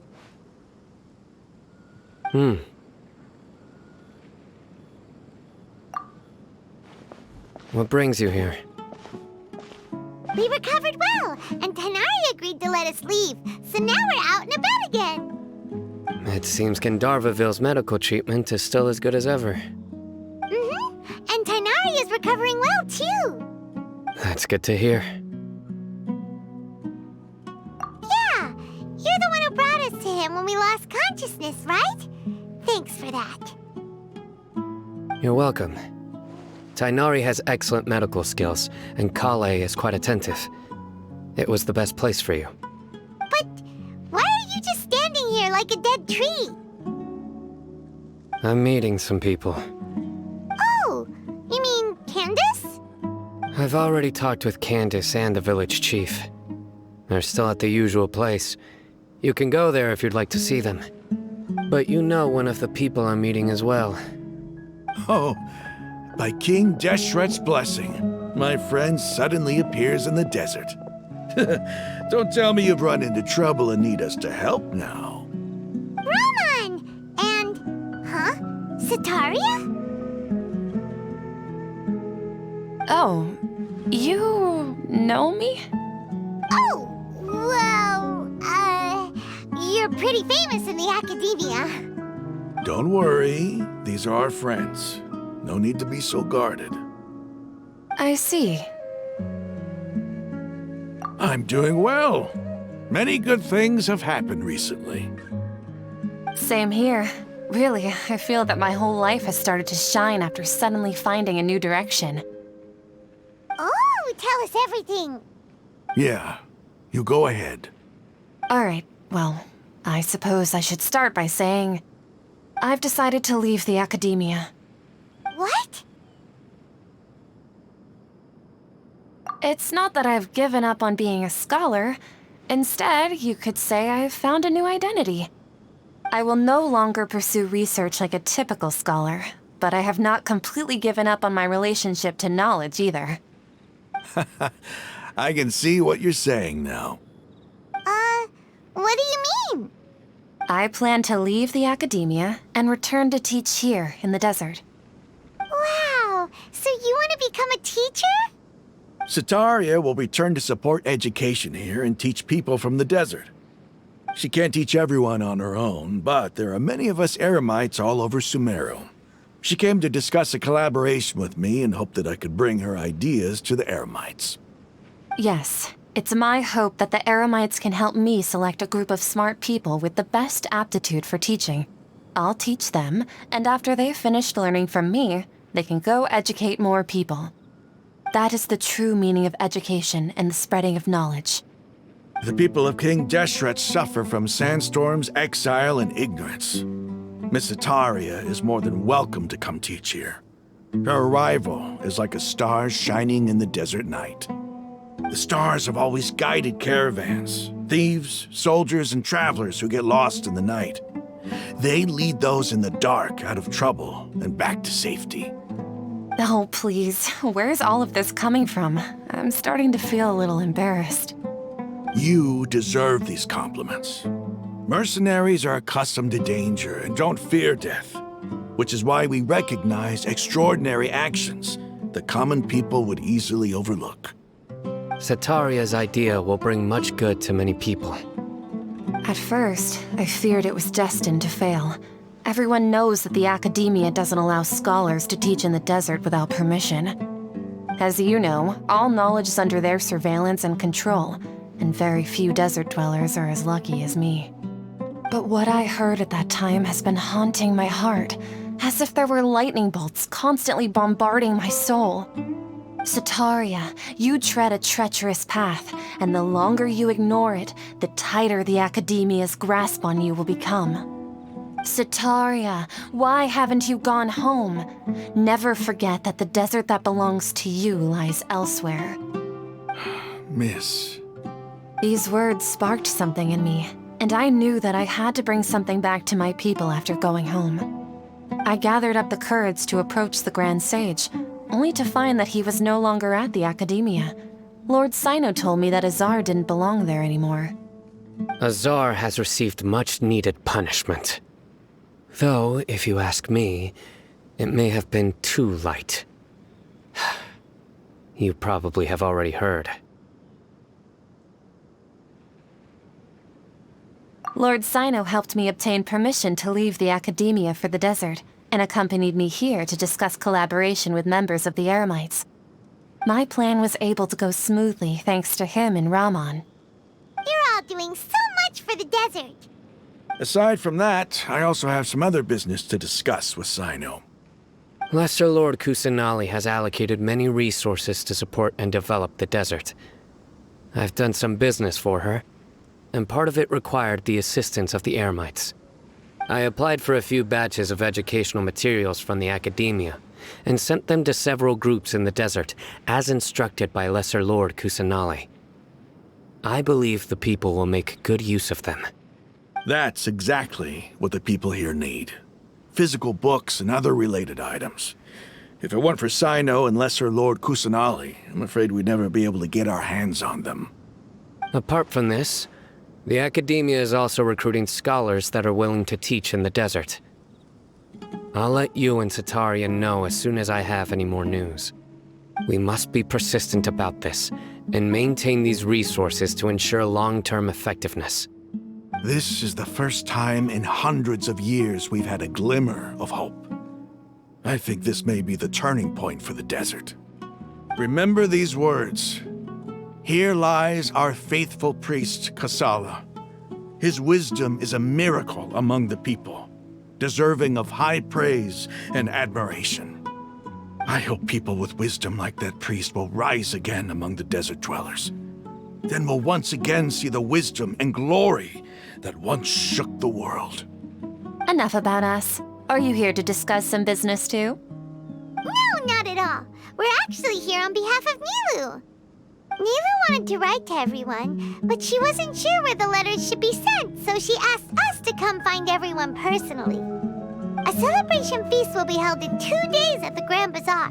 She hopes that all of you will be able to attend. At the feast, we'll also be celebrating Sino's reinstatement as General Mahamatra. Although, judging from your appearance, it seems you've already been reinstated. Paimon thought you would only start working for the academia after the feast. Celebration? Feast?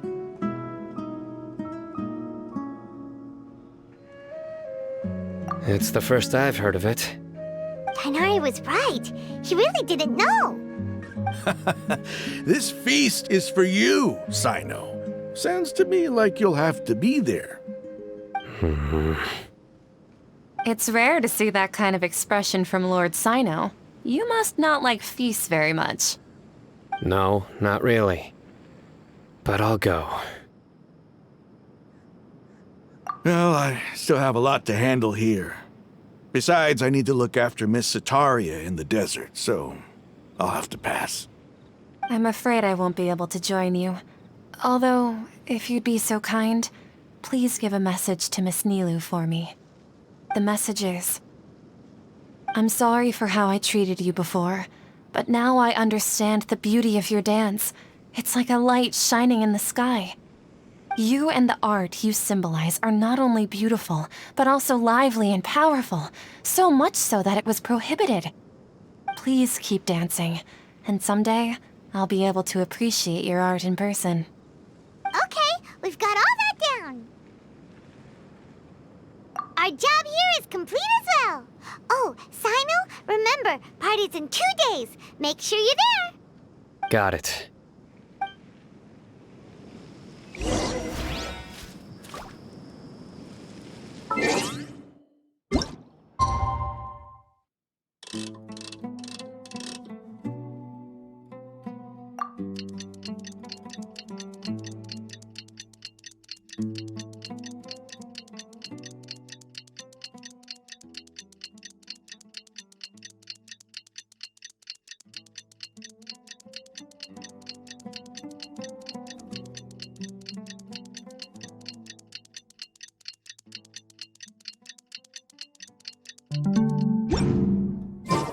Today's the big day. Let's go to the Grand Bazaar and see how the celebration's coming along. Numbers are correct.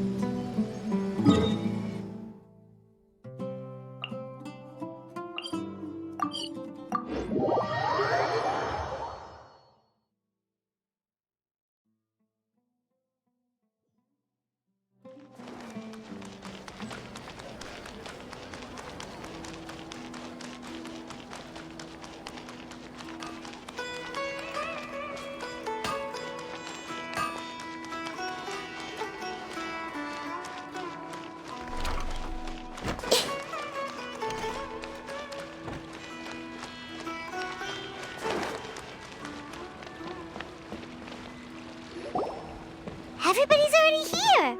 Looks like we're the last ones to arrive. I'm here. Ah, there you are. Well, look who finally decided to show up. You look like you came here immediately after finishing up some work. I'm very happy to see you here. But we're not late, are we? It's just that everyone else arrived ahead of time. I propose that the last one who arrived be put in charge of today's speeches. Nah, there won't be any speeches today. Oh, really? Well, even better. Come join us over here. Let's share some great food and drinks, and chat about all sorts of fun things. Everything looks quite good. Wow! Paimon can't wait! Traveler, just look at all the delicious food here!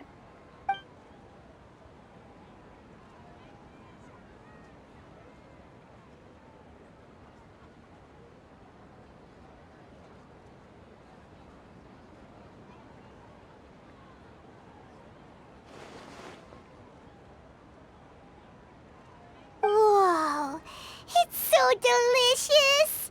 Oh, this grilled meat tastes amazing! The food was specially prepared for you by everyone in the Grand Bazaar. And we have gifts that were sent by the residents of Sumeru City when they heard we were holding a feast. Everyone that came said that you saved Sumeru, and wanted me to thank you all on their behalf. Ah, feels kinda nice to be seen as a hero. I could get used to this. Being a bodyguard is also a hero's job. You've always been amazing, Dia. My lady sure has a way with words. Thanks. I'm glad to hear it. And I'm happy to meet everyone that participated in the great plan. Don't mention it. Come to think of it, we've really done something impressive together. It's unbelievable. We owe it to our abilities. And luck. Really? Why do I remember everybody thinking that luck was against us and feeling like we hardly had a chance of succeeding? That's how I remember it too. It's luck that brought us together, and it was luck that let us form a team. Then, it took even more luck for us to formulate a plan and implement it successfully. Moreover, judging from the results, everything worked out well. Yeah, everyone gave it their all when it mattered most. It was almost like a performance. We took the stage and put on our best show. Everyone played their part, and thanks to everyone's efforts, the performance was a great success. So, would you say we're good actors too? It's such a blessing that Lesser Lord Kusanali was able to return to power at the Academia. Yes, even after being abandoned and neglected so many times, she's finally returned. Uh-huh. Lesser Lord Kusanali once used all her power in a great disaster, which resulted in her losing all her wisdom and memories of the past. The Academia basically abandoned her because of it. This should be something everybody should remember. Huh? You look surprised. I didn't say anything wrong, did I? No, everything you said is correct. That's good. Something wrong? Yeah, what's with that face? You knew all of this already. Even if those two giants of the Academia are here, I still have to say it. Those sages really have some nerve. 500 years ago, Lesser Lord Kusanali used all her power for the people of Sumeru, and what did they do in return?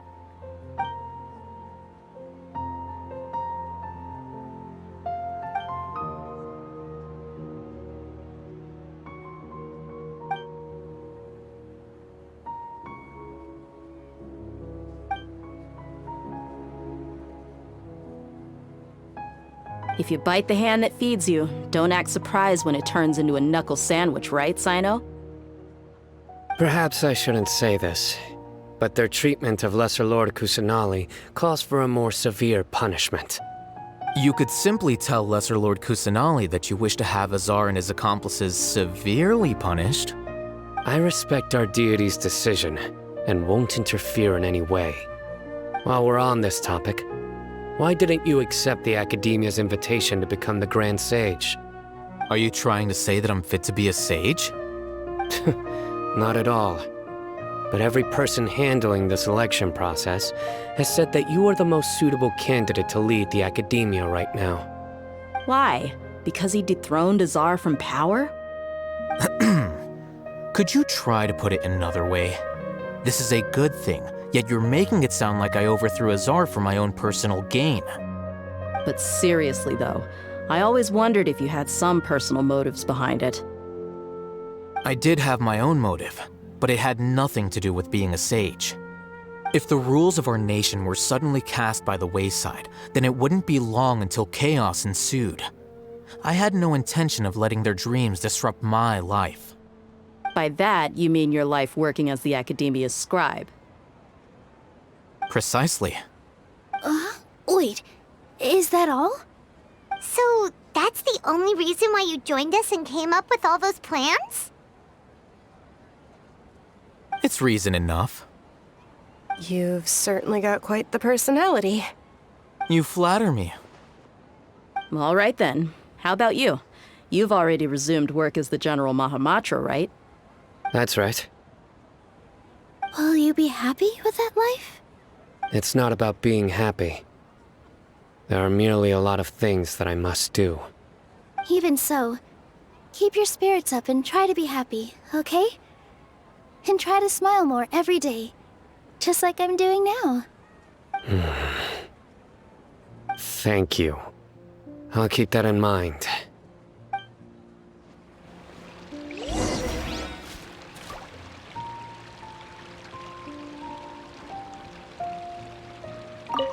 I seldom participate in such lively gatherings, but the atmosphere here is quite good.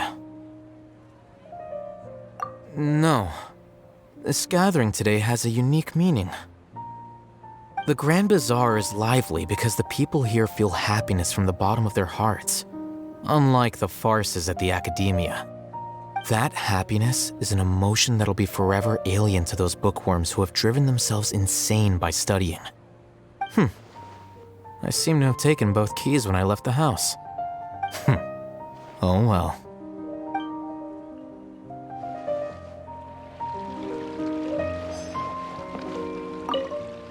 My lady, the grilled meat over there is delicious. Have you tried it? Yes, I also tried some fruit just now. Oh, they're very sweet. What an amazing place to relax. No wonder everybody likes to rest at the Grand Bazaar. You said it. Oh, look who else is here. Hello. Oh, I'm so happy Nilu invited everybody. Oh, now I have the chance to meet all the heroes. Hey, less of that polite chit-chat and more eating and drinking. The feast is about having fun, not stuffy formalities.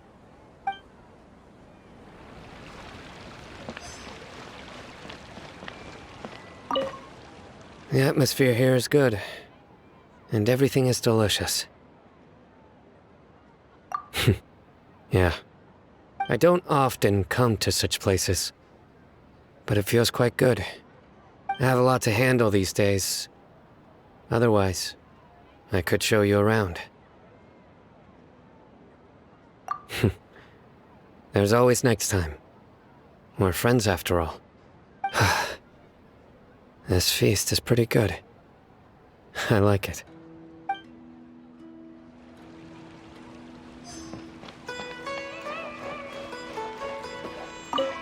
There you are, traveler. Well, how is it? Are you enjoying the feast today? If there's anything you're unhappy with, just let me know. I'll be sure to take note of it. That's good. It's the first time I've ever invited so many exceptional people to one place. I was a little nervous myself. You see, every guest here is quite extraordinary. It's unbelievable that we've got everyone together here. Almost like a fairy tale. Make sure you live it up tonight. I'll be happy as long as you're enjoying yourselves.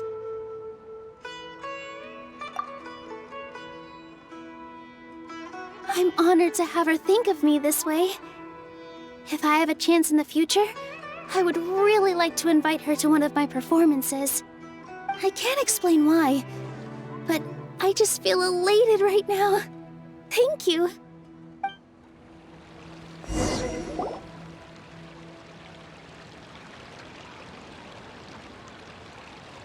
Hey, what's wrong? Your head is starting to droop. Hey, you can't just fall asleep here. Paimon will go find something delicious for you to eat. You'll wake up once you've put something yummy in your tummy.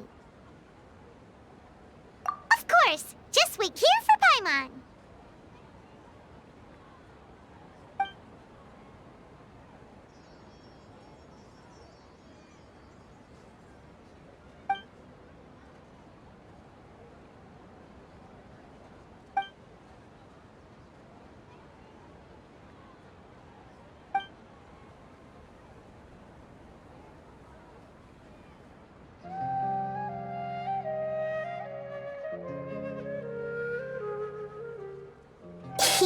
It's me.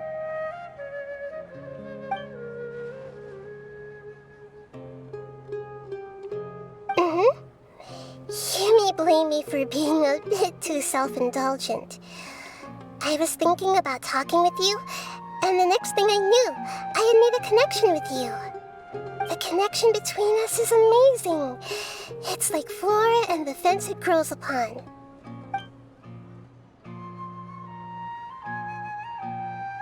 I heard there's an amazing celebration feast today at the Grand Bazaar. I wanted to have a look for myself, so I snuck in. Lately, I've been so busy dealing with all the fallout from recent events, so I really haven't had any free time.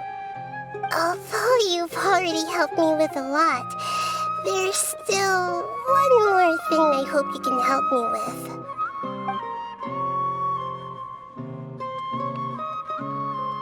Please say thank you to everyone for me.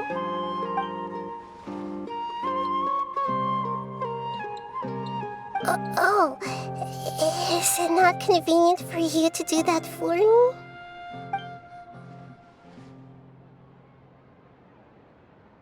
But if I just show up all of a sudden, people will become all quiet and stiff, won't they? What if I end up scaring them and ruining this wonderful feast? That'd be the last thing I want.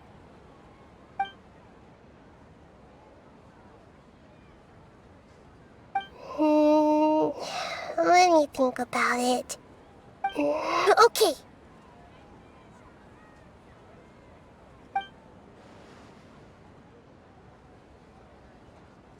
Yes, I have.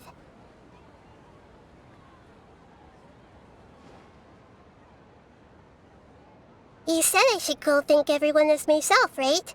So... I've decided to borrow your body for the time being. Please don't blame me.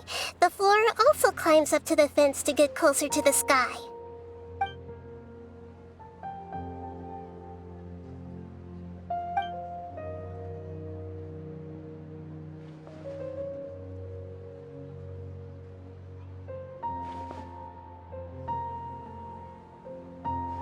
Everyone! Are you awake now? Paimon was just about to bring you the food. It's me. Huh? That voice. Nahida? Hold up. What's going on? I didn't expect to have a conversation with the consciousness of Lesser Lord Kusanali in the Grand Bazaar. Interesting. Is this also a part of the feast? No, of course not. Are you... Lesser Lord Kusanali? Hello, Nilu. You know who I am? Yes, I already know every one of you. Nilu, Alhaitham, Sino, Dia, Paimon, and Dunyarzad.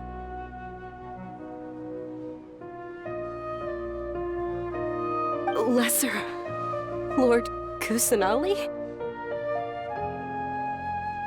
I took the liberty of occupying the traveler's body so that I could thank all of you in person.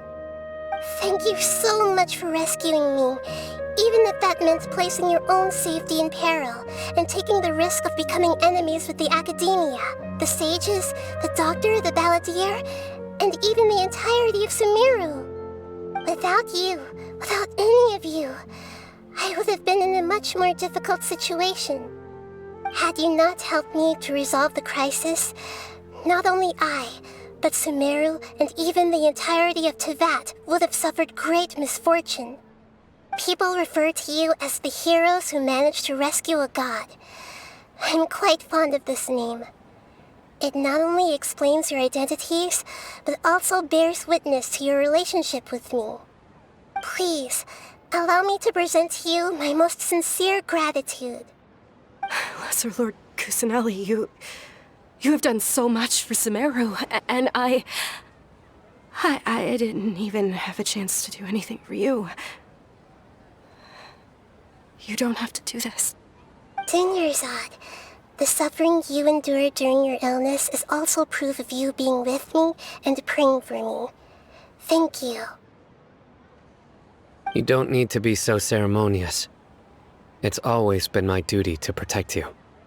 This is how the relationship between the Academia and Dendro Archon should be. We just did what was necessary and set things back on the right path. You're an Archon, but you act so humble. You really don't need to be so polite with us. I'm honored to have been able to take part in this plan. I hoped you liked the dance I dedicated to you. Thank you, all of you. Thank you so much.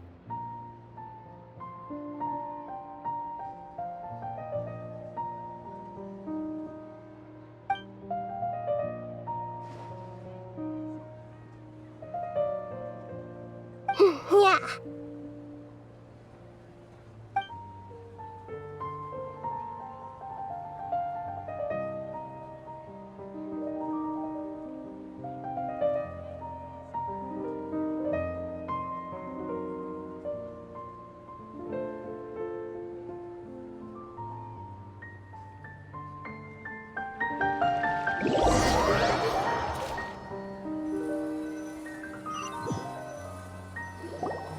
Are you awake? Did you rest well? After Nahida left, you ate a lot of food. You've become a glutton. That just means you still have a lot to learn from Master Paimon, the Sage of Gluttony. All right, since you're awake now, should we go and have a chat with Nahida? She should be in the Academia right about now. If you have any questions, now's your chance to ask.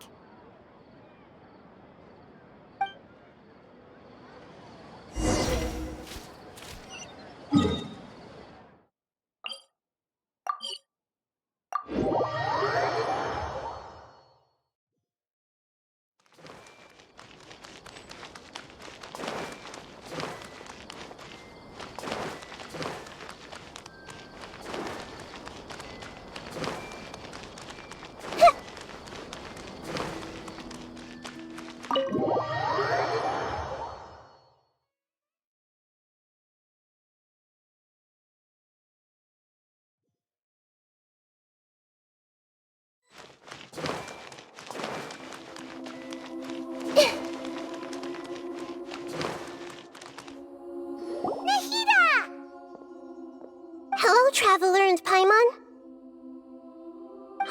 What a fantastic night. I'm still immersed in all the happiness and joy, like a candle floating on water. So are we, and that's why we're here to talk with you. Is there anything you want to know?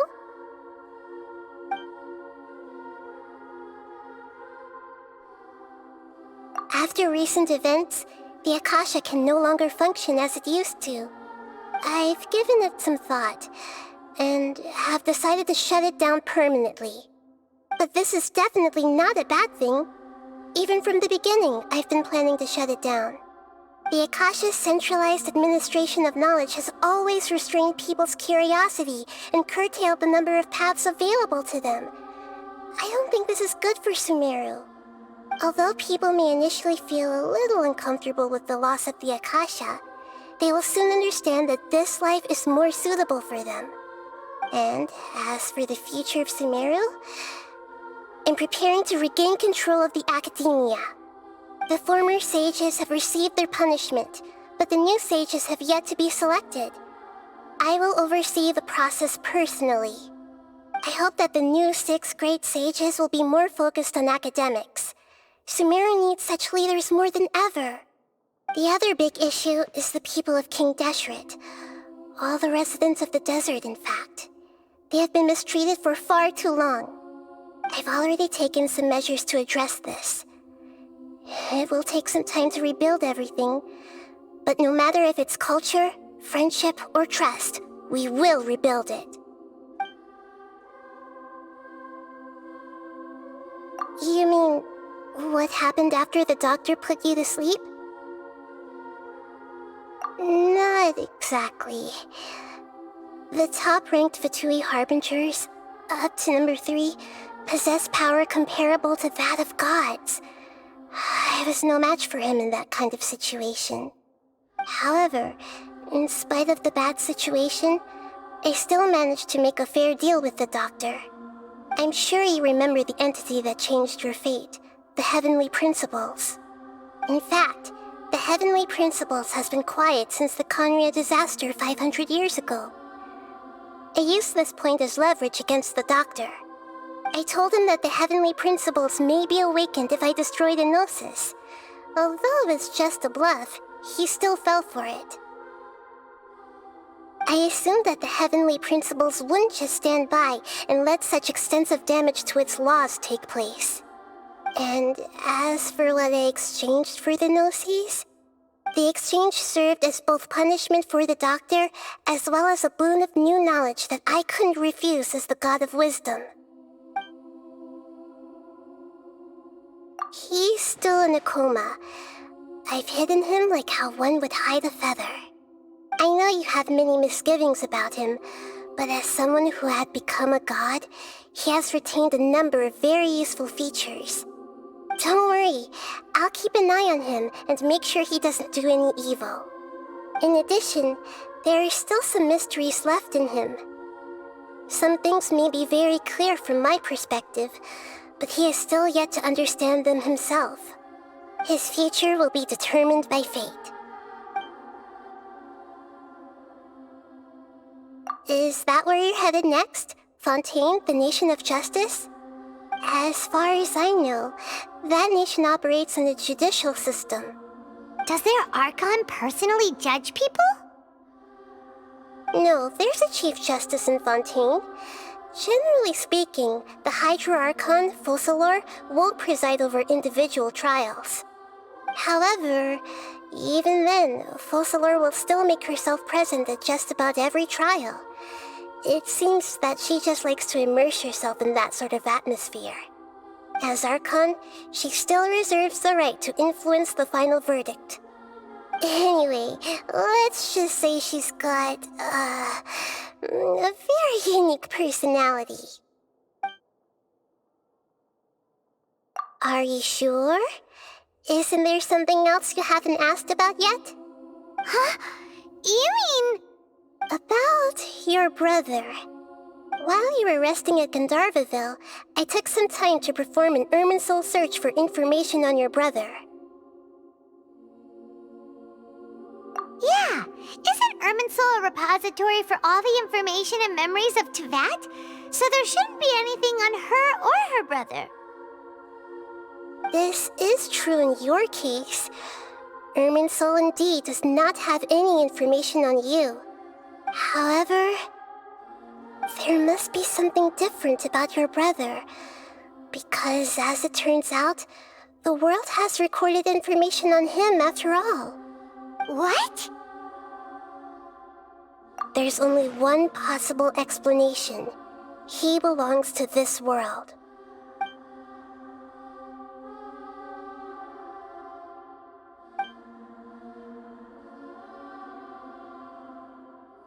But nothing about this makes any sense! Wasn't this your first trip to Teyvat? According to the records I was able to access, your sibling suddenly appeared in Conria. After the Conria disaster, he began his journey through the 7 nations of Teyvat. But just as his journey was about to reach its conclusion, the Irminsul records on him suddenly become fuzzy.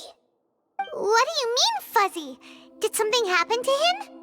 All I know for sure is that somebody, for reasons only they can know, is deliberately obfuscating his fate. And whoever it is, if they can do that, who knows what else they're capable of. But even that wouldn't explain how he somehow comes from this world. Something else I noticed was that according to these records, the Fatui have not classified your sibling as one of the Descenders. What's a Descender? Paimon's never heard of it. Look, I'm sure you must be curious about the information I received from the Fatui in return for my gnosis, right? A very important part of the intel was about this world's Descenders. External beings, ones that don't belong to this world. Traveler, you are Tevat's 4th Descender. Huh? So the Fatui count 3 other Descenders before the Traveler, and her brother isn't even one of them? That's right. My current hypothesis is that the first Descender was likely what we now call the Heavenly Principles. As for the other Descenders, I still need to verify their existence. It could take me some time. Paimon's head's about to burst from all this crazy new information. And yet, even knowing all this, I'm sure you must still have a lot of unanswered questions. I must say, I truly regret that I can't help you more as the God of Wisdom. There are many questions in my heart as well. I will need some time to go through each one of them. And soon, you'll also begin your journey anew and depart from Sumeru. I'm very interested in your future. It's a journey that can't be observed or recorded by this world. If fate is the ultimate knowledge, then your future will be the ultimate fate. Paimon's sure glad we got to meet you, Nahida. The pleasure is all mine. I can't thank you enough. Alright, that's enough talk for today. If you ever miss me, just close your eyes, and maybe I'll appear in your dreams.